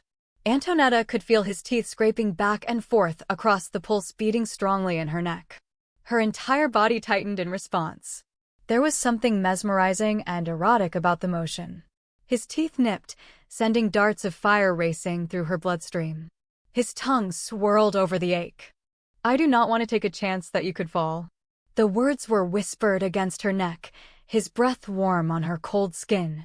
His teeth closed over her pulse, teased gently while desire burned hot in her deepest core. I won't fall, Byron. I'll hold on tight. Please let me do this. How could he deny her anything, her slightest wish, when he knew what was in store for her? I will be most unhappy with you should you slip, Antonietta. You do growl like a bear sometimes, Byron. I want to be a dragon, too, Joseph called. I've never done anything like that before. That would be too cool. Byron threw his hands up in the air in defeat. Hold the image that you find in my mind, Joseph. Make certain you are able to maintain it before you step off that roof. You cannot be distracted. This is a large beast, quite unlike a bird. It is not as easy because it is unfamiliar. Study the details in my mind and hold that image at all times. I want you to stay close to me in case you get into trouble. You really are a sweet man, Byron. Antonietta smiled at him. You cannot do that, Kara. I have trouble thinking when you smile at me. If one hair on Joseph's head is damaged, my sister will rip my head off. And if anything should happen to you, I do not know what I would do. Her laughter at his suffering tone drifted up to the clouds. I'm excited. Be my dragon and let's go flying. He didn't wait. He was afraid he would change his mind if he thought too much on what could happen. He shifted his shape, holding the detailed image of the iridescent blue dragon in his mind for his nephew. Carefully, so as not to knock into Antonietta accidentally, the huge dragon lowered itself so she could climb onto its back. Antonietta let out her breath slowly and reached out to the great bulk so close to her. The huge back was cool, scaled, and felt much like a large python she had once touched. Oh, Byron, this is unbelievable. She felt tears burning in her eyes at the unexpected gift. In her wildest dreams, she never imagined such an opportunity. She took her time, feeling her way over the great hulk, the neck, even the wedged head, seeing with her fingertips. It's beautiful. Perfect. I'll never forget this moment. She stepped up on the offered leg. It took several tries to make it onto the back. There was a small saddle for her to fit into, stirrups for her feet. Her heart turned over at his thoughtfulness. Byron seemed to think of the smallest detail to make everything easier for her. She leaned forward and wrapped her arms around the dragon's neck, the reins tight in her hands. I'm ready, Byron. Go. The dragon rose with great caution, fearful of jarring his rider. Joseph? Are you ready? The smaller dragon, crouched upon the roof of the turret, unfolded its wings and shook them experimentally. Antonietta laughed as she felt the rush of air on her body. She felt Byron extend his wings.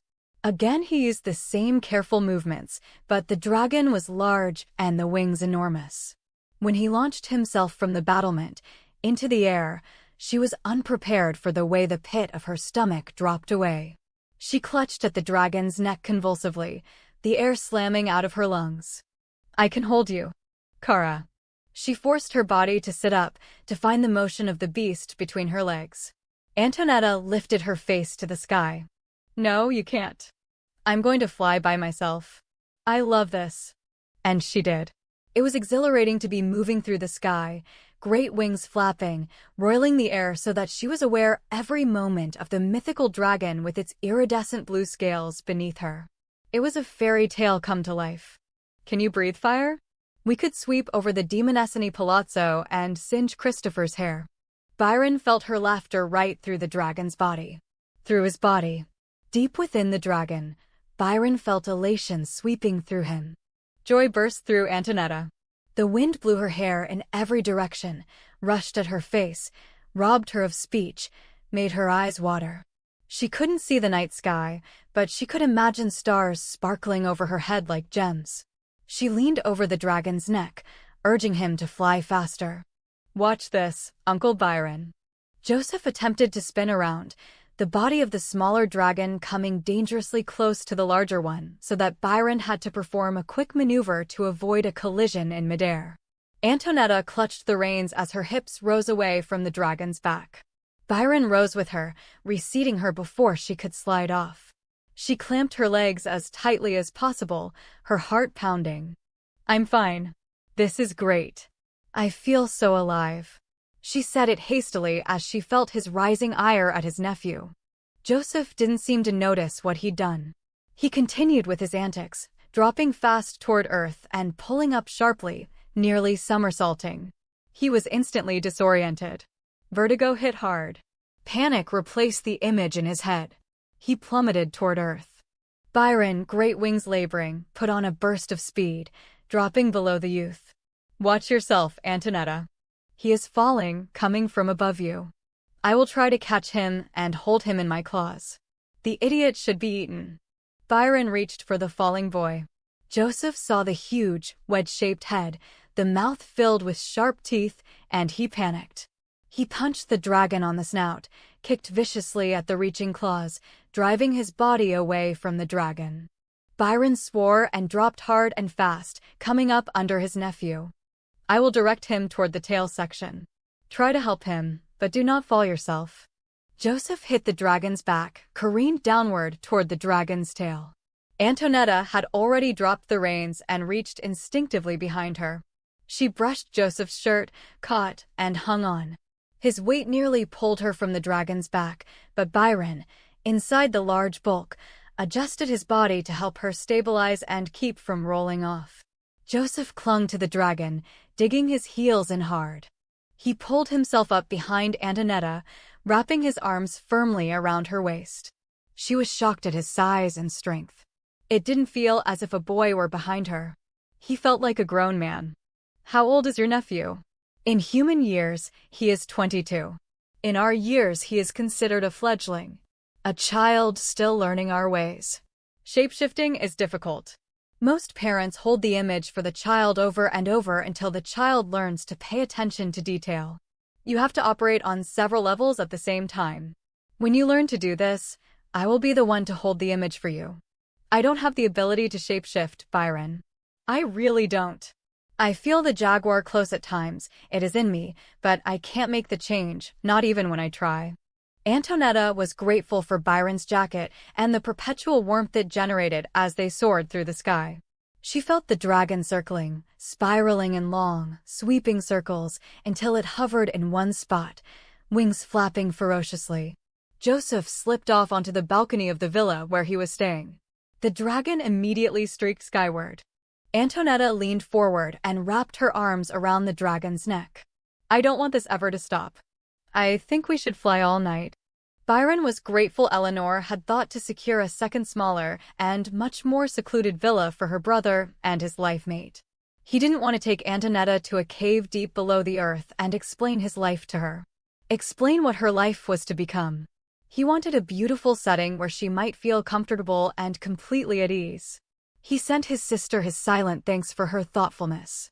He didn't know how she had accomplished it in so short a time, but Eleanor was always efficient.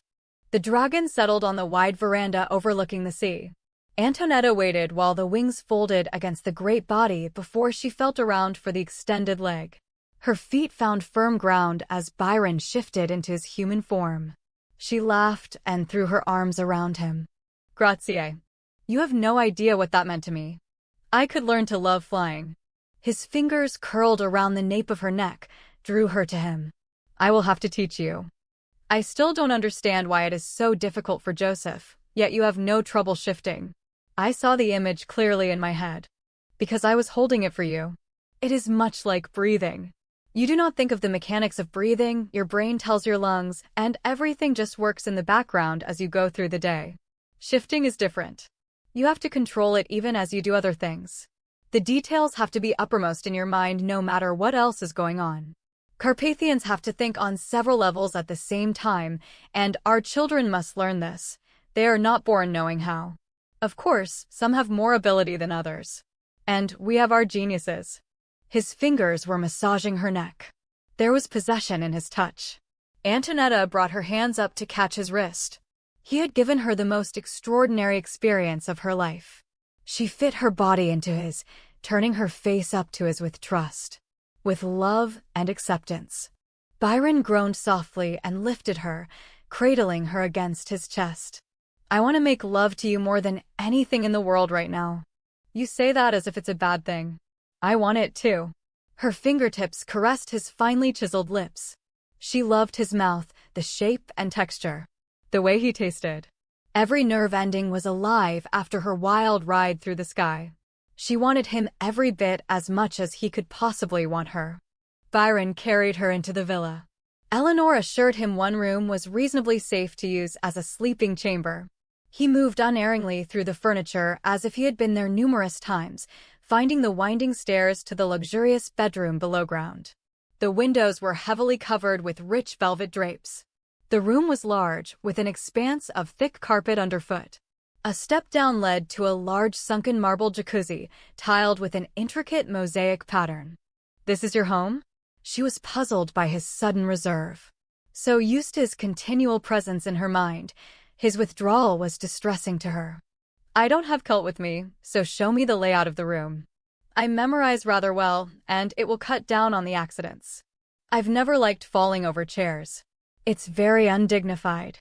Instead of laughing, Byron's tension level seemed to increase. He lowered her feet to the floor, beside the bed. She felt the thick quilt with her palm. "I would never allow you to fall." He immediately provided the map of the room for her. She deliberately smiled at him. "No, of course you wouldn't. Nice room. I wouldn't mind sitting in the jacuzzi after being in the night air. How about you?" Byron raked his hands through his hair and obligingly turned on the water spigots before seating himself on the edge of the bed. Antonietta studied the map of the room in his head, then slowly walked around, feeling her way down the single step until she could seat herself on the edge of the jacuzzi. "Why are you so troubled, Byron?" She didn't have a sense that he wanted out of their relationship, more than he feared she might want out. "Is it because of the way you had to give blood to my cousin?" She shrugged out of his jacket, folded it neatly, and set it away from the filling tub. "You may as well talk to me. You want to. You just are having trouble figuring out how to explain everything to me. Am I that difficult to talk with? I was there. I recall I begged you to save Paul. Do you think I'm going to quibble over how you managed to do the impossible?" Byron lifted his head to look at her.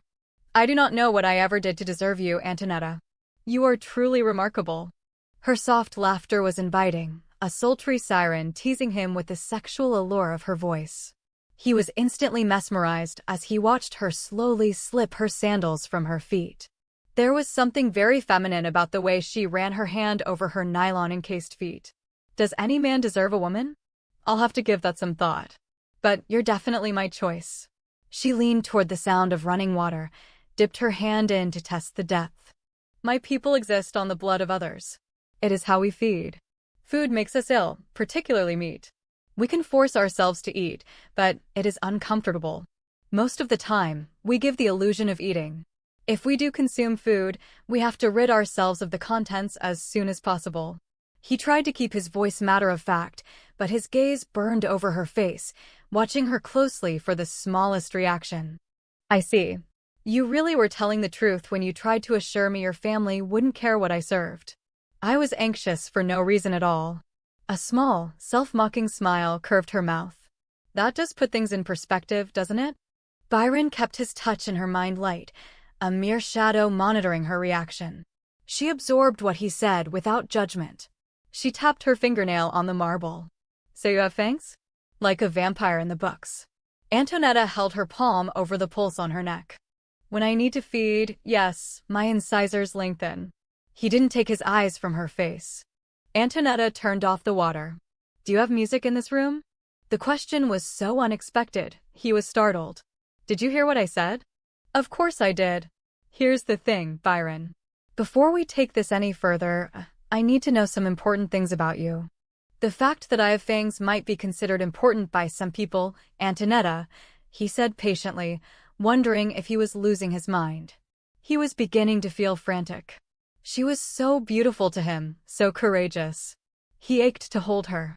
He had carefully planned the way he would break his heritage to her, the way he would lovingly reassure her, yet she didn't seem to be in need of reassurance. I suppose so, but I'm more concerned with your choice of music. I can live with some things, but music is my life. If you had atrocious taste, I don't know, I'd have to reconsider this entire affair. He pushed his hands through his hair again with growing agitation. That is another thing. We are not having an affair. In the eyes of my people, in my eyes, we are husband and wife. More. We are bound for all eternity. The binding ritual has already taken place. She turned her head then, her eyes finding his face unerringly, as if she could see him. Where was I during the binding ritual? Because I don't actually recall such a thing. And while you're at it, you might explain it to me. Her direct gaze shook him. She looked serene sitting there on the edge of the jacuzzi in her stocking feet and long skirt. A female is bound to her life mate when he recites the ancient bonding words. The power of those words is imprinted on every male of our species before his birth. We are two halves of the same whole. When the words are said, the souls become one as they are meant, and neither can be apart for long without the other. And this can be done without her knowledge or consent? Her tone was mild. She dipped her hand in the water, created swirling patterns. We have few women. Our race is nearly extinct. We found that a few rare women who possess psychic ability are born the other half of a Carpathian male. So without their knowledge or consent, you bind them to you, she repeated.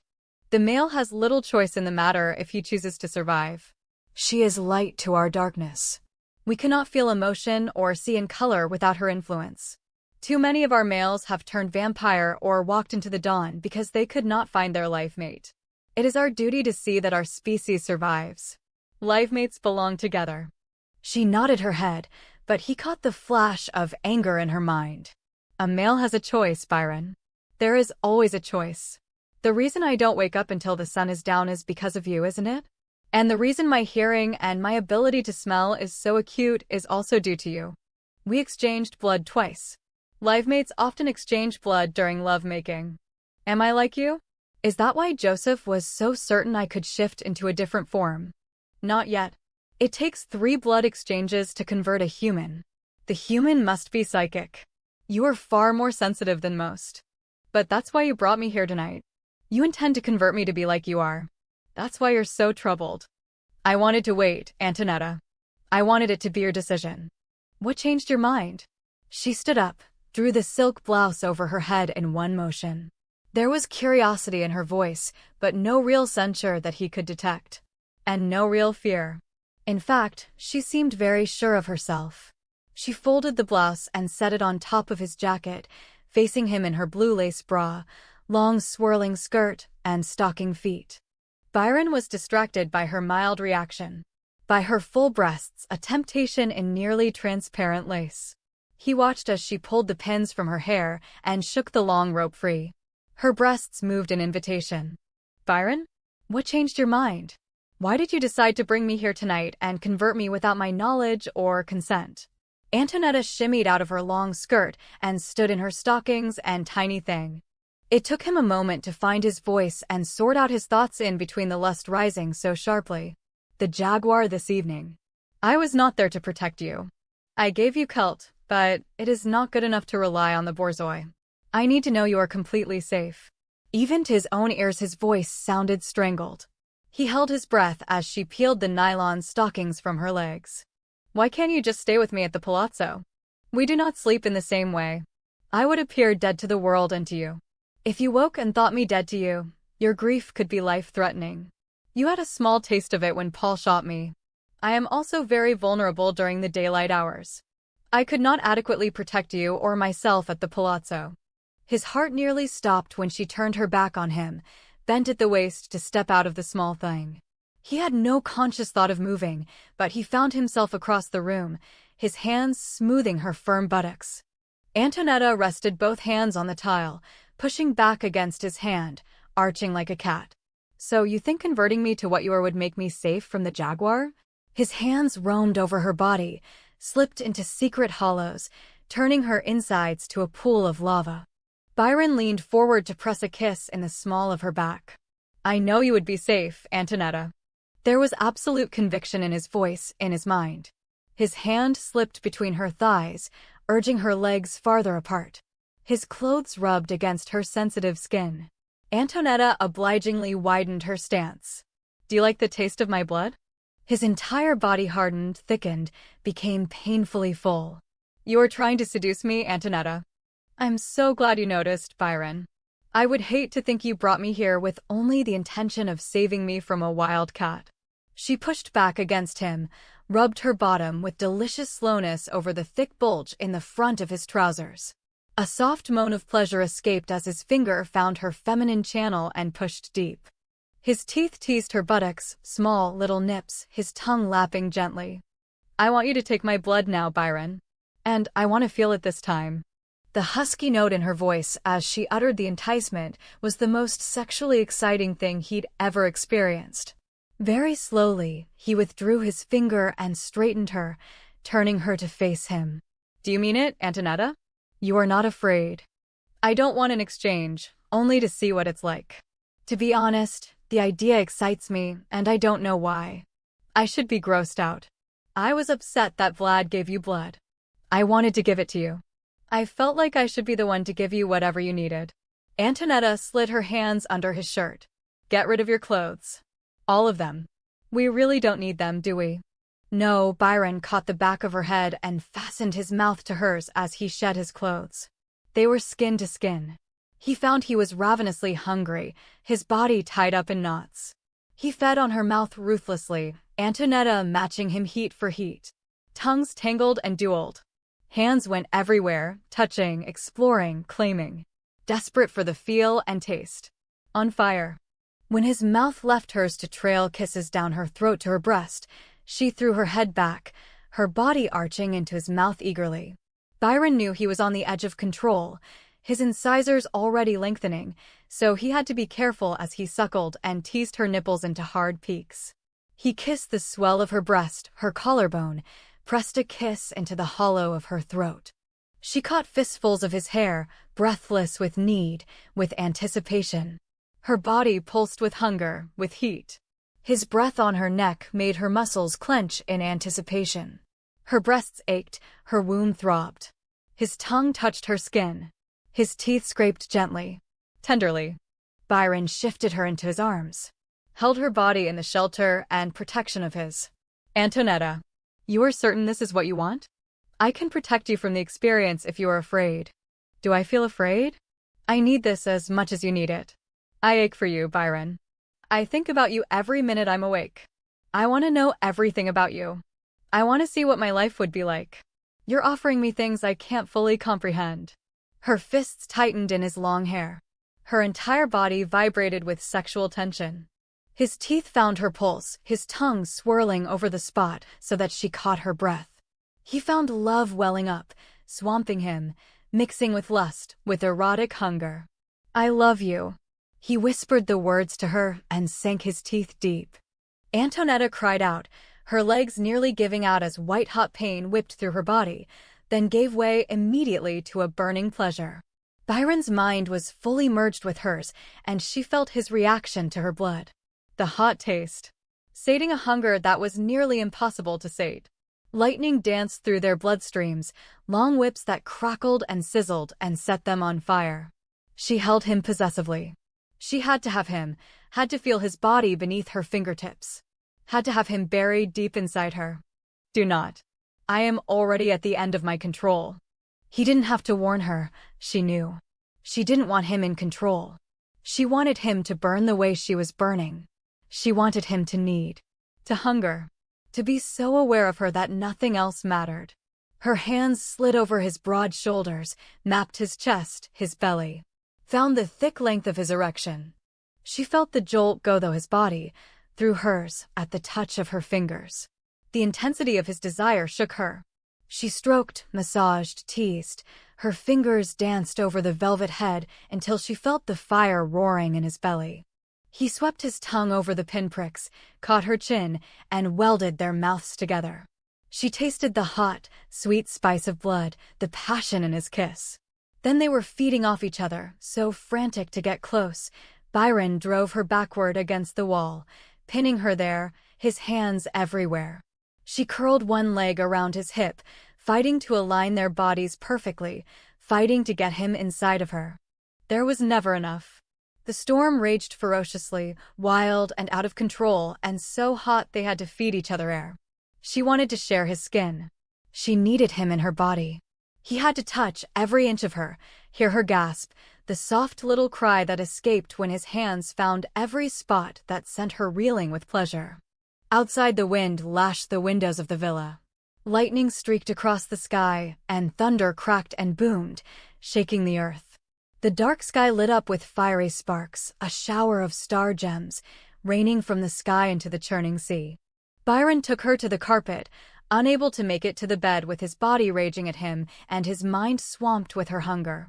Immediately, he indulged his need for intimate exploration, leaving the haven of her mouth to rain kisses over her breasts and stomach, teasing her navel, lifting her hips and plunging his tongue deep.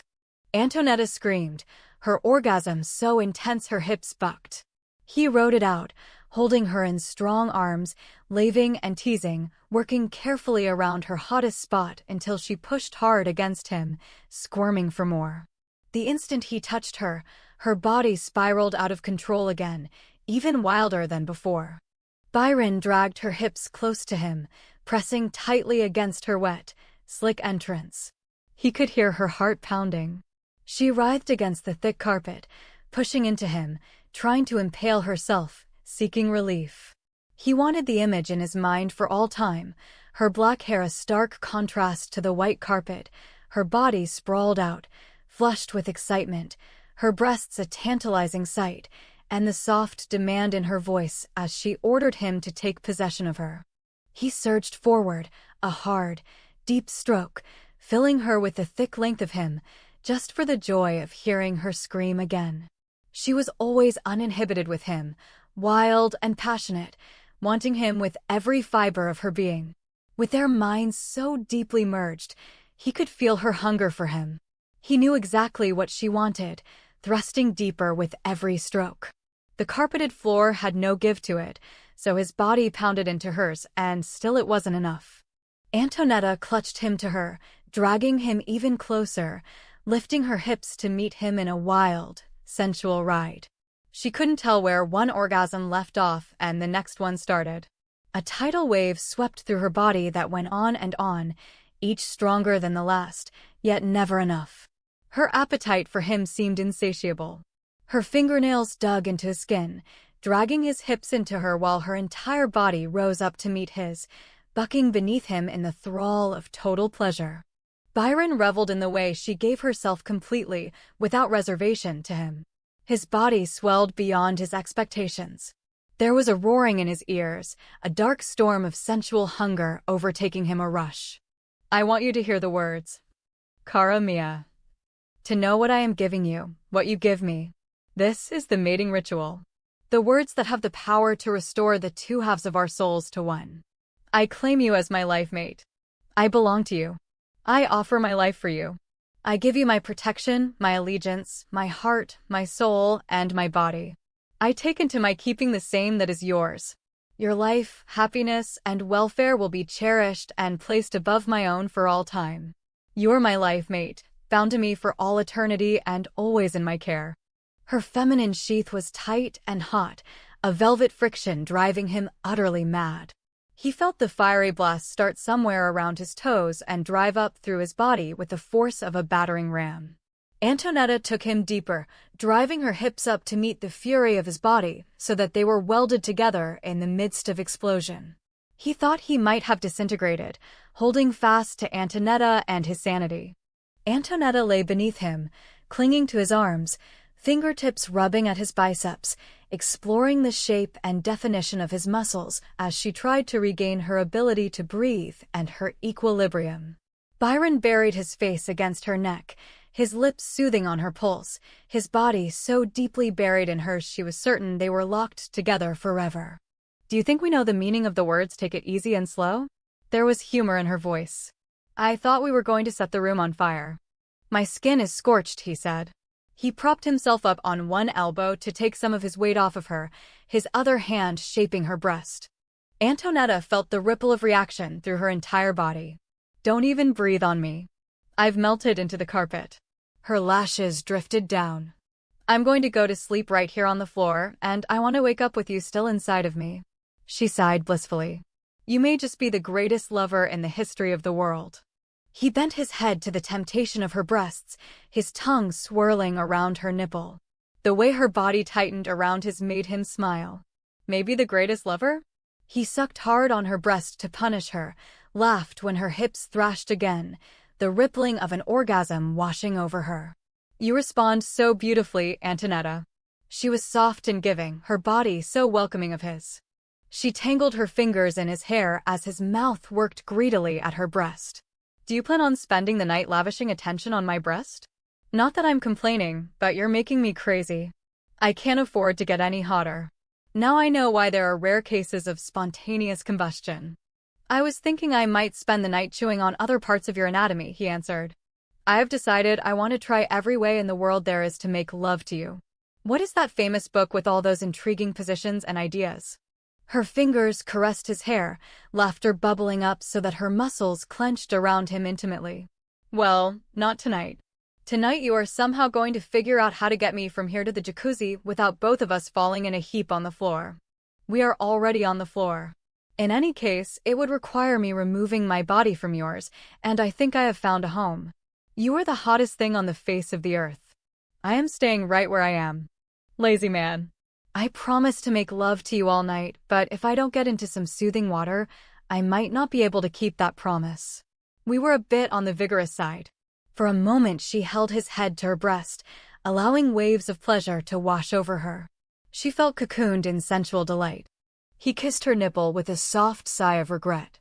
I suppose you are right, but I want you to know I was enjoying myself. When we go to bed, I'll let you have all the fun you want. You can indulge your every fantasy. She had been in his mind. She saw each fantasy and was excited with the knowledge of his intentions. I wish I had your stamina, but I don't. I need to rest. I don't want to be sore. My saliva contains a healing agent. We do not have to worry about that. I will not allow you to feel discomfort. He slowly began to withdraw from her body. Her muscles reacted, gripping at him, trying to hold him to her. Byron kissed her throat. See how you are? Even your body does not want us to separate. Don't listen. She wrapped her arms around his neck when he scooped her up to cradle her against his chest.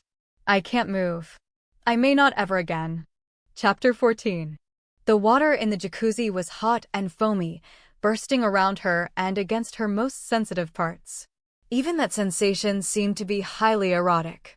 Antonietta sighed blissfully. This is perfection. Do you have candles? If you want them.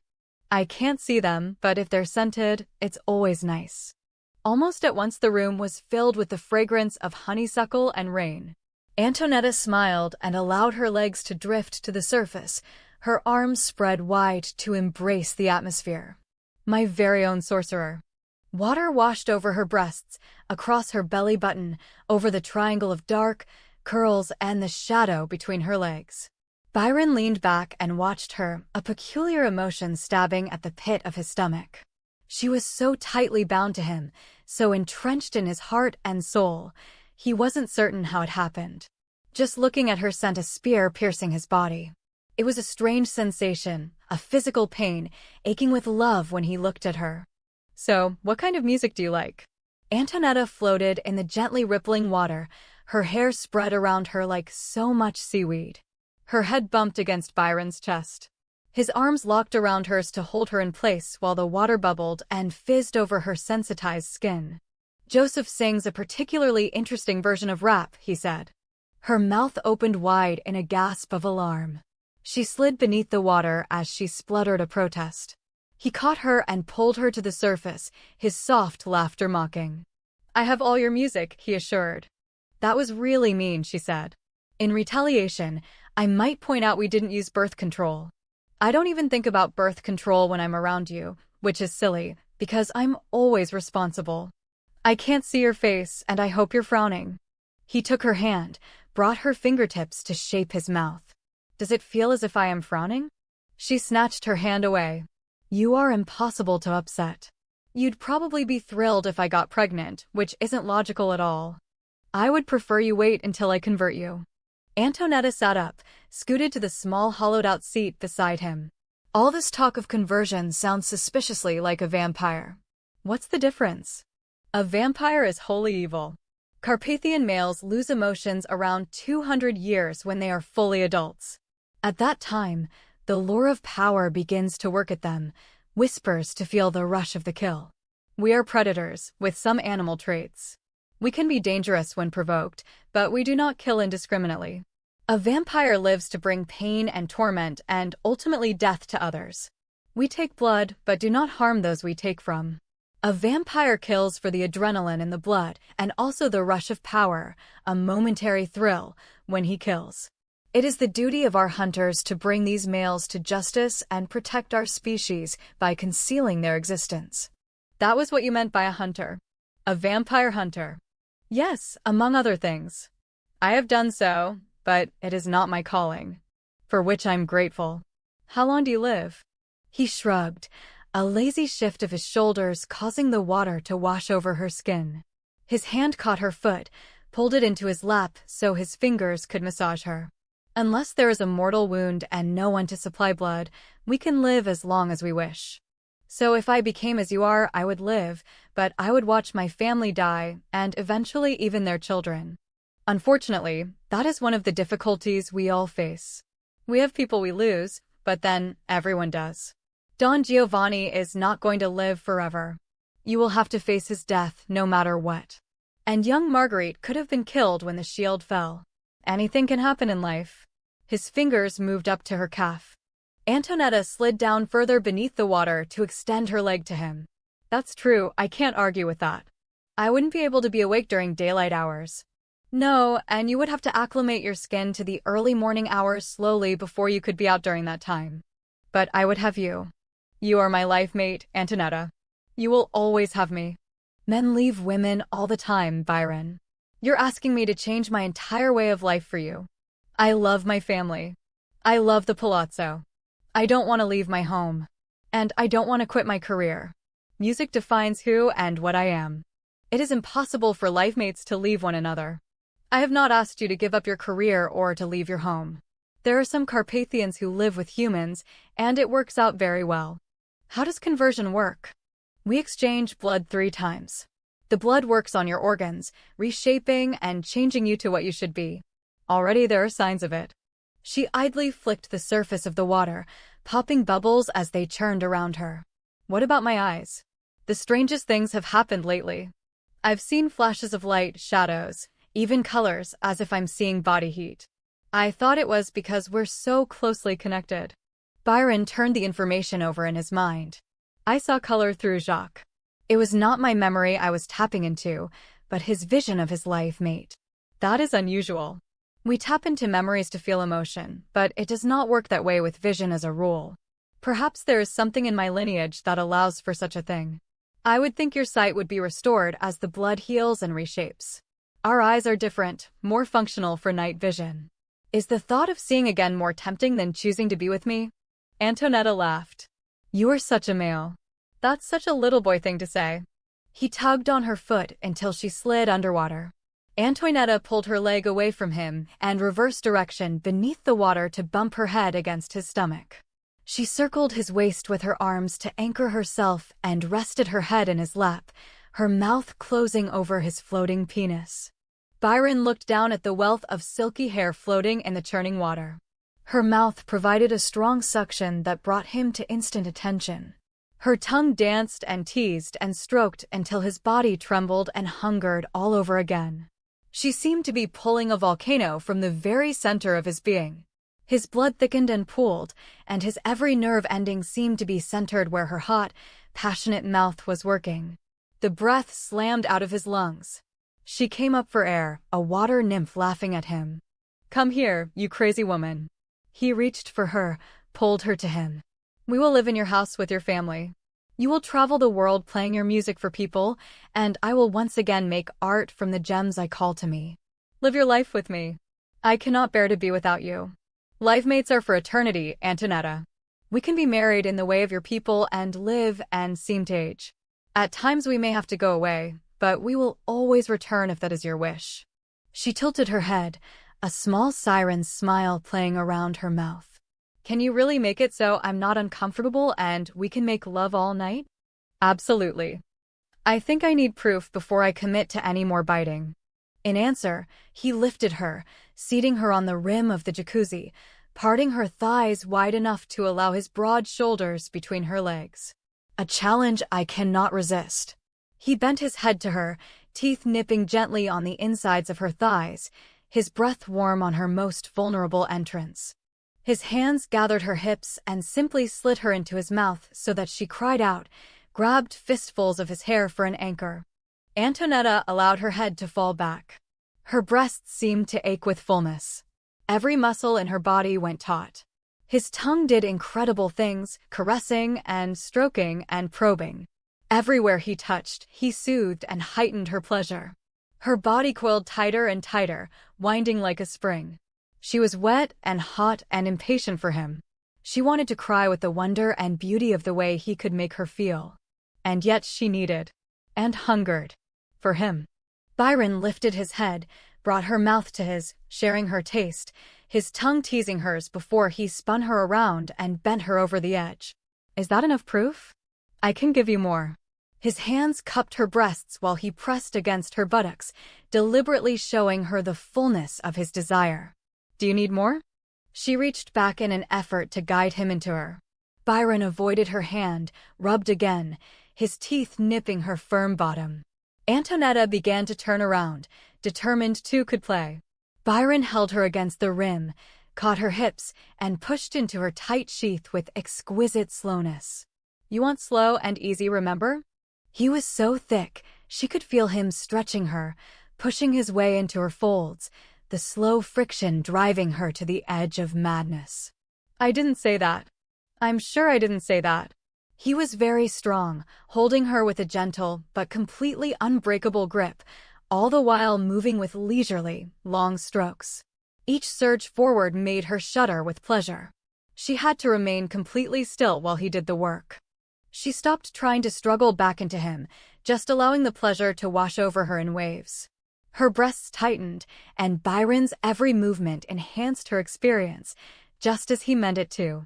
Antonietta reached for his mind to share her every orgasm, the beauty of giving herself up to heat and fire. To him. She could feel his growing exhilaration as her body became more and more stimulated, gripping him tightly and taking him with her right over the edge. When she could breathe again, Antonietta found herself laughing as he stepped carefully backward, taking her with him into the bubbling water. Are we permanently stuck together? My legs are going to give out, and I didn't do any of the work. The water bubbled over her buttocks, fizzed between their bodies, and teased her feminine core. I hope you know you're never going to persuade me using sex. You can try, I hope you do try, but I'm going to make a decision based on other things. Important things like your choice of music. The laughter faded from inside of her. Antonietta went very still. Byron slipped out of her body, turned her around to face him, his hands resting lightly on her hips. What is it, Antonietta? Do I have a choice, Byron? Are you asking me if I want this conversion or telling me about it because you intend to convert me, no matter how I feel? Her fingernails dug into his arms. He could feel the beat of her heart, hear the steady, frightened rhythm. Byron curled one hand around the nape of her neck. I brought you here with every intention of converting you. His voice was very low. My first duty to you and to my people is to protect you. I need to sit down. Her breath was trapped somewhere in her lungs, and her legs were rubbery. She felt behind her for one of the seats. Byron helped her to sit in the foaming water. Turn off the jets. He did so, and the room was suddenly quiet. She drew up her knees, wrapped her arms around them. Do you have any idea how vulnerable a woman can feel? I'm a strong woman and not afraid of most things, but I'm intelligent enough to stay in an environment that works for me. I have managed to do most things I've wanted, but I've always made certain that I surrounded myself with people I trusted. Being blind makes me even more vulnerable. I can't slap your face and walk out of here like a drama queen. If I fell over a chair, it would ruin the effect. Do you want to slap my face? She pushed her wet hair from her face. No, I want you to let me make my own decision. This isn't a small thing you're asking of me. This is even bigger than marriage, and I was never going to get married. Why wouldn't you marry Antonietta? She shrugged her shoulders. The water held heat, and right now she needed heat. How would I ever know a man wanted me for me? I'm not how you see me at all. I'm overweight, and I do have scars, not like Tasha led me to believe, but they're there. I've seen firsthand how damaging a wrong marriage can be. Paul and Tasha suffered so much. You have no idea. Their father was such a womanizer. She rubbed her hand over her face. He was with every maid in the palazzo and every other woman he could charm. He was in all the tabloids. He didn't care where he was or who would see him. He was capable of having sex with a woman in front of the Paul and Tasha and laughing about it. He was abrupt and disapproving with Paul and showered Tasha with presents and little else. He had no honor, Antonietta. I do. Aunt Selina knew about all the women. She drank so she could pretend otherwise. There was a rumor that one of his women had his baby. Antonietta rubbed her hand across her mouth as if trying to wipe away a bad memory. Aunt Selina died one day under what the authorities claim were suspicious circumstances. She and Anton were in the tower. There was a terrible fight. Nano went up and tried to calm her and get her to come down. Even Helena tried. Selina fell or was pushed. It was a horrible time in our lives.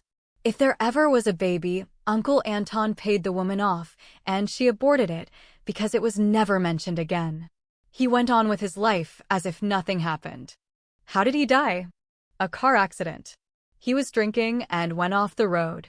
She leaned the back of her head against the rim of the jacuzzi. Tasha's been married.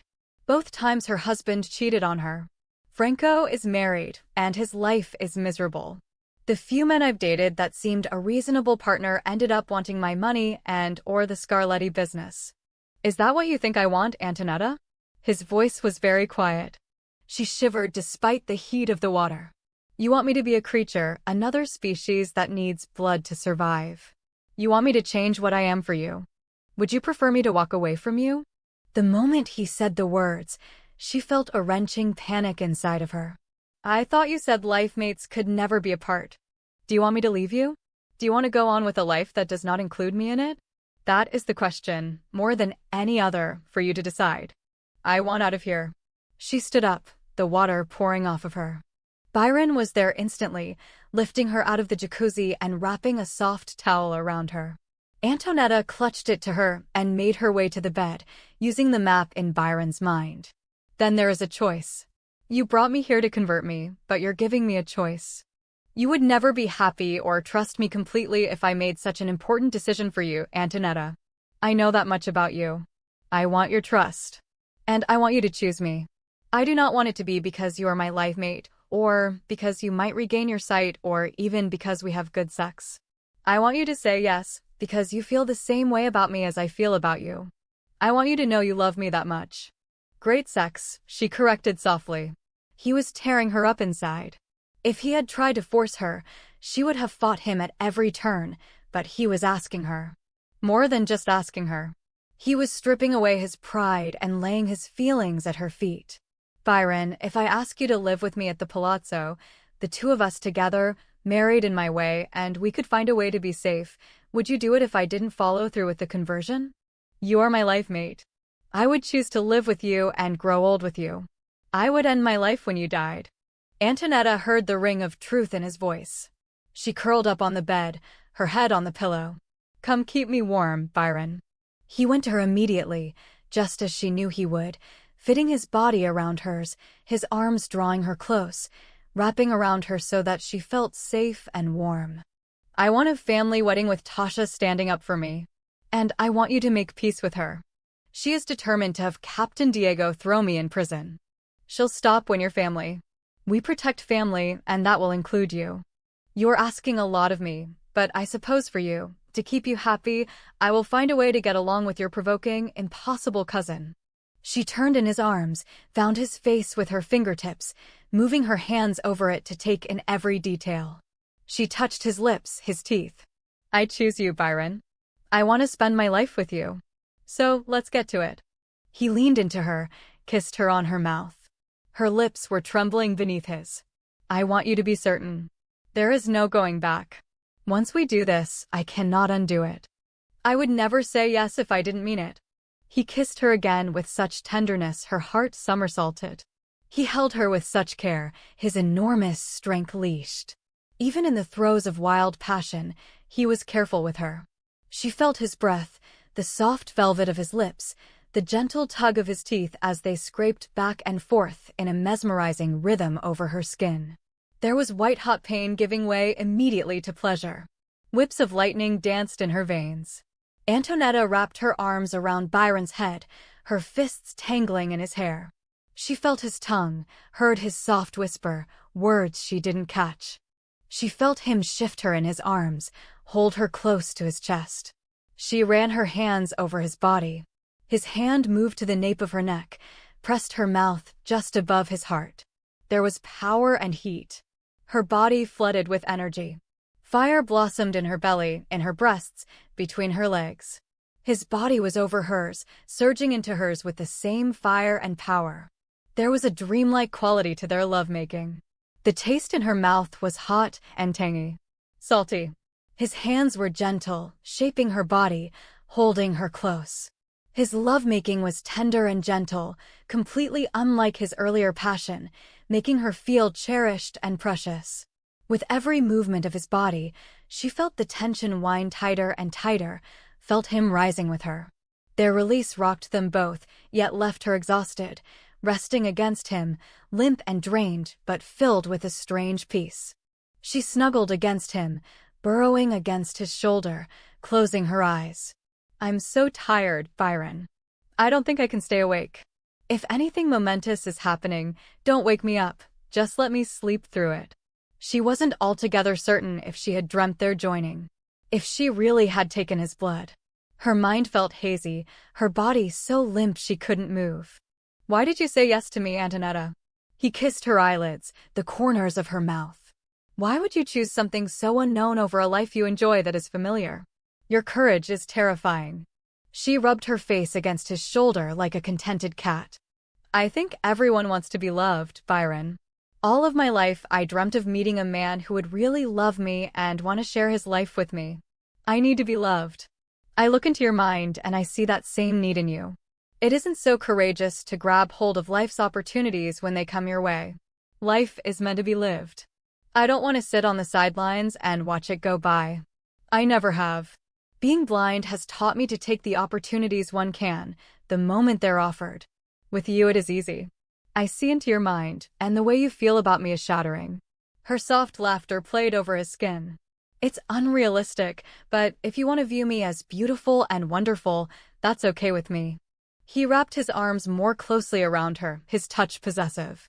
"You already have certain abilities, and you are extraordinarily sensitive. It will be interesting to see how your gifts develop over the coming years. But we will live at the palazzo," she reiterated, wanting reassurance. No. Would not want me to leave. And no one understands Tasha. She never says what she means. Most of the time I would scan her mind and read her intentions, not paying any attention to her words, but your family, and even some of your servants, have those strange barriers. Will I be able to do that too? Yes. But in the case of your family, they would realize what was happening, and you would have to remove the memory. You learn over time. It is better, if possible, to allow people the privacy of their own thoughts. I found it intrusive and a bit frightening when I realized you could read my mind. Thoughts come and go randomly at times. I wasn't sure I wanted you to see what I was really like." He laughed softly, feathered little kisses into her hair. "I find it better to skin Joseph at all times, and you might want to remember to do the same. He looks innocent enough and sounds it, but in truth he is a holy terror. Do you think I'll really be able to see?" She drew up her knees. There was a strange burning in her stomach. With each passing minute it had increased until it was painful. Moving her legs didn't seem to help. Byron slid his hand to her belly, fingers splayed wide to take in the expanse. His touch should have been soothing, but sharp spears of pain shot through her abdomen and down her spine. "Byron?" Sweat broke out on her body. Cramps gripped her muscles. "What's happening to me?" "The conversion is taking place." He merged fully with her, tried to shield her from the pain. No matter how hard he tried to block it, the burning ripped through her body. A convulsion lifted her up and slammed her back into the mattress, in spite of his restraining arms. She felt something alive racing beneath her skin, itching horribly, trying to force its way out of her pores. She thought she screamed, but no sound emerged. A noise boomed in the room, annoying, hurting her ears. She couldn't seem to adjust the volume. Jock, what should I do?" Byron reached for the one man who he knew had been through such an event. The one man who might aid him in helping to shield Antonietta from the worst of the pain. It was easy enough to allow Jacques to share knowledge of what was happening to Antonietta. There is little you can do until her body is rid of all the toxins. Then you must send her to sleep and give her body time to heal in the earth. It is a difficult time, Byron. If you should need aid in any form, I am here." Antonietta gasped as another wave of fire burned through her body, burst over her heart and lungs and gripped every muscle in her body. She forced air through her lungs, realized Byron was breathing for both of them. She reached out blindly for his hand. Byron tightened his grip on her, wanting to hold her to him. 1,000 needles stabbed her eyes. Fire burned her eye sockets. The ends of her fingers went numb, then burst, hooked claws emerging, then receding. Byron was forced to let her hands go to keep from being ripped open. Her body convulsed again, arcing, stretching, contorting. She was slammed back to the mattress. I had no idea, Antonietta. I would never have asked you to go through this. She rode out another wave, tried a small smile, but her face felt like it was lengthening. Labor should be a piece of cake to Carpathian women after this. Her voice was constricted, not her own. A soft growl accompanied her words. The noise in her ears increased to a deafening roar. I'm going to be sick. Get me into the bathroom. Byron scooped her up, moving quickly.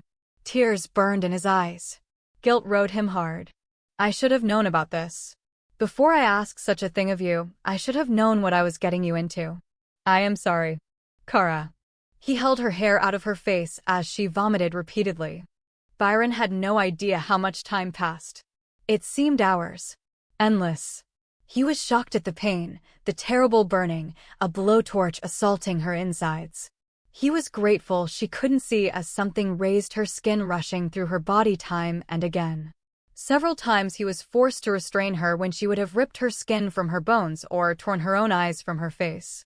He tried everything he could think of to lessen her suffering, but all he could really do was hold her to him and watch that she didn't harm herself. Exhaustion helped more than anything so that she rested between the waves of pain, holding his hand, keeping her mind carefully blank. Byron was grateful the moment he sensed it was safe to send her to sleep. He issued the merciful command ruthlessly, and she succumbed without a murmur. Chapter 15. Byron carried Antonietta from deep within the healing soil back to the bed in the villa. He made certain there was no evidence of having spent the day in the ground as he laid her on the sheets and curled up beside her. His heart was pounding, and he actually tasted fear in his mouth. Framing her face with his hands, he kissed her mouth. Wake for me, Antonietta. Wake and embrace your new life. She stirred, her lush body moving beneath his, her breasts pushing into his chest, her hips providing a cradle for his. Antonietta stretched leisurely and opened her eyes. She screamed and covered her eyes. Something's wrong, Byron. This can't be right. Something went wrong. Byron tried to read her mind, but panic was uppermost. Let me see. I do not understand what is wrong, Antonietta. You just woke up. There should not be pain. Are you in pain? Her stomach churned.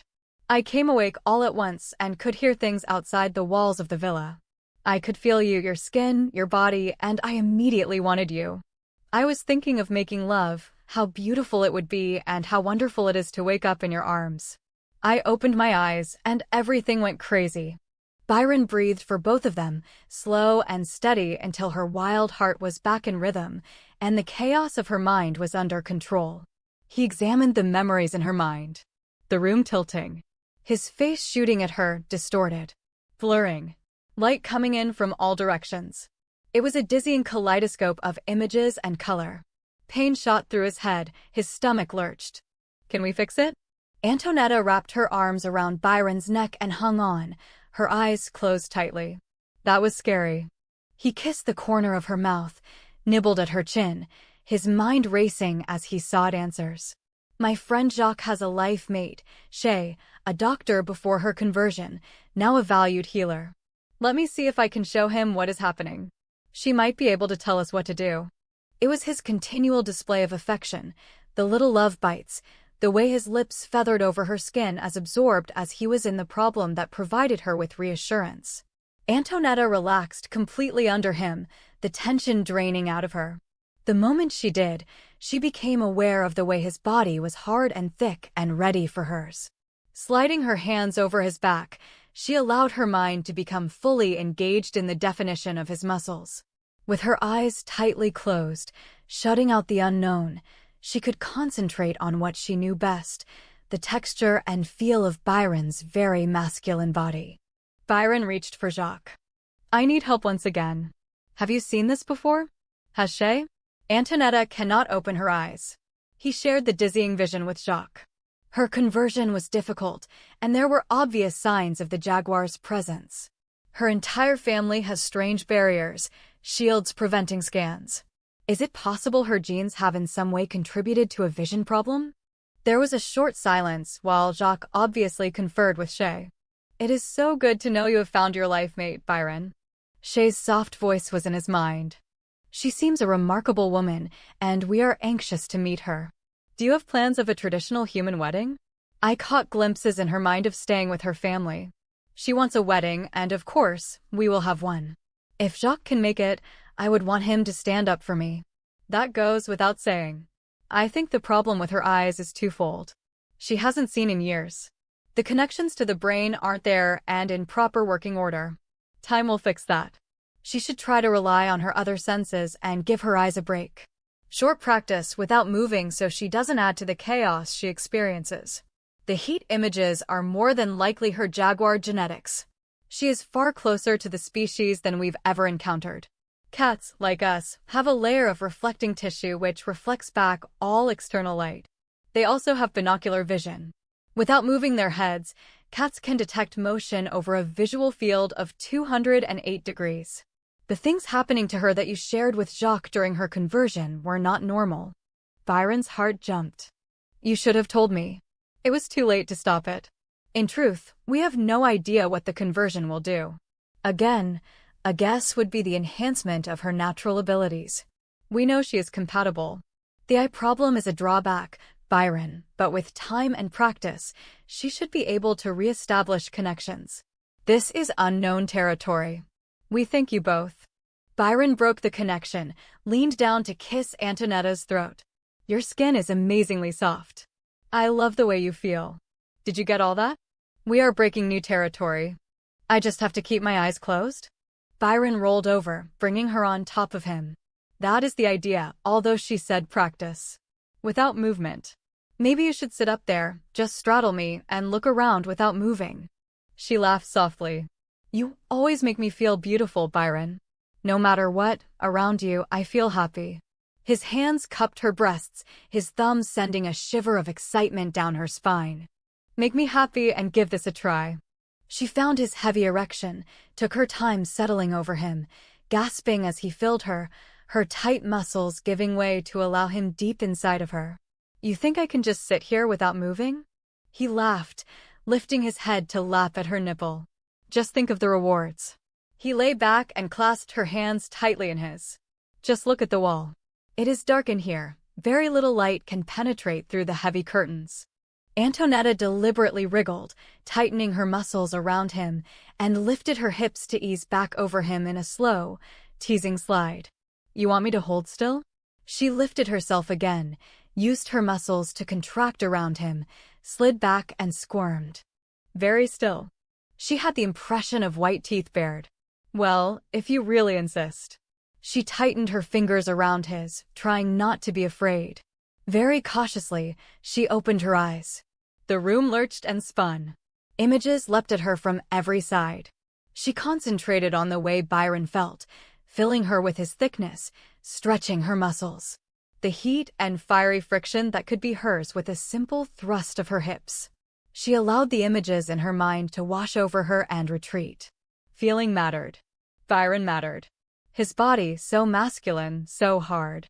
His mind with such wicked, erotic ideas. Just the thought of his fantasies flooded her body with a need for instant relief. She deliberately picked one out of his head, a particularly graphic picture of her exploring his body, her mouth wrapped tightly around him. Byron groaned aloud. You cannot think about things like that. Concentrate on your vision. She laughed, careful of moving. She didn't want to blink. Too many images leapt at her. You're the one with all those pictures in your mind. I had no idea you were so set on that. I would have been most happy to oblige. I think it would have been far more fun than staring at the wall. Are you able to see anything? If you do not, I swear I might explode. He had no idea it could be so erotic to lie perfectly still, connected together, surrounded by heat and fire. Her breasts were tempting, begging for his attention, but all he could do was lie passively while she stared at the opposite wall. I can't judge how far away it is, but I can bring the jacuzzi into focus. There was excitement in her voice.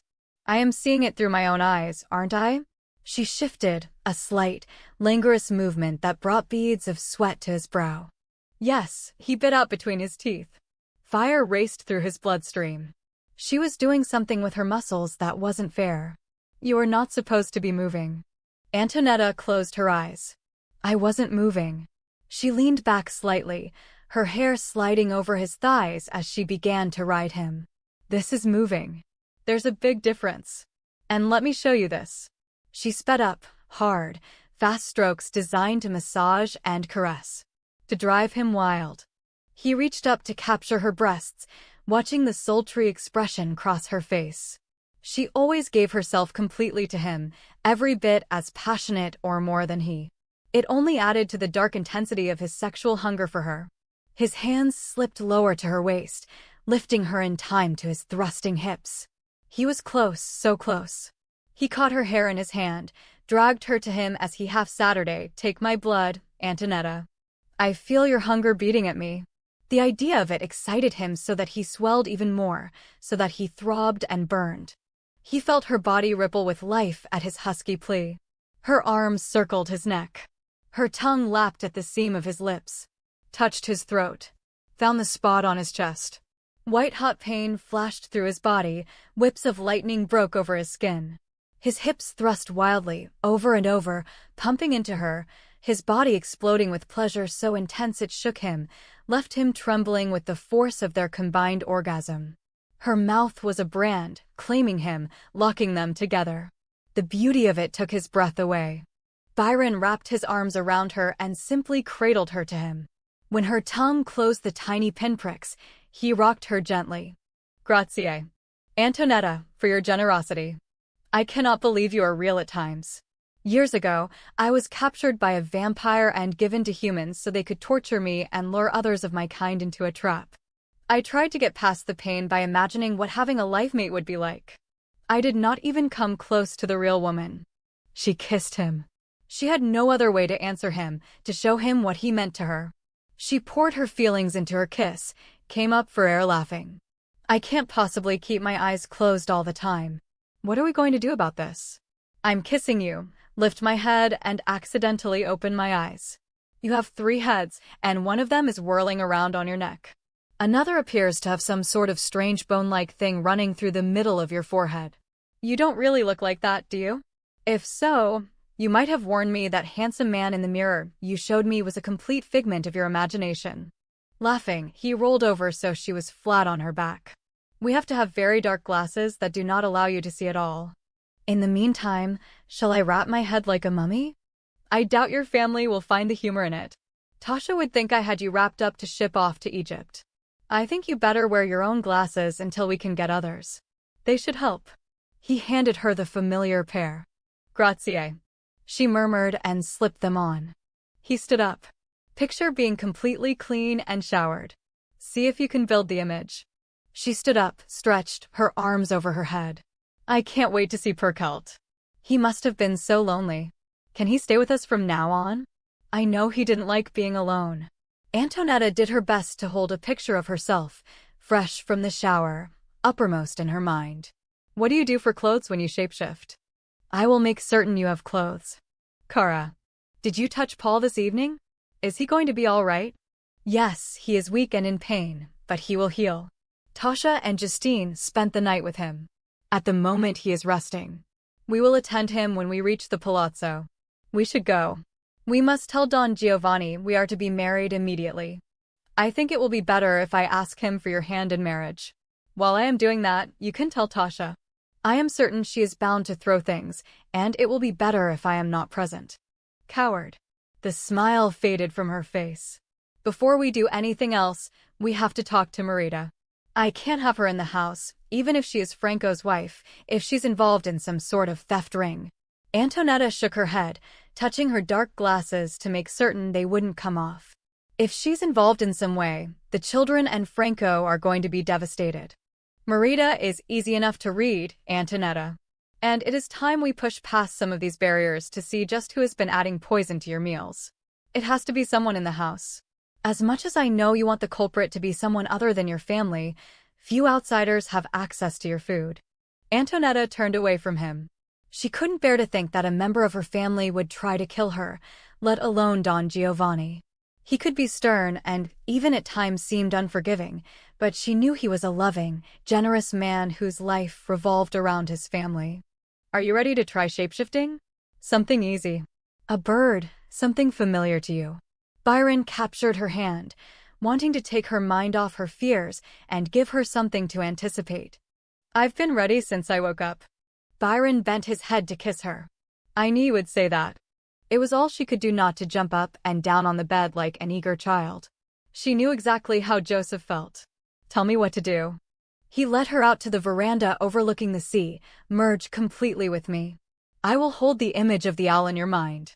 At first you will be caught up in the beauty of flying, but you have to work at remembering to hold that image yourself. It takes years of practice to perfect it. And the actual shifting feels strange.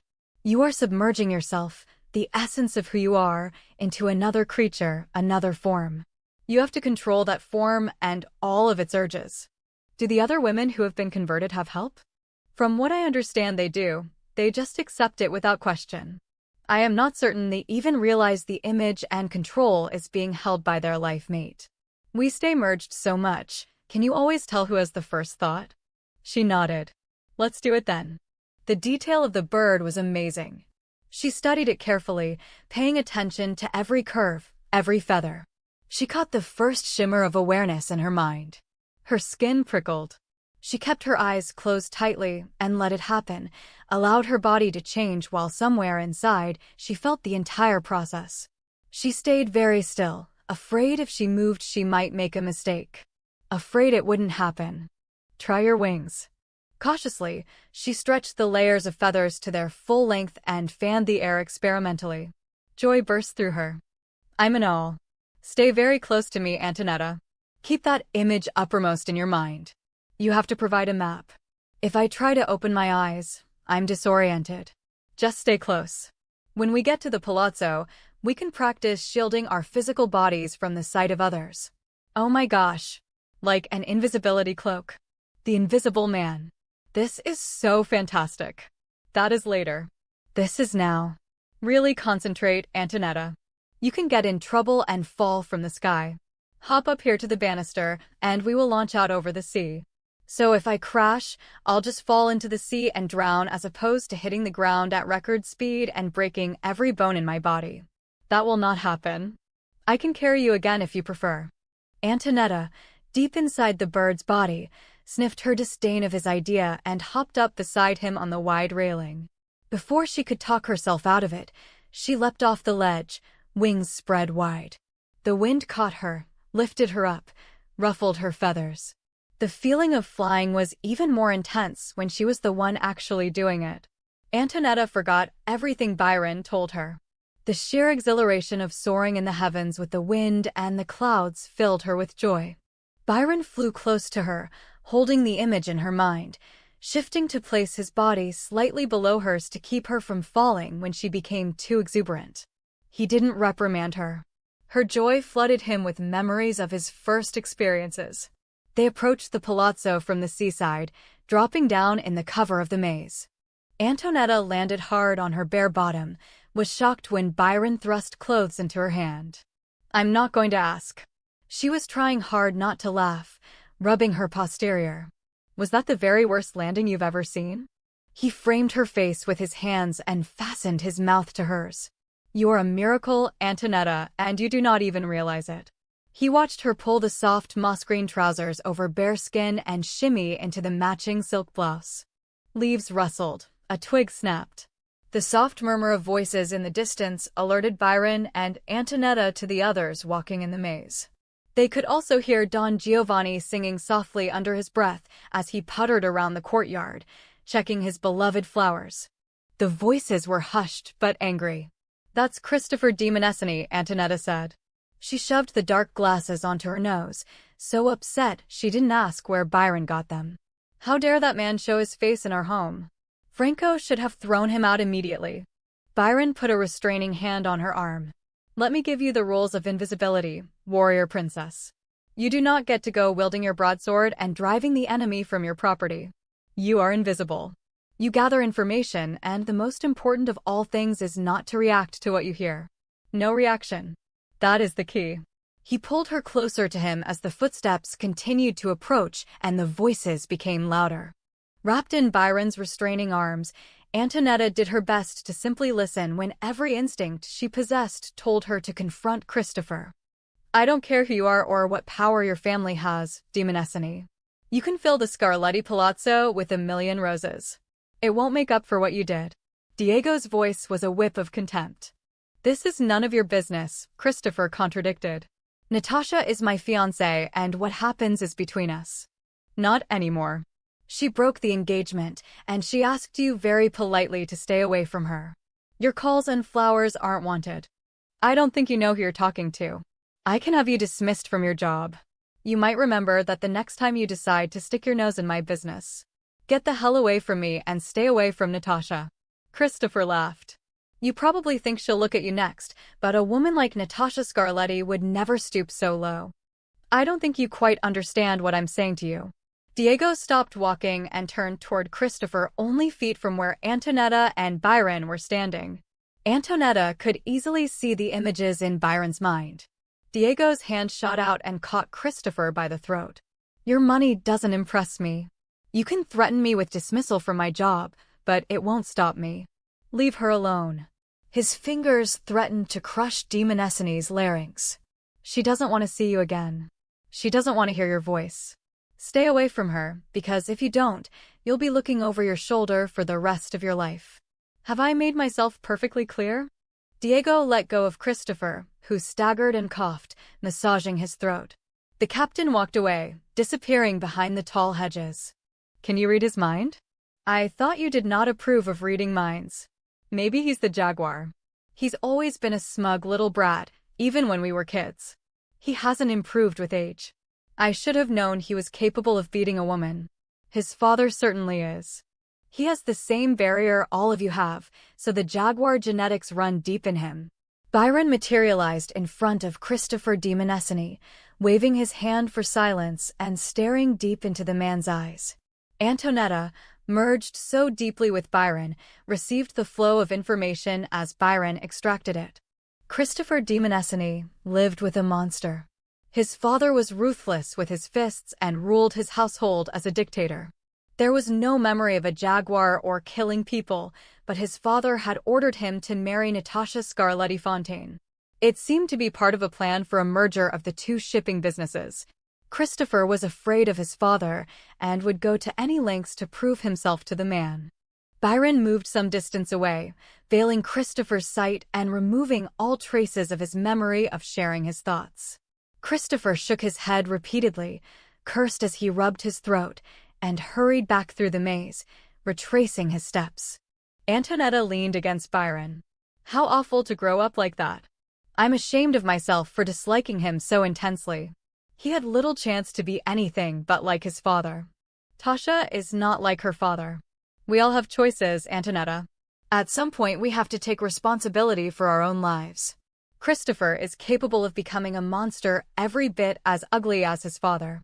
Diego will have to watch himself in his career. Christopher will never forget what happened here today. Still, as much as I wish to have found it, I could see no trace of the jaguar in him, although the genetics are clearly present as they are in you. How strong, I do not know. We cannot rule him out as the animal, but I detected no conspiracy for murder or even for theft. His father is a horrible man. I can remember him coming to visit when I was a teenager. Our families travel in the same social circles, so he was often at parties and charity events. He always touched me, brushing his hands accidentally against my breasts, standing behind me and pushing against me, rubbing his body against mine. He made me ill. If I said anything, he always acted as if I were a child, misinterpreting what happened. Accidents, you know, and I was blind and couldn't see what happened. Then he actually tried to court me. I had such an aversion to him, I wouldn't even stay in the same room alone with him.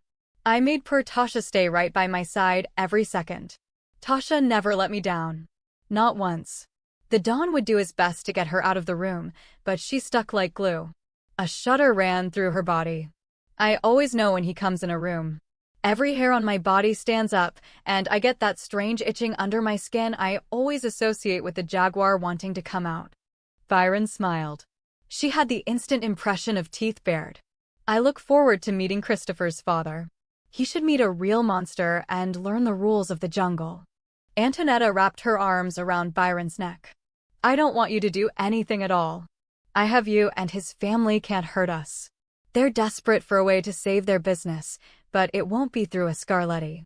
His kiss was tender, loving. I want to speak to your grandfather and arrange our wedding immediately.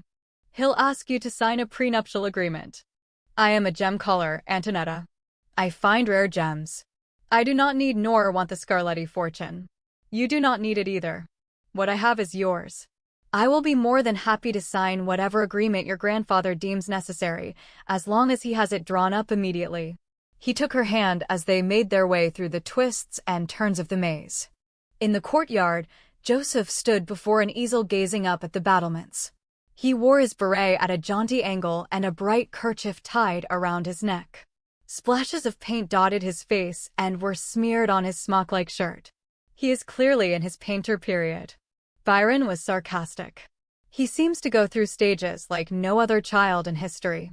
Antonietta studied the painting. Actually, he's not bad. He has talent. Of course he has talent. Eleanor raised him. She would make certain he had every opportunity to develop whatever gift he had. He is just such a boy. Antonietta laughed softly in Byron's mind. Isn't he supposed to be one? Joseph put down his paintbrush and went over to the side of the palazzo, studying the smooth walls, the wealth of sculptures and stained glass. For a moment his form shimmered, wavered, then he was crouched on the side of the palazzo, clinging with hands and feet, a human spider dressed in black with a webbed mask over his face. What in the world is he doing? Byron scanned his nephew's mind and sighed loudly. Vincente and Marguerite shared an American comic book with him. He is Spider-Man, racing up the side of the building to rescue the maiden in distress. What maiden? Tasha. She just does not know she is the figment of his boyish dreams. It is not dark enough for him to be trying such a stunt, and he is not able to do more than one thing at a time, so he cannot cloak himself from human eyes. Your grandfather is in the courtyard looking at his flowers. All he has to do is look up, and he would see Joseph. Antonietta studied the images in Byron's mind. Joseph moved up the side of the second story, much like Dracula in the movies. His form shimmered, shifted, went from webbed mask to startled horror. He slid down the sheer wall, bumped a window ledge, and plummeted to the courtyard below. Swearing, Byron bounced airwaves, cushioning the boy's fall. Joseph landed hard enough to knock the wind out of him, but obviously wasn't seriously hurt. Don Giovanni heard the impact as Joseph crashed through a low shrub, breaking several branches. What happened, young Joseph? Did you trip? Are you hurt? Joseph climbed gingerly to his feet, rubbing his posterior as he did so. Just my pride. I can't seem to get anything right these days. I had a good look at your painting a few minutes ago, and it seemed quite good to me. I don't know all that much about art, but Tasha does. She'll have to take a look at it for you. Joseph followed the older man over to his easel and picked up a brush. Do you really think she'll like it? He splashed more paint on the canvas, choosing a bright, vivid red for droplets that ran over the entire painting. Don Giovanni frowned and studied the work from various angles. The picture was very authentic until you did that. What is the reasoning behind the red? Oh no. Byron groaned and covered his face. Do you mind very much if I strangle the kid and stuff him in the laundry chute? Antonietta did her best not to laugh. Practicing to maintain invisibility and then giving the entire thing away by laughing wouldn't earn her too many points. You said the key was not reacting to anything. That was the rule before Joseph came into the world. Now it's kill or be killed, the way of the jungle. It's blood, of course. See up here, looming over the palazzo, the eyes of a predator? That's the vampire cloaked in darkness. He's made his kill up on the battlements. Don Giovanni struggled to keep his face blank. Very imaginative. I have seen few villas with vampires on the battlements. Joseph shrugged his shoulders. The hunters do a fairly good job of keeping the numbers down. I would make a great hunter, but my mother won't hear of it. For a moment he stared deliberately at Don Giovanni, his eyes glowing red, his face contorting into a mask of evil. Don Giovanni took a step back, blinked to bring Joseph back in focus, and saw only a grinning, boyish face. Byron waved his hand to veil Don Giovanni's mind, holding him still within a thrall. Positioning himself in front of his nephew, he shifted the shape of his head. "Don't do it," Antonietta cautioned, pressing a hand to her mouth to keep from laughing. "It's so undignified to stoop to his level." Joseph reached up with his paintbrush to add a finishing touch to one of the droplets. The muzzle of a wolf came at his face, bared teeth, dripping with saliva, snapped, eyes red and wicked, glowing in the dusk. Joseph stumbled backward, stabbing at the wolf's head with his paintbrush as he did so, tripped over his own feet, and fell to the lawn screaming, crab-walking backward. In the blink of an eye, Byron disappeared, and Don Giovanni was staring down at Joseph with a strange expression. "You need to get off the drugs, boy. No good comes of using that stuff. You have a good family. You don't want to bring them sorrow." Joseph looked around himself cautiously. "Has my family been here? My father or my uncle?" He dusted off his clothes meticulously. "Not yet, but they'll probably come soon. You should think about what I said, Joseph. Take it from an old man who has lived a long time. Drugs tear apart families." "Yes, sir," Joseph said politely. "You're absolutely right." Byron and Antonietta strolled out of the maze, hand in hand. "Good evening, Don Giovanni, Joseph." Byron's white teeth flashed. "How's Paul this evening? He woke only a short time ago. He slept all day and is still refusing to have us call a doctor. He said he would wait for you and Antonietta. He looked pale to me, but he isn't running a temperature, thank the good Dio." Don Giovanni took Antonetta's hand and drew her to him. "You look lovely, my dear. Byron is good for you." "I would like to speak to you about my feelings for Antonietta," Byron said. "Would you mind walking with us?" The older Scarletti lifted a hand toward Joseph even as he retained possession of Antonietta. "You're thinking of stealing my granddaughter from me." "Never that, old friend. She would be far too unhappy away from you. I can do my work here as well as in my homeland. Short trips away only. I would like your permission to marry her. More than anything, we would want your blessing." Don Giovanni tucked Antonetta's hand into the crook of his elbow. "This is what you want? You're certain?" "Absolutely. No. We're good together. I trust him completely, and I'm very much in love with him." "Where would you live?" "I've asked Byron to live here at the palazzo, and he agreed. We can maintain more than one residence. I will have to make trips to my homeland, but the palazzo can be our main residence. I would prefer and would insist on a ground-floor suite of rooms. And we hope to marry as soon as it can be arranged. The lawyers will demand a standard prenuptial agreement, stating everything belongs to Antonietta. I expected no less. I will not ask one of Antonietta in return. What is mine, I share with her. We have no need of her money, but she will want it for the children." In his mind, Antonietta gasped. Byron grinned boyishly. "Should there be any? I had hoped you two would fall in love." Don Giovanni hugged Byron, kissed him on either cheek. "I will arrange it. I'm grateful you aren't taking her away from me. I hope to live out my years with her close." "I'll always be close," Antonietta assured him. "That dog of yours has been pacing for the last couple of hours." He was fine with Vincente and Marguerite, keeping them company, and then just about sunset he seemed agitated. Even Marita seems to like that dog. She didn't say a single word when the dog showed up in their rooms and stayed close to the children. "Is Marita home?" No. "Yes. She seems different. Sad. She went to the small chapel right after dinner was served and remains there. I haven't heard her speak a single word all day. The police captain has been here asking more questions." Alfredo took to his bed, and that young man in the kitchen had to try his hand at cooking. "What's his name?" He prepared a very passable meal, although with Paul so ill, no one felt like eating. "Esteban. He's related to Helena. She's always good in a crisis, so he must get it from her. I'll have to thank her for recommending him." The house is filled with flowers from Christopher. He's been calling for hours and begging to come over to speak with Tasha. I hope she has better sense than to take him back. She threw the first 6 bouquets away, but after that she gave up getting rid of them. The palazzo smells like a garden. At least the man has good taste in flowers, Antonietta said. I need to speak to Marita. Would you mind telling Tasha I'll be in a little later?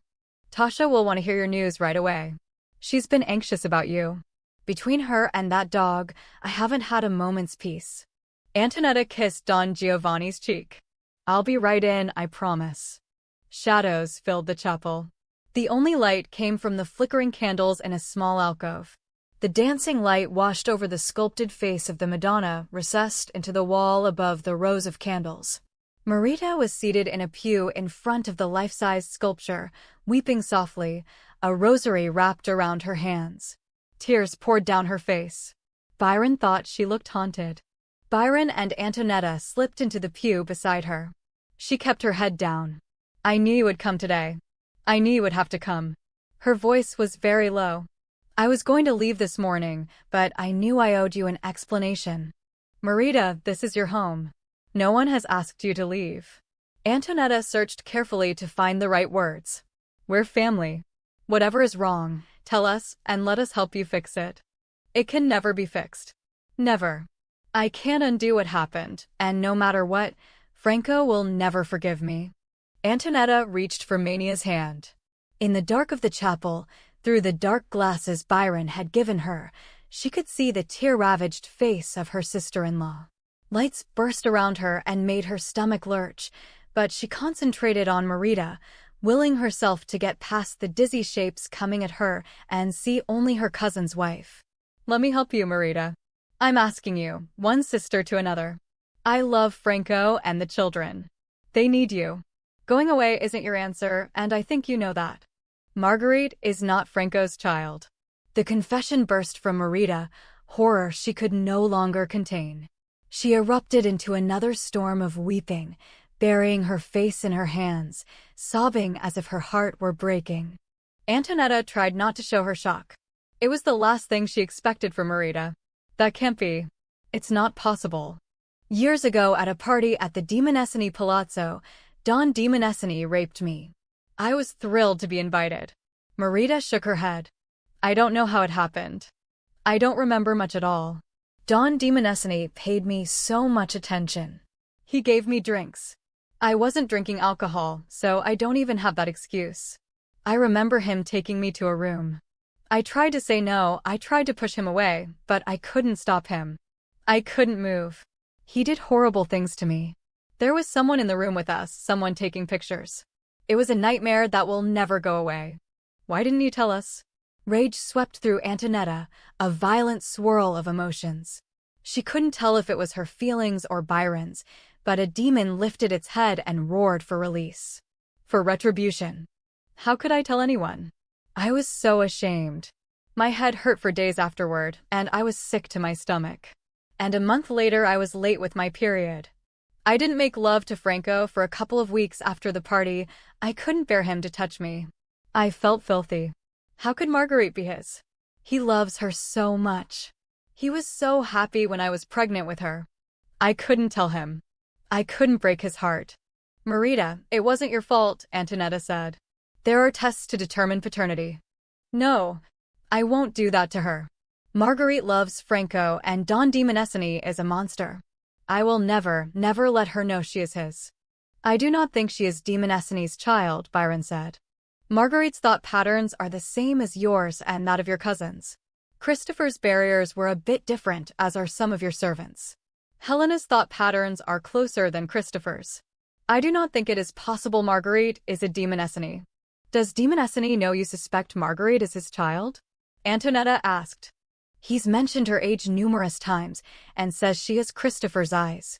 I lied and said I went to a doctor and made certain there was no baby, but I didn't. I didn't. She pressed a trembling hand to her mouth. He had the pictures of me. He threatened to sell them to a tabloid. It would ruin Franco. You know it would. And the children would see. So he told you to talk Franco into giving him the information. He wanted to underbid us on the contract with the Drange Company 5 years ago, Antonietta guessed. Franco would never have given them the information.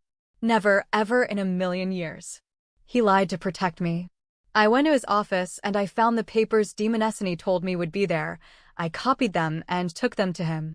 She slumped back in the pew. He knew, when it all came out, Franco knew I had to have done it. He lied to the family, and I let him. I let you all think he was a traitor to his own family. You should have seen his face when he found out, the way he looked at me. She covered her face with her hands again.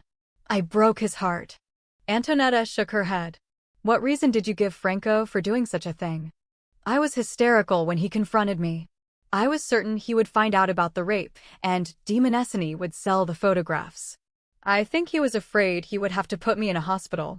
Franco just stopped questioning me and told me not to say anything no matter what happened. And the handle score?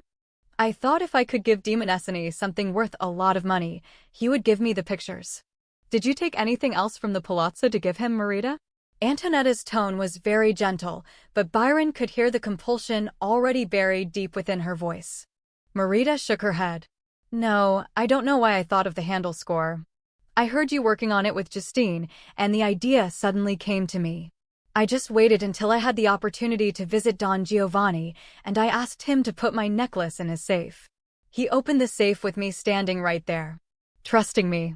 She pressed her hand to her temple. I'm glad you caught me. I'm glad you found out the truth. When I leave, you can tell Franco about the pictures.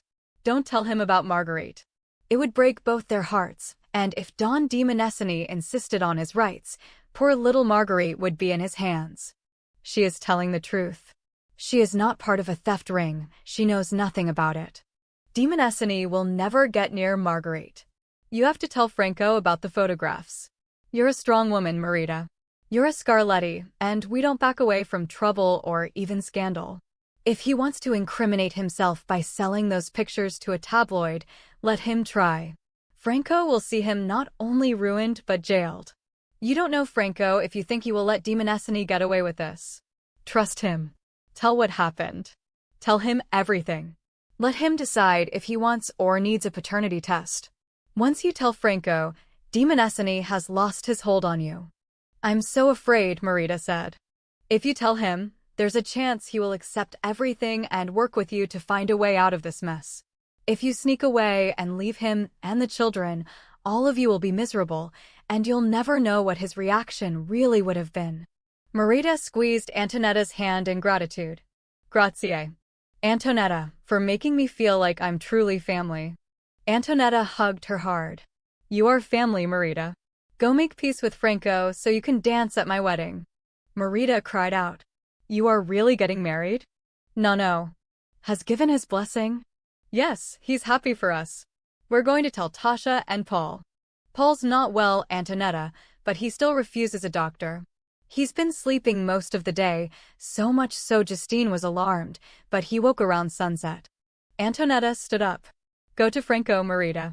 Go somewhere quiet and pull the teeth from Demonesceny. If Franco becomes enraged, and he will, it will be at that horrible monster, not at you. The pictures are graphic. Have courage. Marita nodded and slipped away. Antonietta sat for a long moment in silence.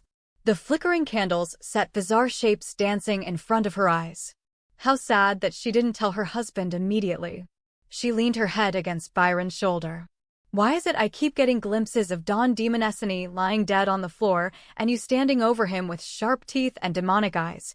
Surely you aren't thinking of harming him in any way. You are not. Not quite in the same way. You seem a bit violent and earthy. I prefer sophistication. Taking apart his empire and exposing him for the monster he is. That still leaves him to prey on other women. He drugged her. You know that. He drugged her, raped her, and blackmailed her.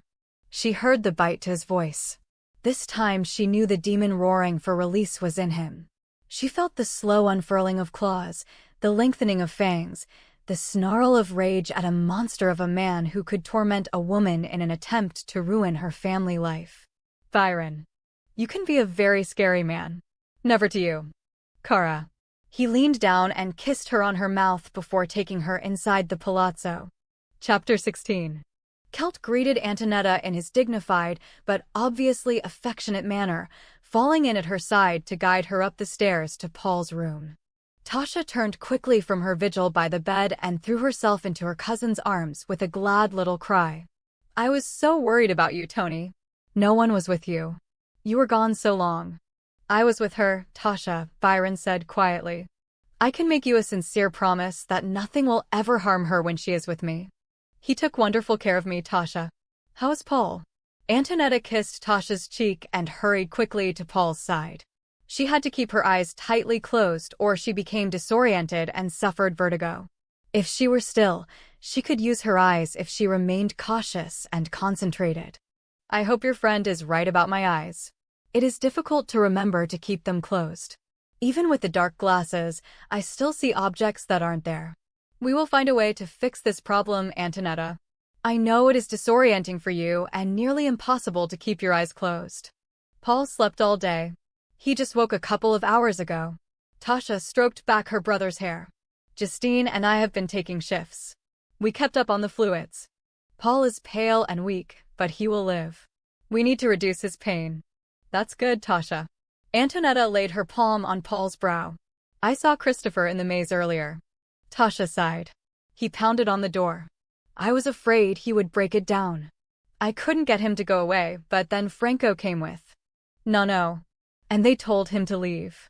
I'm not altogether certain he would have, but Diego arrived and Christopher left."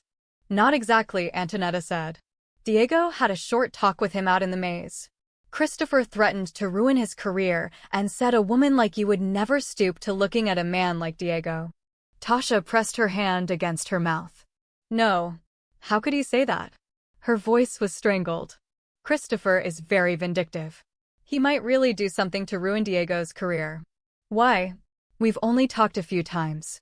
It's not like I've slept with Diego. He's a very nice man with children to think of. I wouldn't involve him in a scandal, and Christopher would make it one. Diego didn't seem very afraid. Or maybe your protection mattered more than his career, because he grabbed Christopher by the throat and told him to leave you alone." "He didn't." Tasha looked to Byron for confirmation. "He grabbed him by the throat?" "For me. He was very angry with Christopher for striking you." Byron shrugged. "If Diego had not made it very clear to Christopher that he was not wanted here, Franco or I would have." When Paul stirred, he placed a restraining hand on the man's shoulder. "Or Paul when he recovered. The nice part about having family who loves you is they protect you when it matters. Byron asked me to marry him, and I said yes," Antonietta announced as she seated herself on the bed beside Paul. She tried to sound casual and matter-of-fact, but there was a tremor in her voice. Celt pressed close to her, put his head in her lap to show camaraderie. Byron laid his hand gently on Antonietta's shoulder, his dark gaze on Tasha, willing her to say whatever Antonietta needed from her. There was a short silence, a stilling of the air as if everyone held their breath. "What did?" No. "Say?" Tasha asked. "He gave us his blessing," Antonietta said, rubbing Paul's arm. "How are you feeling, Paul? You're drinking plenty of fluids, aren't you? Do you need me to take away the pain?" "Grazie. Tony, I was hoping you'd offer." "Congratulations, Byron. There's no one in the world like our Tony. You'd better take good care of her." "You do not have to worry, Paul. She will always be my first priority." Antonietta waited for Tasha to say more. When her cousin remained silent, Antonietta turned her attention to directing healing energy to Paul. She could feel the steady flow Byron fed her, but he stayed in the background, allowing the actual healing to come through her. When it was obvious Paul was more comfortable, not moving restlessly, Antonietta handed him a glass of water. "Drink this. Did you talk to Justine about your absurd suspicions? Because she is not part of a conspiracy to steal." "She isn't, Paul." "I can't tell you exactly how I know, but I do." "Then who is selling our things?" "I saw the painting. The one my mother loved so much. It was moved down to the temperature-controlled room with the filtered air to preserve it until we could remodel the art room." He eased his body into another position. "I loved that painting. There's no mistake, and I'm going to get it back." There was determination in his voice. Then I'll ask Justine to take an inventory to see what else is missing. I thought you were going to fire her. Paul's in love with her. He was willing to die to keep her out of jail. I can't very well fire her. If he feels that strongly about her, hopefully she feels the same way about him and thought she was saving his life. You are far too soft-hearted. I cannot imagine what our children will be like. Joseph is thoughtless because he has been spoiled. Can you imagine 10 Josephs running around the palazzo barefoot and clinging to the sides of the walls and making the gargoyles come alive? Singing rap music? What have you gotten me into? I can't imagine 10 of anything, let alone 10 little Josephs. And they will sing opera. How did I become responsible? You walked onto the stage looking so beautiful and courageous. You stole my heart. Antonietta burst out laughing. There was a sudden silence in the room. I'm sorry, I know we're discussing a serious subject. She trailed off, mentally kicking Byron in the shin. The strange phenomenon of objects rushing at her face had lessened enough that if she held her head very still, she could see through the heavy black lenses. Tired of closing her eyes and anxious to see her family members, she stared toward where she knew Paul's face would be and lifted her lashes. Someone in this house is stealing, Paul reiterated. The police know it, Interpol knows it, and no one but a family member would know the way through the passageway. Who else but Justine? Antonetta's heart gave a funny jump when Paul's face stopped moving. The blurred image cleared, and she was staring at her cousin. Paul. She breathed his name softly. Reached out to brush at the hair spilling across his forehead. There was a curious burning sensation behind her eyes. He looks just like I remember my father looking. Tell me where Tasha is. She's so quiet I can't tell exactly. Byron shifted closer to wrap his arm around her shoulders. We do not know who could be doing this, Paul, but we believe you. If it is someone living in this house, it should not be that difficult to find out who it is. Tasha is standing to your left. He gave Antonietta the mental image of height to her face. Her heart pounding, Antonietta closed her eyes and turned her head carefully to stare up at Tasha. She pressed back against Byron for comfort and opened her eyes. For a moment Tasha swam in front of her, distorted and out of focus. Antonietta persisted, forcing her brain to connect with her eyes. Tasha stared back at her. Antonietta couldn't prevent the small cry of joy. Tasha's eyes widened in shock. You can see me. Dio. Tony. You can see me. That's not possible. How can you see me? Antonietta burst into tears. Tasha immediately began weeping with her. Byron looked at Paul helplessly. Is it true? Paul asked as his sister and cousin clung to one another. It was you, wasn't it, Byron? You are like she is. You have the gift. She has to be careful of light and movement, but we are hoping it will improve for her. Most of the time she keeps her eyes closed or she feels sick, Byron explained. Have you told? No. Paul asked the inevitable question. Before Byron could answer, Tasha flung her arms around him. I don't care if you scare me to death. Grazie. For this. You can't imagine how much I'd hoped we could find a way to restore Tony's sight. Our money seemed so useless at times. She's always been so patient, but there were so many times she wanted a particular book and she couldn't get it right away, so many things. Grazie. Byron. He could feel the genuine love and gratitude pouring out of Tasha, and it made him feel humble. Antonetta's family relationships were very complex, not at all black and white like his world seemed to be for so long. He thought in terms of enemy or ally. They were far more than that. There was so much joy radiating from Tasha and Paul at the knowledge that Antonietta might be able to see, that Byron wondered how he could have ever suspected either of them of conspiring to kill her, yet he felt he had to be certain. He couldn't afford to take a chance with Antonetta's life. Tasha and Antonietta began to laugh together, sitting on Paul's bed, holding hands. I think they're hysterical, Paul commented. Byron waved his hand to still the room. I think you're right. Byron glanced at Antonietta. Forgive me. Cara mia. I feel I have no choice but to be certain. I am certain. Her protest was instant and adamant. Byron ignored her and leaned down to stare into Paul's eyes. He did the same to Tasha. Antonietta pulled out of his mind, her anger nearly tangible. Neither is involved in the thefts or the poisonings, and if they can shapeshift, they are not aware of it. I do not like the way Tasha feels to me. I want to examine her. Merge with me. They found traces of poison in Tasha's cells. Antonietta was outraged. Who could be doing this? Christopher? He was often at dinner with us. He could have slipped something into. No. Drink or food. I can't see, so it's possible he could have with any of us and I wouldn't have known. Get rid of it, Byron. I know you did for me, so get it out of her. Hurry. It makes me sick to think she has that in her. Paul did not eat anything today. We need to check the others. Even the children. Someone is introducing poison into food or drink. Byron closed his eyes and sent himself seeking outside his body and into Tasha's. Antonietta merged with him, watching how he separated body from spirit, became a bright ball of pure energy, and meticulously went through Tasha's body, examining every cell, muscle, and tissue. He showed her what to look for, how to maintain outside his own body while he worked, and the intense concentration it took. He seemed much weaker when he was through pushing the poison from Tasha's body, staggering a little as he re-entered his own body. What's wrong with you?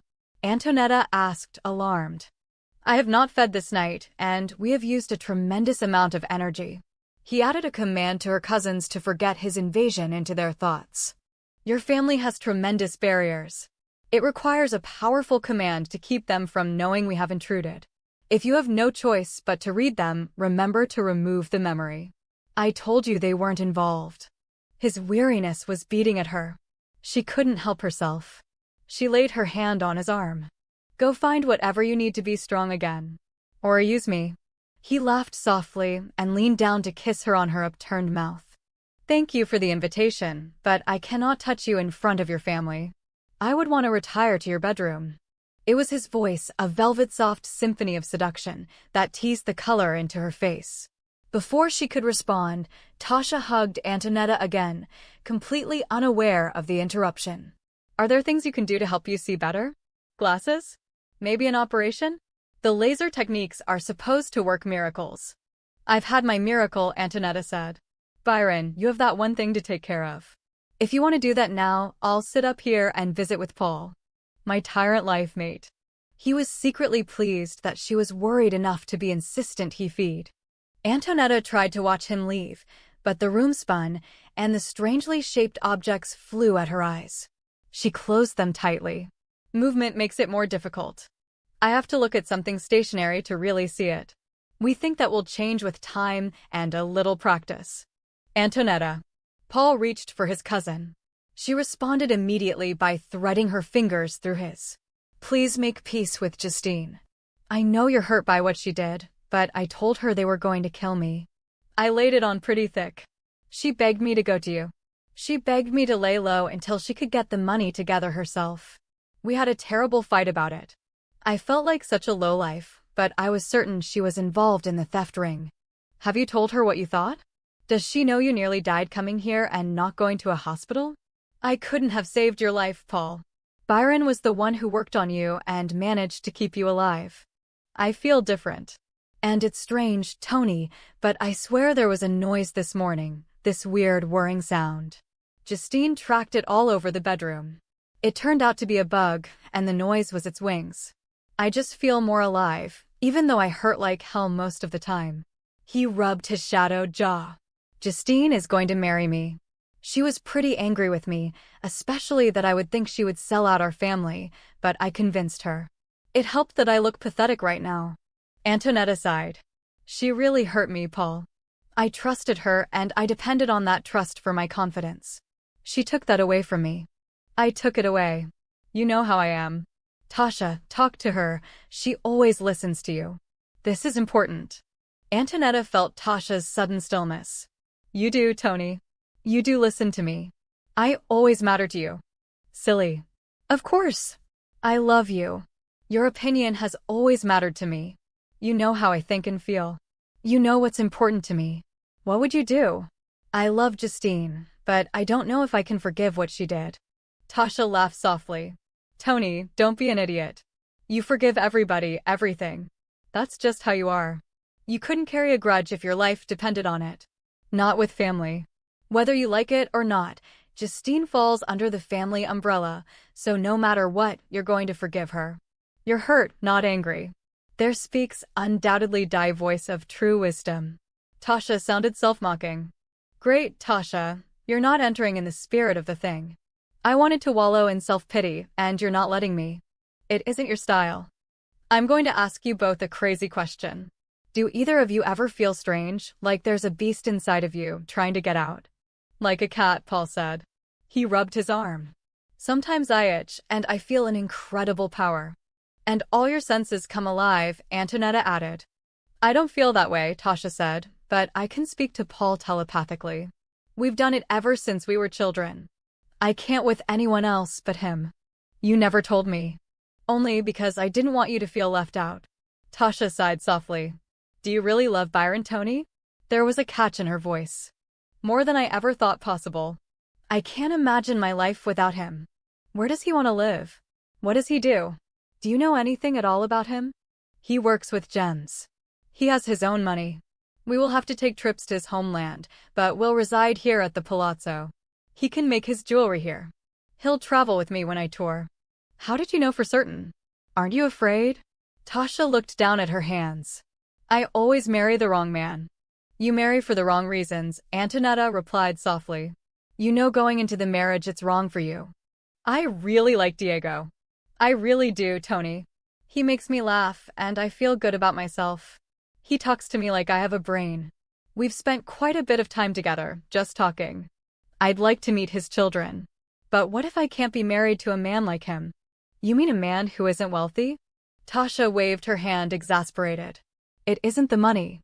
I'll have plenty of money in time. I can borrow money from you if I don't have it. He would expect me to be a wife and mother. Full-time. I've never done anything full-time. Antonietta laughed. Tasha, you don't have to be anything but yourself. You spend most of the day with Marguerite and Vincente. You watch. No. Like a hawk, even when it makes him crazy. I hear you pushing chairs in when I'm walking because someone else was careless and left them out. I detest giving orders to the servants. I doubt if Diego has servants. I have to have servants, Tony. Certainly, he wouldn't expect me to do the laundry. She shuddered. The thought of touching dirty, smelly clothes is awful. But I did love cooking. I took that gourmet course, and I was really good. Cooking was fun. Sometimes Enrico let me cook in the kitchen, but I know Alfredo would never let me. For heaven's sake, Tasha, Paul burst out. Alfredo doesn't own the kitchen, we do.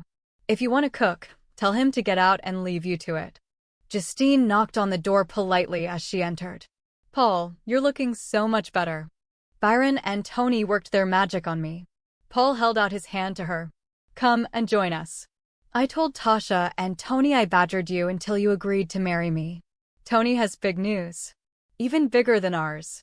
He didn't wait to see if Antonietta would relate the information. Byron was able to heal her eyes enough that she can see. That's impossible. Tony saw every specialist possible, and they all said it couldn't be done. She turned to her employer.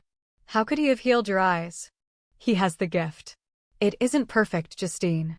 My brain doesn't have the connections it needs between sight and objects. I try to keep my eyes closed most of the time and rely on my other senses. It's much easier. If I have my eyes open and whatever I'm looking at moves, I feel very sick. Sometimes I see strange shapes and objects, like I'm connecting with the wrong image. It's weird. But exciting, Justine said. Tony, I know you're very angry with me. I know I deserve it, but I don't want to lose our friendship. This is my family. I love you very much. It was wrong of me. I can't change what I did, as much as I'd like to, but I'd like to find a way to show you how sorry I really am. I'm hurt, Justine, not angry. I'm trying to understand. I'm going to stand up for Tony on her wedding day, Tasha announced, so there's no need to get all buddy-buddy, you two. And Marita can forget it, too. Well, of course you'll stand up for me, Tasha, but there's room for Marita and Justine, too. You're really limiting your colors, Tony, Tasha warned. Marita looks awful in pastels, and Justine is so pale. Tasha, Paul reprimanded. Kelt suddenly lifted his head from Antonietta's lap. His entire body tensed alertly. Antonietta moved uncomfortably, her skin itching, her stomach doing a strange flip. Dark dread gathered in the pit of her stomach. A shadow seemed to pass through the room. It was more in her mind than in reality. An ominous warning. Tony, Tasha rubbed her arms as if suddenly cold. What's wrong? I don't know. Do you feel something odd? Paul slumped back against the pillows, his hand in Justine's, his eyes closed. Justine shook her head for both of them. Everything seems fine to us, Tony. The dog is acting funny, Tasha reported. He looks dangerous. Stay with Paul, Antonietta said. I want to check on. No. Kelt can go with me. He's a good guide. Do you really think something's wrong? I can call Diego, Tasha offered. Antonietta didn't answer. She didn't bother to try to use her eyes. She needed speed, and it was so much easier to rely on Kelt. He paced at her side, his body maneuvering her around every obstacle in the hall and down the stairs. Byron. She connected instantly with him. How far away are you? She sent the impression of the dark shadow. Of impending danger. Of dread. Stay inside the palazzo. I will come to you immediately, and Eleanor and Vlad are on their way. I have tried to touch Joseph, but he is not responding or is incapable of it. Vlad says the same. He was with. No. In the courtyard. Stay inside, Antonietta. As if I would, she muttered rebelliously. Franco. She raised her voice, something she seldom did, hating to interrupt what she knew was an important talk, but needing him. Helena. Come out to the courtyard and help me find. No. She leaned down toward the dog. Kelt, I'm counting on you. We don't want anything to happen to. No. Or young Joseph. She pushed open the French doors, leading to the terrace that opened into the courtyard. Kelt didn't growl, but a nearly inaudible sound rumbled in his throat. His body seemed to vibrate with tension. Antonietta inhaled deeply and caught a pungent odor. Something wild. Something deadly. She hung on to Kelt. Find. No. Kelt. Show me where he is. What is it, Signorina Scarletti? Helena asked, coming up behind her. Have you seen my grandfather? Don Giovanni was out in the garden as he is most evenings. That young man, Joseph, was with him. They must have walked into the maze. Please tell Franco to follow me. I'm going to look for. No. Yes, of course, I'll tell him immediately. Do you need me to help you? If you would get Franco and tell him to be careful, Antonietta said, that would be wonderful. She didn't want Helena exposed to any danger. Cautiously, she stepped down the terrace stairs into the courtyard. Find him, Kelt, find. No. The dog fairly shook with the effort to contain his need to hunt. He started off toward the maze, but just feet away from one of the entrances, he stopped and swung back toward the palazzo. Antonietta released her hold on the dog and opened her eyes very slowly. It was dark enough, and with the glasses, the terrible lurching and flashing lights didn't intrude.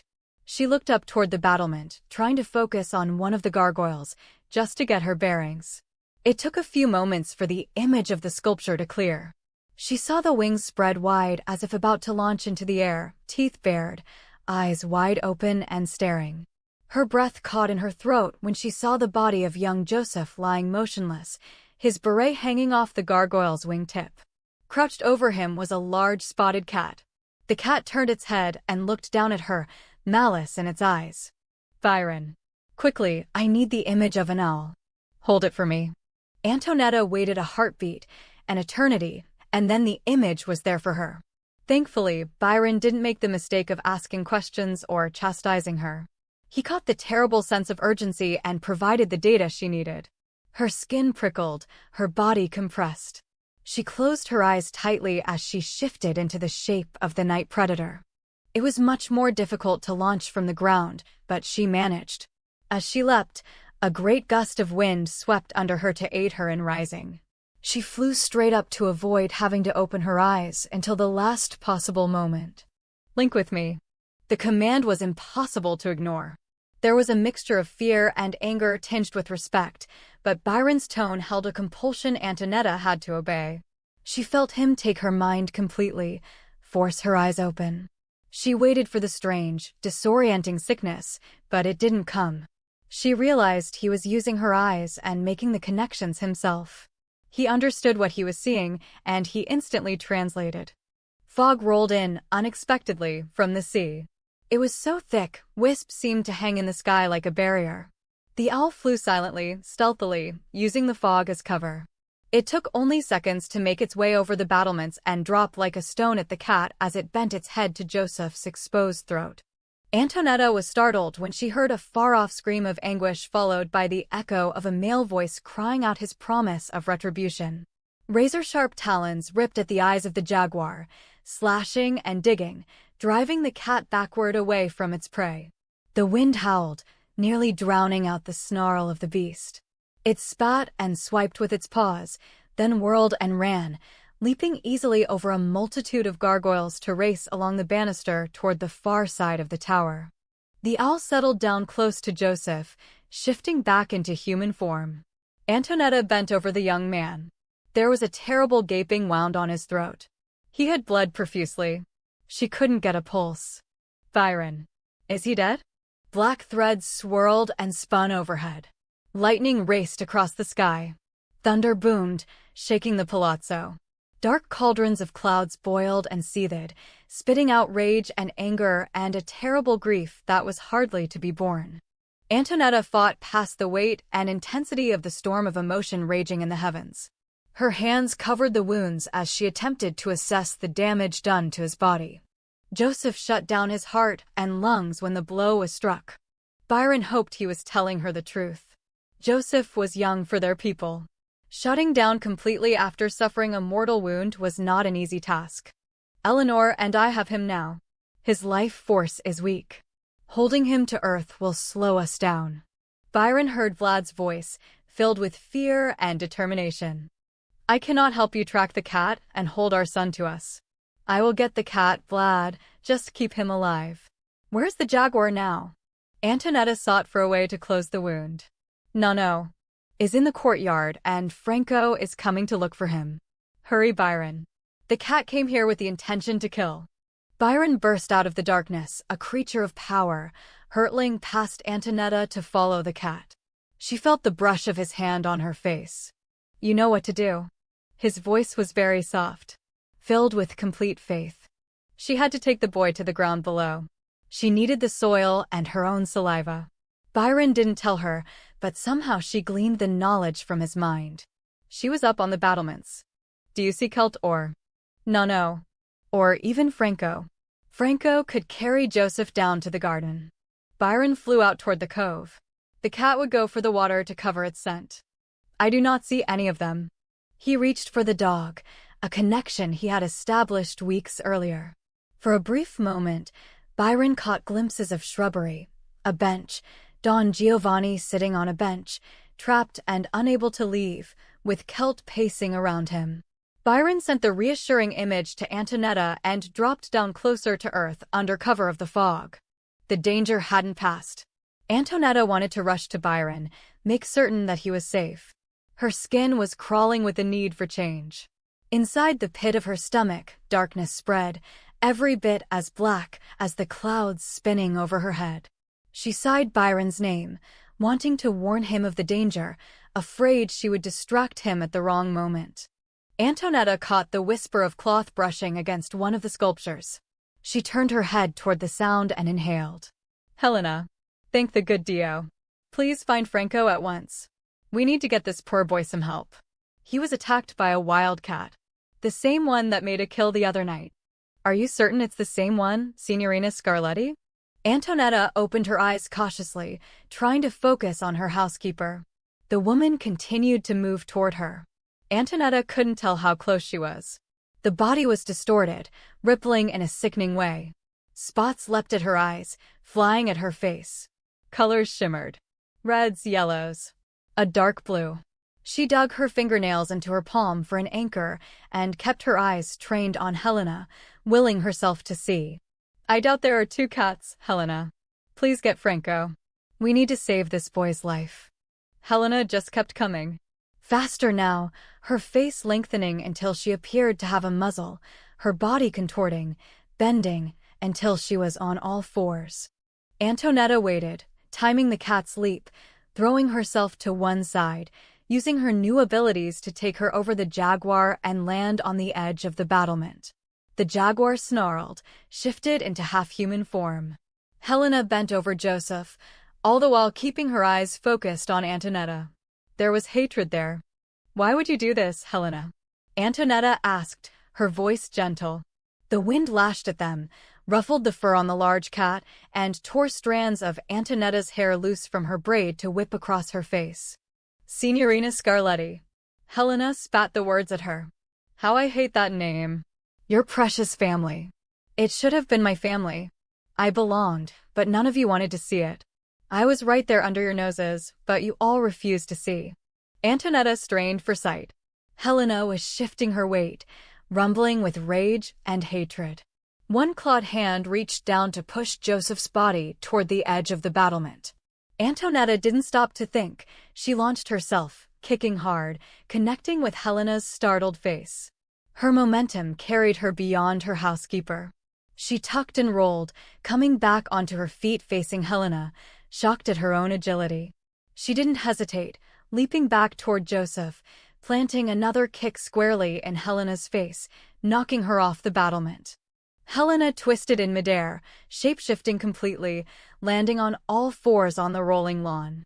The jaguar lifted its muzzle toward the palazzo and snarled. The cat immediately leapt into a nearby tree, using the branches as a highway, rushing toward the ramparts with deadly purpose. Antonietta dragged Joseph from the edge of the battlement, picking him up, cradling his leaden body to her as if he were a baby. As the jaguar gained the first-floor balcony, Antonietta jumped from the battlement to the ground below, landing in a crouch, in the shadow of the palazzo. She sprinted, under cover of the thick fog, to the garden. She knew how many steps it took, and she counted as she ran, her eyes closed tightly. "Tony? Are you out here?" "Where's?" No. Tasha called from the terrace overlooking the courtyard. "Can you believe this fog? It was supposed to be clear tonight." "Tasha, hurry, get over here," Antonietta said softly. Her voice sounded strange and muffled in the swirling mist. She laid Joseph in the garden bed, uncaring that she squashed her grandfather's flowers. There would be only minutes to do what needed to be done. Scooping up handfuls of the rich soil, she mixed her own saliva and packed the wounds carefully. Tasha came out of the eerie fog, looming over them. "What in the world are you doing, Tony?" She crouched down, saw the thick congealed blood shining black in the mist, and covered her mouth. "Good God, are you crazy? You'll kill him putting dirt in his wounds like that. Don't ask questions, just help me. The jaguar did this. It's hunting us now." Tasha dropped to her knees, scooping up the dirt, glancing around warily. The fog was too thick to see much. "Shouldn't we get him inside?" She kept her tone low. "His mother and father are coming to help him. I just have to keep the jaguar off of him." No. Is in the maze with Kelt. It didn't make sense to Tasha, especially with Antonietta's sight problems, but she leaned over Joseph protectively. He's a nice kid, a little young for his age. She shivered in the howling wind. "It's Helena." Antonietta rose, placing her body between her cousin and the expanse of lawn. "The jaguar is Helena. She can shapeshift." "That's not possible, Tony." Tasha spoke very distinctly, as if to a child. "Yes, it is. I'll explain later, but I saw her." "Why would she hate us so much?" "She said she belonged, and we didn't see it." "I don't understand. How could she be a Scarletti?" "She was the one. It had to be Helena." "The one that what?" "Don't you remember? When we were children. My father carried on with every woman in sight. Helena was so beautiful. Of course, he would have chased after her. She must have been the woman who became pregnant. Remember, she was gone for months taking care of her father when he was ill. She could have been pregnant then. She was friends with our mothers," Antonietta protested. "She was family to us." "I was never friends with your mothers." Helena limped out of the fog, her face bloody, her nose crooked. Her eyes glowed strangely, much like a cat. She was across the lawn, and the mist clung to her, curling around her legs and body. "We were lovers. He should have married me. We could have had it all. With Antonietta and her parents out of the way, he would have inherited so much." He talked to me about it, but I was the one who did something about it. What did he do to repay me? He refused to get rid of his wife. He despised her, a weak woman, but she clung to him. I had to take care of her too. He knew I loved him. I had his child inside of me. I would do anything for him, but he wanted me to get rid of it. He called my son a bastard. That was wrong of him, Antonietta said. Very wrong of him. He should have been proud of his child. Her hand behind her back, she signaled Tasha to silence. He deserved to die. Out with his whores, refusing to marry me, refusing to claim his son, even when I freed him from his miserable marriage. It was so easy with him drinking the way he did. I didn't even feel bad about it. Helena's voice vibrated with a strange, raspy growl. Lightning ripped across the sky, slammed to earth very close, shaking the ground beneath their feet. The howl of a predatory cat accompanied the sound of thunder. Helena smiled. My son, Esteban. He is killing Don Giovanni. Soon there will be no one left to inherit but my son. The cat screamed again. An orange-red fireball broke off from a dancing whip of lightning overhead, streaking to earth, disappearing in the thick fog. The silence was deafening. Antonietta strained to keep Helena in focus. You sold Scarletti possessions, didn't you? Esteban is a Scarletti. We took what belonged to us. What should have been ours? If he had done as I said, in the kitchen, we would have been rid of most of you, but he wanted accidents. Poison works just as well, and we could have blamed Enrico. She moved slightly, her body contorting. Enrico found out, didn't he? That's why you killed him. Antonietta forced her eyes to stay focused on Helena. Her arms were becoming mottled, for racing over her skin, the spots dancing and leaping at Antonietta.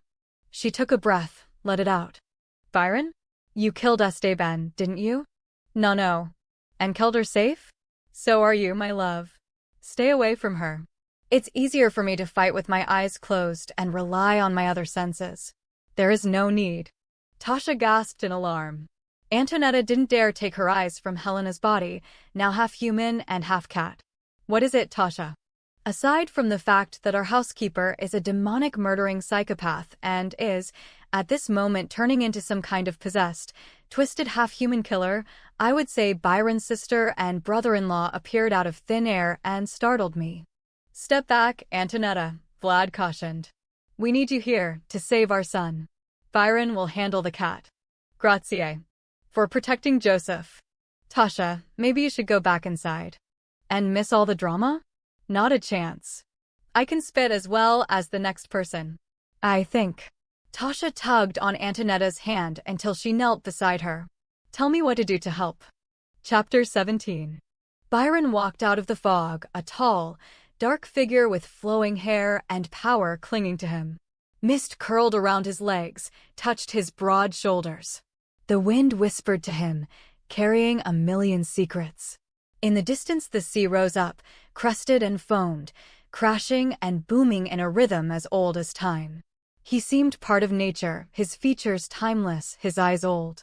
Antonietta saw him clearly in spite of his moving. He raised his hand to the sky, and lightning forked, jumped from cloud to cloud. Chapter 18. Antonietta, we need you. Eleanor's voice was a soft hiss of anxiety. Just as we did with Paul, I will enter and heal. Vlad will hold him to earth.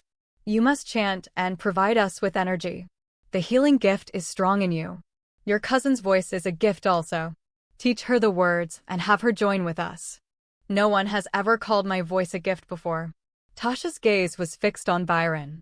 He was facing a full-grown jaguar. The animal lowered its head, eyes focused on its prey, the body crouched low in preparation of the attack.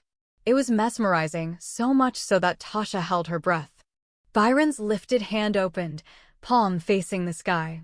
Threads of orange-red broke from the sizzling bolts of lightning, spinning tightly into a ball at a twist of his fingers. Antonietta. Don Giovanni stepped from the maze, Celt at his side. Instantly, the jaguar rushed, not at Byron, but at the head of the Scarletti family. Byron moved so quickly, his body was a mere blur, crossing the distance in the blink of an eye to reappear in front of the dawn. The orange-red ball of flames whistled through the dark sky, leaving a trail of sparks that lit up the night before burning out. The jaguar leapt at Byron's throat. The fireball intercepted the cat's body in midair, driving through it, leaving a wide, cauterized hole through the middle.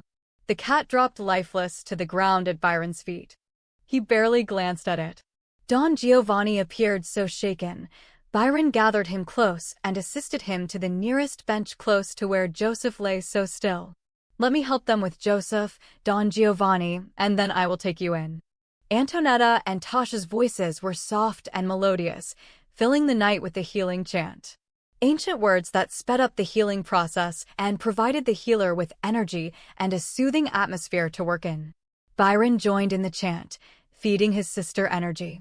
She worked slowly and methodically, making certain to close and begin the healing of every wound from the inside out. Time meant nothing to a healer. She worked until she was certain she had repaired every gash and every tear. When she merged back into her own body, she swayed with weariness. Vlad immediately slipped his arm around her. Tasha tried to see them through the swirling mist, but the thick fog cloaked their bodies. "We should transport Joseph to a hospital." The boy was still not moving. No. Should be inside out of the weather. Byron glanced up at the sky, noticing for the first time the wind and storm. At once the wild winds calmed, and the roiling clouds began to dissipate. "Antonietta, I must give blood to Joseph. Will you take your family into the house?" "Of course." "Where is Esteban?" "The other cat?" "He is dead in the maze. He tried to attack your grandfather. Kelt has a couple of scratches on him, nothing serious, but we should heal them to prevent infection." He sent her waves of love and warmth. "I want you to notice how restrained I am being. I do not recall that going outside was part of our conversation at any time, or fighting off jaguars or leaping from buildings. If you have the ability, why not use it?" Antonietta tried not to feel smug. There were so many other emotions to be feeling. As long as Antonietta could remember, Helena had been a large part of her household. As far back as when her mother was alive. Could Helena have really planted a bomb on her parents' yacht? It didn't seem possible. And what of Tasha's parents? Had she really arranged both of their deaths? Esteban or Helena could easily have poisoned their food or drink. And both had access to any of the cars. She let out her breath and swept a hand through her hair. To her surprise, she was shaking in reaction. "How are we going to explain any of this to Diego?" Tasha asked fearfully. "He'll think we're crazy talking about our housekeeper and kitchen boy becoming wild animals." She didn't want to think too much about Esteban being a half-brother. "I am going to incinerate the bodies and bring a lightning bolt from the sky. The cats, Esteban, and Helena will all meet with a tragic accident at once. With today's forensics, have no fears. I am certain the DNA will show both human and cat if there is anything left to find. A tragic event. The thefts from the palazzo will stop. No more poison will be fed to your family, and I will not have to worry day and night that someone is attempting to harm you. Diego will be given credit for finding out about Esteban and Helena. He will think he has discovered these things through investigation." Antonietta took Tasha's hand. "Let's get—" No. Into the house. Will Joseph be all right?" Tasha clung to Antonietta as they hurried to Don Giovanni. The wind died down, but it was still cold, the sea thundering and spraying water into the air. They wrapped their arms around their grandfather's waist and walked him away from the body of the jaguar. "Yes, his family will see to him. Don't worry about him." Antonietta didn't look back. Her eyes were already burning from overuse. But she knew exactly where Byron was. She had the impression of him gathering his nephew gently in his arms. She felt the tear in Byron's wrist as he opened his own vein. Felt his skin pressed tightly to Joseph's mouth as Eleanor and Vlad awakened him with a strong command to feed. She felt the flow of Byron's life force passing into his nephew, replenishing starving, shriveled cells. "Do not forget to feed. I do not want you to come staggering into the house weak and useless." Soft laughter greeted her. "You are getting to be very good at nagging." "I'm good at everything." She snapped her fingers. "Kelt, come with me, boy. Grazie. For watching over." No. The borzoi ignored the dead cat now that it no longer presented a threat and fell into step beside Antonietta. I hope you are good at sitting through an all-night lecture on staying safe. I cannot be in 2 places at one time. Why not? You can do just about everything else. Haven't you learned that yet? She conjured up the image of wrapping her arms around him and holding him close to her, sent him waves of warmth and love. Don Giovanni staggered as they opened the terrace door. Behind them, a bolt of lightning crashed to earth and black smoke rose, taking the smell of burning flesh into the clouds. Tasha glanced back and winced as she saw the black ring on the lawn where the jaguar had been. Eleanor, Vlad, and Joseph were nowhere to be seen. Tasha and Antonietta helped Don Giovanni to his room. He waved them away. I'm not on my deathbed. I have no idea what happened tonight, but I'm cold, not hurt. Antonietta kissed his cheek. Of course. No.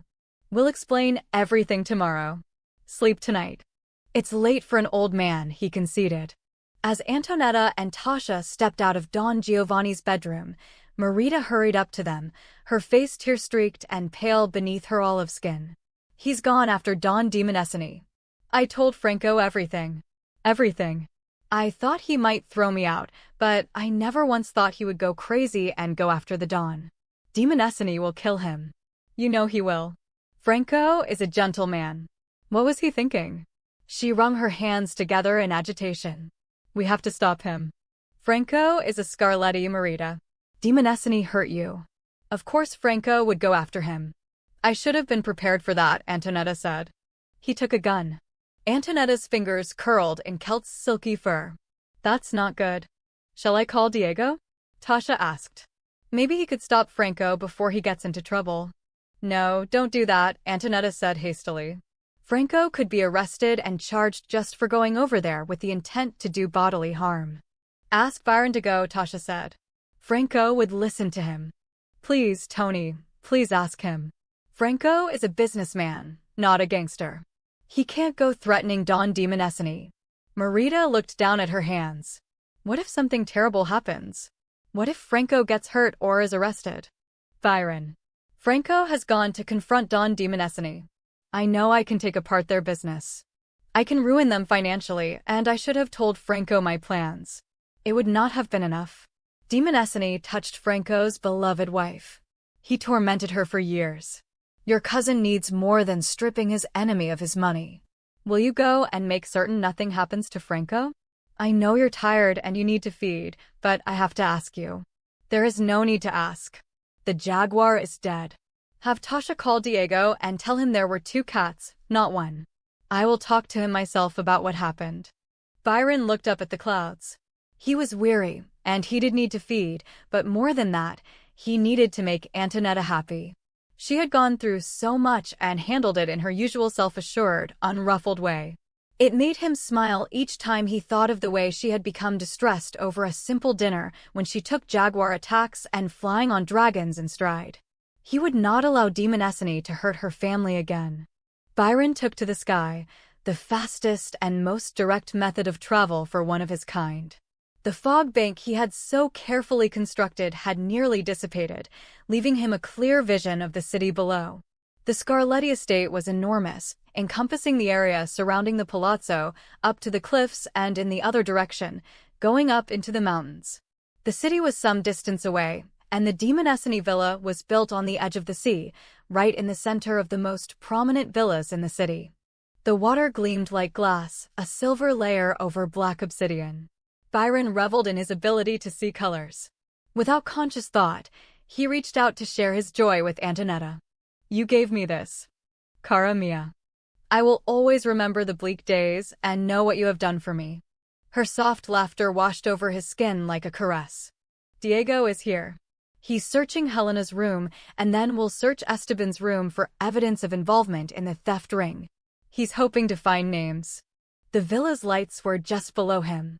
Before breaking contact, Byron sent Antonietta kisses, enough to tide her over until his return. The veranda circled around the entire house. Byron shifted into human form and walked around the porch until he found an unlocked door. He entered the villa boldly, striding through the long hallway in the direction of the raised voices. Chapter 19. I'll bet the little whore told you she was innocent. Don Demonescene laughed, a wicked, ugly sound. Look at these photos. She begged to pleasure me, begged for my attention. Nothing could satisfy her. He threw the pictures in Franco's face. You're Madonna, the mother of your children, with her legs spread for another man. Crawl on home, Scarletti, and be a man for once in your own home. Throw her out in the street where she belongs. Byron could feel the viciousness in the man.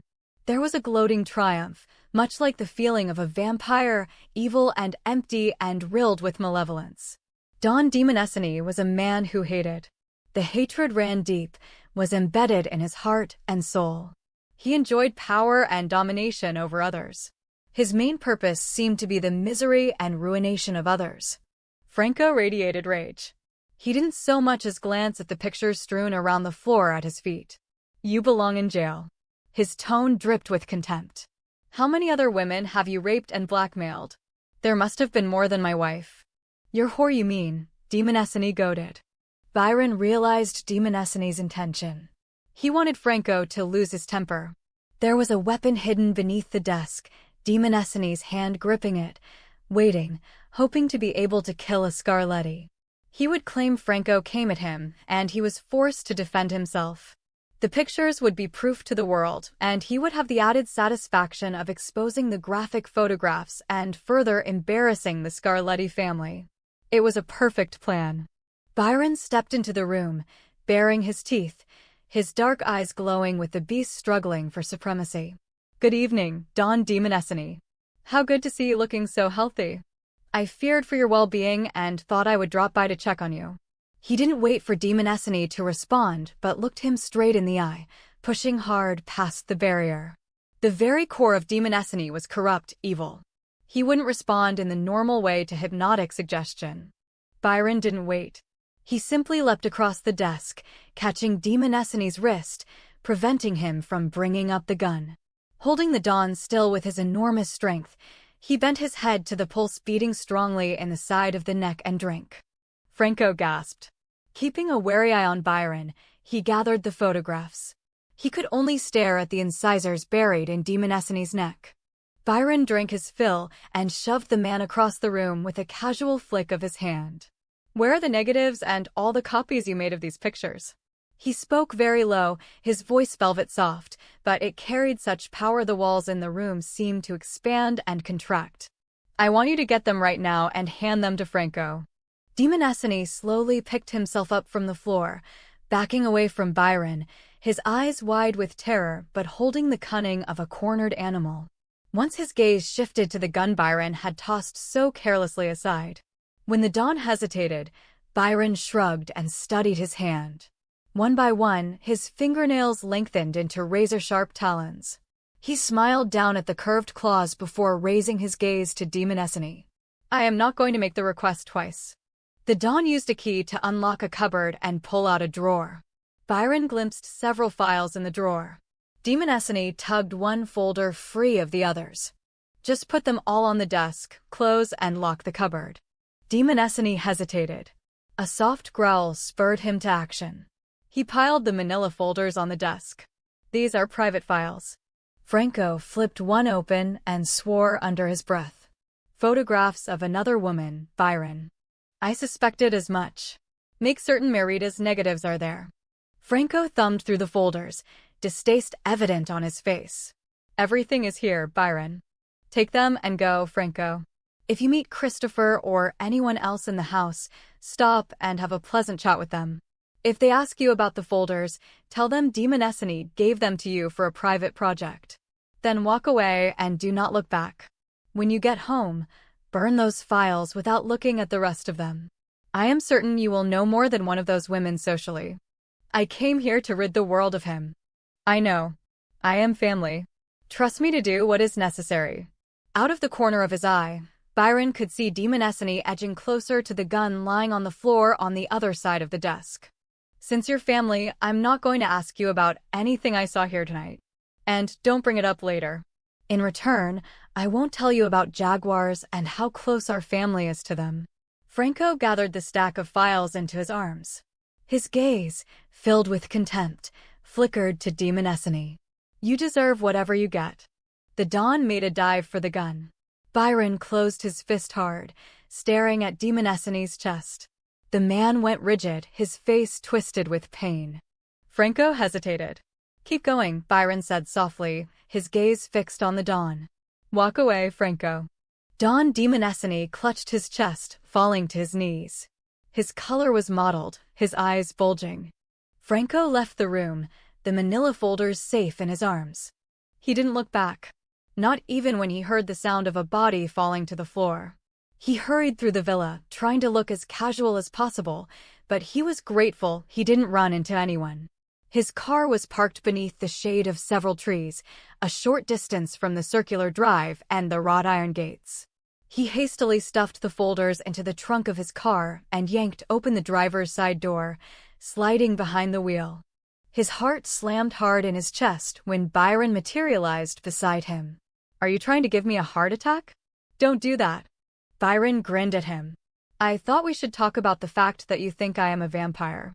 I know you said you would prefer not to, but I am going to marry your cousin, and it is best to clear the air." Franco sat for a moment and then leaned forward to turn the key. "You're saying you're not a vampire?" "No, I am not. I am something altogether different. If you wish to keep this knowledge, I would have to take your blood. Otherwise, I will have no choice but to remove your memories of this encounter." Franco drove through the streets with more speed than vision. "You can remove memories?" "Dio." "Byron, does Tony know what you are?" "Of course." His tone lowered an octave. "You cannot betray us for any reason, Franco. If you did, I would know, and I would have no choice but to protect my people." Franco glanced at him, noted the hard lines etched into Byron's face. "You mean it, don't you?" "I understand loyalty, Byron." A small grin spread across his face. "Once you marry Tony, we'll be family. I don't think it'll be so easy to harm me." "It wouldn't be so easy now, Franco. Make your choice. I like knowing you have certain abilities. They may come in handy sometime. I know Tony doesn't really want to run the family business. Sooner or later. No. Is going to have to turn it over to me. I think having you at a board meeting would be very helpful." Helena had an affair with Tasha and Paul's father. Esteban was her son, not her nephew. Helena thought she deserved the Scarletti fortune. I believe she was responsible for the deaths of Antonietta's parents and even Tasha and Paul's parents. Esteban probably killed Enrico. Helena and Esteban arranged accidents for Don Giovanni and fed poison to members of your family. They were both able to shift into the form of a jaguar. They were the ones killing the locals. They probably could not control the urges of the beast when they were in the form of the cat. You are telling me something. Do not shift into the form of a jaguar and expect to stay in control. It is dangerous. How did you know? You accepted my differences far too easily. I would never have suspected Helena. She seemed so much a part of our household. What a waste had she just gone to Don Giovanni and told him about Esteban. They would have been welcomed into the family. He parked the car in the large garage. "Marita doesn't believe Marguerite is my child." "What do you believe?" "She is a Scarletti through and through. And I love her. She's my daughter, and she'll always be my daughter, no matter what a paternity test says." "She is a Scarletti." Byron smiled. "There is no mistaking the scent and thought patterns of your family." Franco leaned back in his seat and smiled. "Grazie, Byron. Do whatever you think necessary to protect your people. Your family is tied to my family now. It is what any of us would do. And hurry, please. I am lonely for you." Antonietta startled him. She learned fast, staying a shadow in his mind even when he was no longer aiding her. "I am coming." He sent his assurance to his life mate. Chapter 20. I do not believe this. Byron, you're nervous. Jacques Dubrinsky clapped Byron on the shoulder as he circled around his friend to check that the tails on the suit jacket were straight. Byron glanced quickly at the other occupants of the room. Eleanor and Vlad grinned openly at him while Shay, Jacques' life mate, tried to hide her smile. "I am not nervous." "Why should I be nervous? Antonietta is my life mate. We are already tied together. This is just a ceremony to please her family." Byron straightened his tie and ran a finger under the collar of his immaculate white shirt. "Why are these things always so tight, like a noose around one's neck?" Jacques laughed at him. The noose has been there for some time. You just now are feeling it. Shay delivered a solid punch into Jacques' arm. Haha, you think you're so funny. His sense of humor is warped, Byron. Don't pay him any attention. Your bride looks beautiful. I took a peek at her as her cousin helped her dress. She is nervous. Antonietta is so peculiar.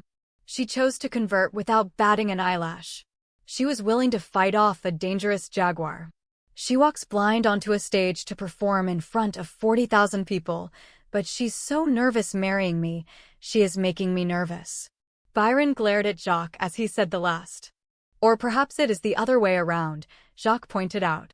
I think you're sweating. Don't listen to him, Byron. Jacques is the one nervous. You know how he just loves crowds. Shay gazed at her life mate with love. How's Antonetta's vision, Byron? Is she coping any better? She has learned to understand what she sees, but often the thermal images superimpose themselves over her normal vision, and she still has difficulty with depth perception. She also remains highly sensitive to the emotions and electrical currents around her. There was a note of worry in Byron's voice.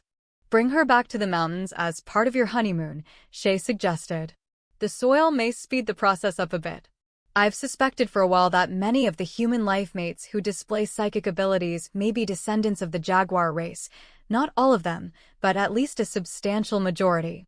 Antonetta's the first with such a strong jaguar genetic code. I'm very interested in seeing how the conversion enhances her natural abilities. Byron's eyes darkened. She is not an experiment. Of course not, Shay laughed lightly, even as she put a restraining hand on Jacques' arm. I do tend to talk in medical and researcher terms, don't I?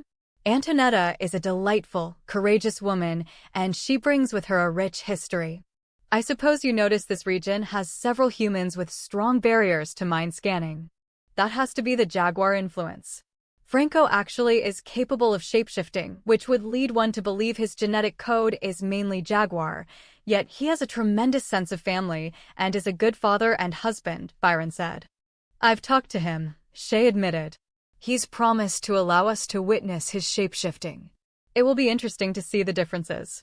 Byron looked up quickly. He did not say a word to me. I have serious reservations about that. I'll take you to the history room. Antonietta has agreed it is very important to us all. But I do not want Franco shifting. Vlad nodded his head in agreement. I have to go with Byron on this.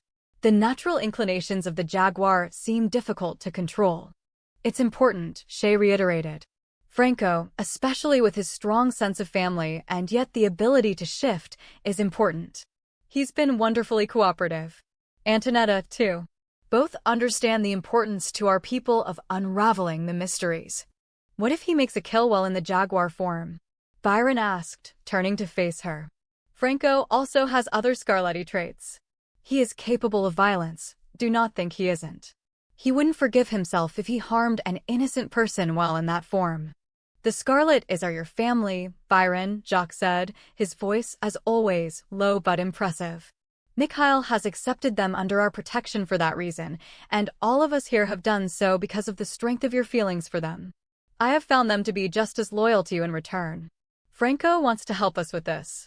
He cannot possibly escape the control of 3 fully mature male and 3 female Carpathians.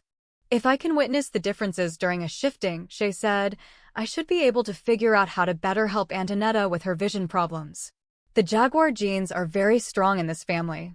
This might be our only chance to really find out the information we need to help our people with so many things, Byron.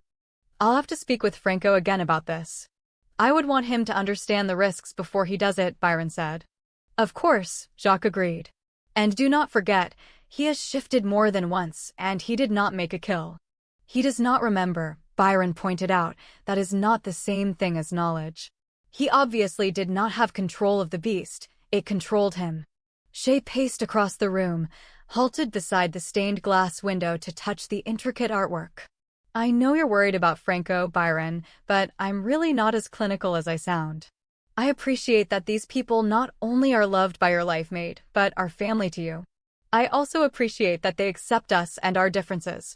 I would never put one of your family members in jeopardy for research, no matter how important it is to our race. I just wouldn't do that. Jacques went to her immediately and drew her into his arms. No one thinks you would, Shay. Byron shook his head. I just have a difficult time understanding genetics.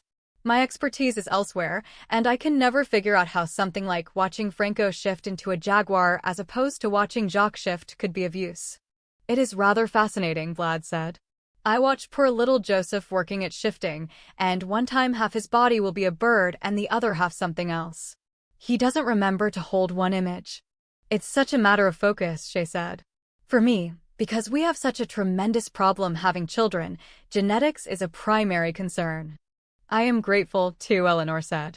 Our women have just about given up all hope of successfully carrying children or keeping them alive beyond the first year.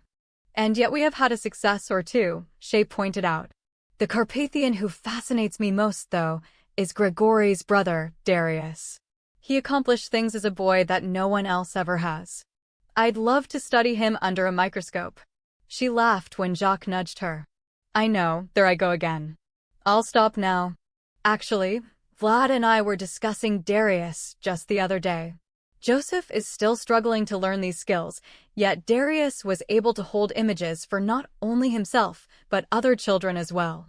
We don't have the luxury of time for our children to learn the necessary skills, Eleanor said, and the old ways don't work in this era. I am grateful I am a gem caller rather than a healer, Byron said. It is far too complicated to figure out. Speaking of which, Jacques said, Mikhail is looking forward to your return. He wants to give Raven a special gift and was hoping you would put your gem calling skills to use. He would have come himself, but Raven recently miscarried. There was a short, shocked silence. Please give my sympathies to your brother, Jacques, Byron said. Vlad took Eleanor's hand. As well as ours, he added. They regarded each other with shared, heartfelt sorrow. It wasn't just the fact that the child belonged to the prince of their people, it was the fact that every child lost brought their race closer to extinction. Is Raven all right? Eleanor asked. She was depressed, of course, but physically, she is fine.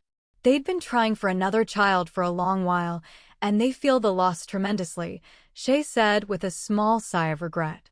She pressed both hands over her womb protectively. Whatever has affected our people's reproductive abilities must be in our blood or in the soil itself. I have my theories, but nothing substantial yet. I never considered that by converting Antonietta, I would be asking her to cope with the sorrows of losing a child. Raven successfully gave birth to one child. I just assumed she would easily have more. Raven has Carpathian blood flowing in her veins, just as the rest of us, Eleanor said. All of us hoped it wouldn't happen with her as it did with the rest of us. Byron swept a hand through his hair. Antonietta went through so much already just with the conversion. I should have thought this all the way through before I brought her fully into our world. I do not want her to have to face losing children. He remembered Eleanor's deep anguish as she lost baby after baby. And Deidre, Vlad's sister, suffering such depression after the losses. I don't want to give Antonietta false hope that we may have children. I always thought if I found my life mate I would have children, but she's accepted the idea she never would have a family because she didn't believe she would ever find a man to share her life. I don't want her hoping for children only to lose her baby. Eleanor sighed softly. I have lost many children over the years, Deidre more than I, yet we tried over and over. Not, as many think, for the good of our race, but because a child is a treasure we cherish, a gift unequaled on this earth. Tell Antonietta the truth, and allow her to choose for herself. Byron? Do you need me? Why are you so sad? This is our wedding day. Antonietta was there in his mind instantly, a warm, loving presence. I will always need you. Are you nervous? She laughed softly, the sound playing over his skin, tugging at his heart. I'm afraid not, that's you, not me. I feel wonderful. Do not be late and leave me standing there looking like an idiot. I cannot imagine you looking like an idiot. Antonietta laughed softly and turned away from the mirror. Her room seemed crowded with her family members, all helpfully gathered around her. Even little Marguerite, dressed in her finest, had been allowed to join them. Franco had placed her carefully in the most comfortable chair. Are you talking to Byron? Tasha asked curiously. He's telepathic too, isn't he? Diego isn't at all. I've tried, but he's not originally from this area and has no telepathic ability whatsoever. You said you didn't mind if I invited him, and I've asked him to bring the children. I want everyone to meet them. Antonietta kissed Tasha's cheek. This is the perfect day for all of us to meet his children. I want all my family around me and, of course, everyone they love. Franco reached out to touch a tendril of his cousin's hair. This is what you really want, Tony? This man is for all time. I'm absolutely certain, Franco. Antonietta could feel happiness spilling out of her. He's exactly right for me. Everything I've ever wanted. Is this the way you feel about Marita? I knew from the first moment I saw her that she was my other half. I gave her no chance to get away from me. I spent weeks courting her. I think I frightened her with my intensity. He turned his head to look at his wife. Her answering smile was tentative. She was busy fussing over Marguerite's hair. Kelt kept pressing his nose into the little girl's lap. Marita didn't scold, allowing Marguerite to scratch the dog's silky ears. Antonietta lowered her voice. I know we took a loss undercutting the Demonesceny company on the last 3 bids, Franco, and that you're worried about it, but you needn't be. It forced them to sell their stock in hopes of recouping the loss of revenue and… No. Has been quietly buying it. We're taking that company down piece by piece. I didn't want to say anything to Marita because she seems as if she's finally happy again. What a terrible experience for her to endure. Franco kissed his cousin, mindful of her clothes. Grazie. For your compassion. We are together, and we will always remain so. He, too, kept his voice low. The additions on the lower floor have been completed to Byron's specifications. Paul and I will see to it that your orders are always carried out, Tony. You and Byron will be fully protected during the times Byron says you are most vulnerable. There was no way she could express her joy, so Antonietta didn't try. It was so much easier for her 3 cousins to know the truth of what she was. She knew Byron had given them the choice, and that he could monitor them at will, but they had accepted that condition readily. She hadn't lost her family or the life she loved so much. Byron? If I haven't said so this evening, I love you. He was there for her immediately. His warmth surrounded her, held her close. I feel you laughing. What are you doing on this solemn occasion? Antonetta's teasing voice spread warmth through Byron's body. We're talking about Joseph. Vlad caught him trying his Spider-Man routine again. He was not very successful and fell into a flower pot. As he was recouping, I think Eleanor grounded him. That sounds like our Joseph. They are telling me I have to go to the chapel. See you soon. Our Joseph. Byron liked the sound of that. Somewhere along the line, his horror of his nephew's antics had turned to genuine amusement and affection. He didn't know when or how it had happened.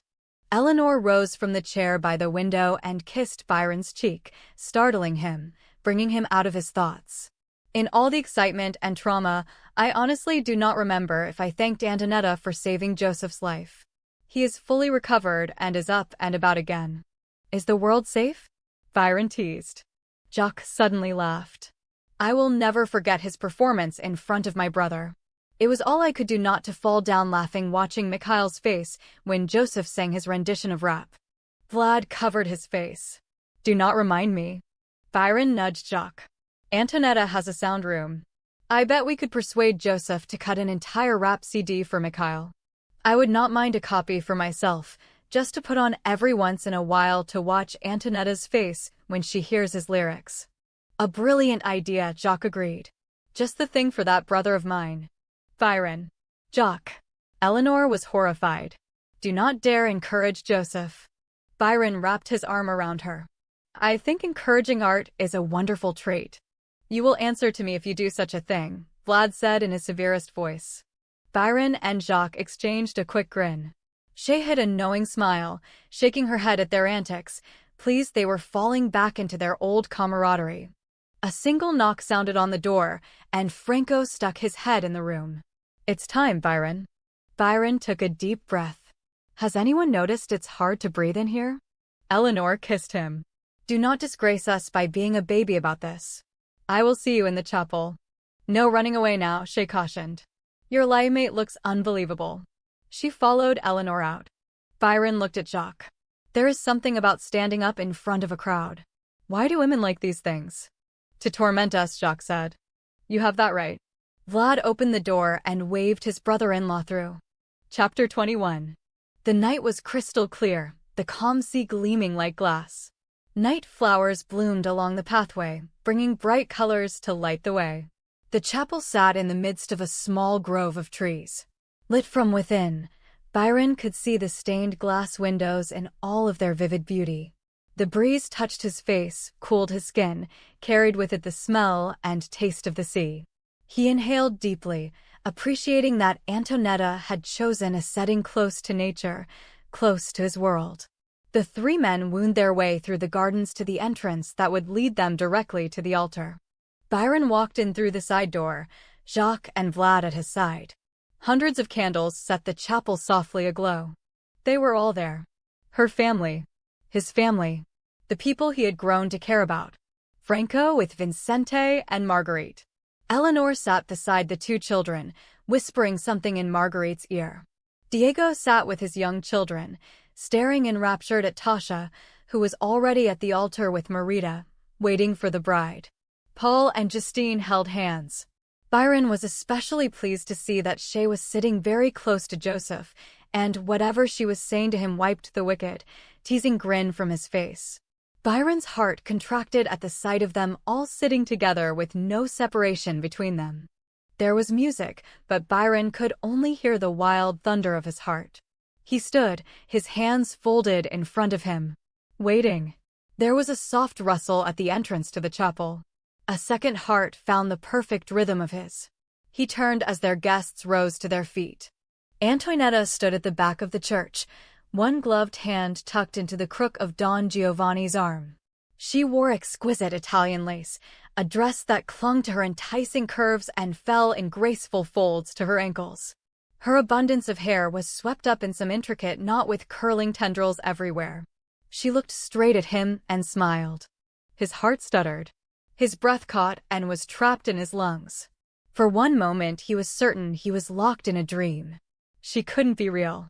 Couldn't be his. Music filled the chapel. Byron locked his gaze with hers, willing her to come to him. Time stopped for him. The world forgot to turn. He felt Jacques' restraining hand and realized he had started to move toward her. And then Antonietta started up the aisle toward him. His pounding heart returned to its natural rhythm. The air moved through his lungs. Jacques, do you have the ring? Byron spent hours in secret, fashioning the perfect ring of rubies and diamonds, using an ancient threading technique. The setting was unique, made just for Antonietta and her sensitive fingertips. Feeling was more important to her than vision, and he had formed a ring of texture in hopes of pleasing her. Jacques patted his pockets, looked alarmed, then laughed softly. Of course I have the ring, you dolt. Shay would have my head if I messed up. I'm listening. Antonietta reminded, her smile widening. So am I. Shay added. Byron stepped forward to meet his bride. Don Giovanni kissed his granddaughter and placed her hand in Byron's. I give her into your keeping. And she will always be safe, Byron promised solemnly. Byron turned back to the altar and, together with Antonietta, faced the priest, his heart swelling with joy. He had found his life mate, a woman of courage and compassion who would spend eternity at his side. The marriage ceremony was solemn, the priest's words eloquent. Byron felt the words in his heart and in his soul. He knew it was right that they had married in the way of her people. They were blending two worlds together, and each mattered equally. He spoke his vows in a clear voice, meaning every word. Antonietta's voice was low and played over his skin like a caress. I love you, Byron Justicano. I will always love you, Antonietta whispered softly as he placed his ring on her finger. The priest pronounced them man and wife. Byron bent his head to hers as she lifted her face. Her expression of love was so passionate, his heart moved in his chest. He kissed her with exquisite tenderness. I have always loved you, Antonietta. And I you. I give you Signor and Signora Justicano. Byron and Antonietta turned and faced their families together, hand in hand. The roar of happiness and joy spilled out of the chapel to reach up to the heavens and down to the sea.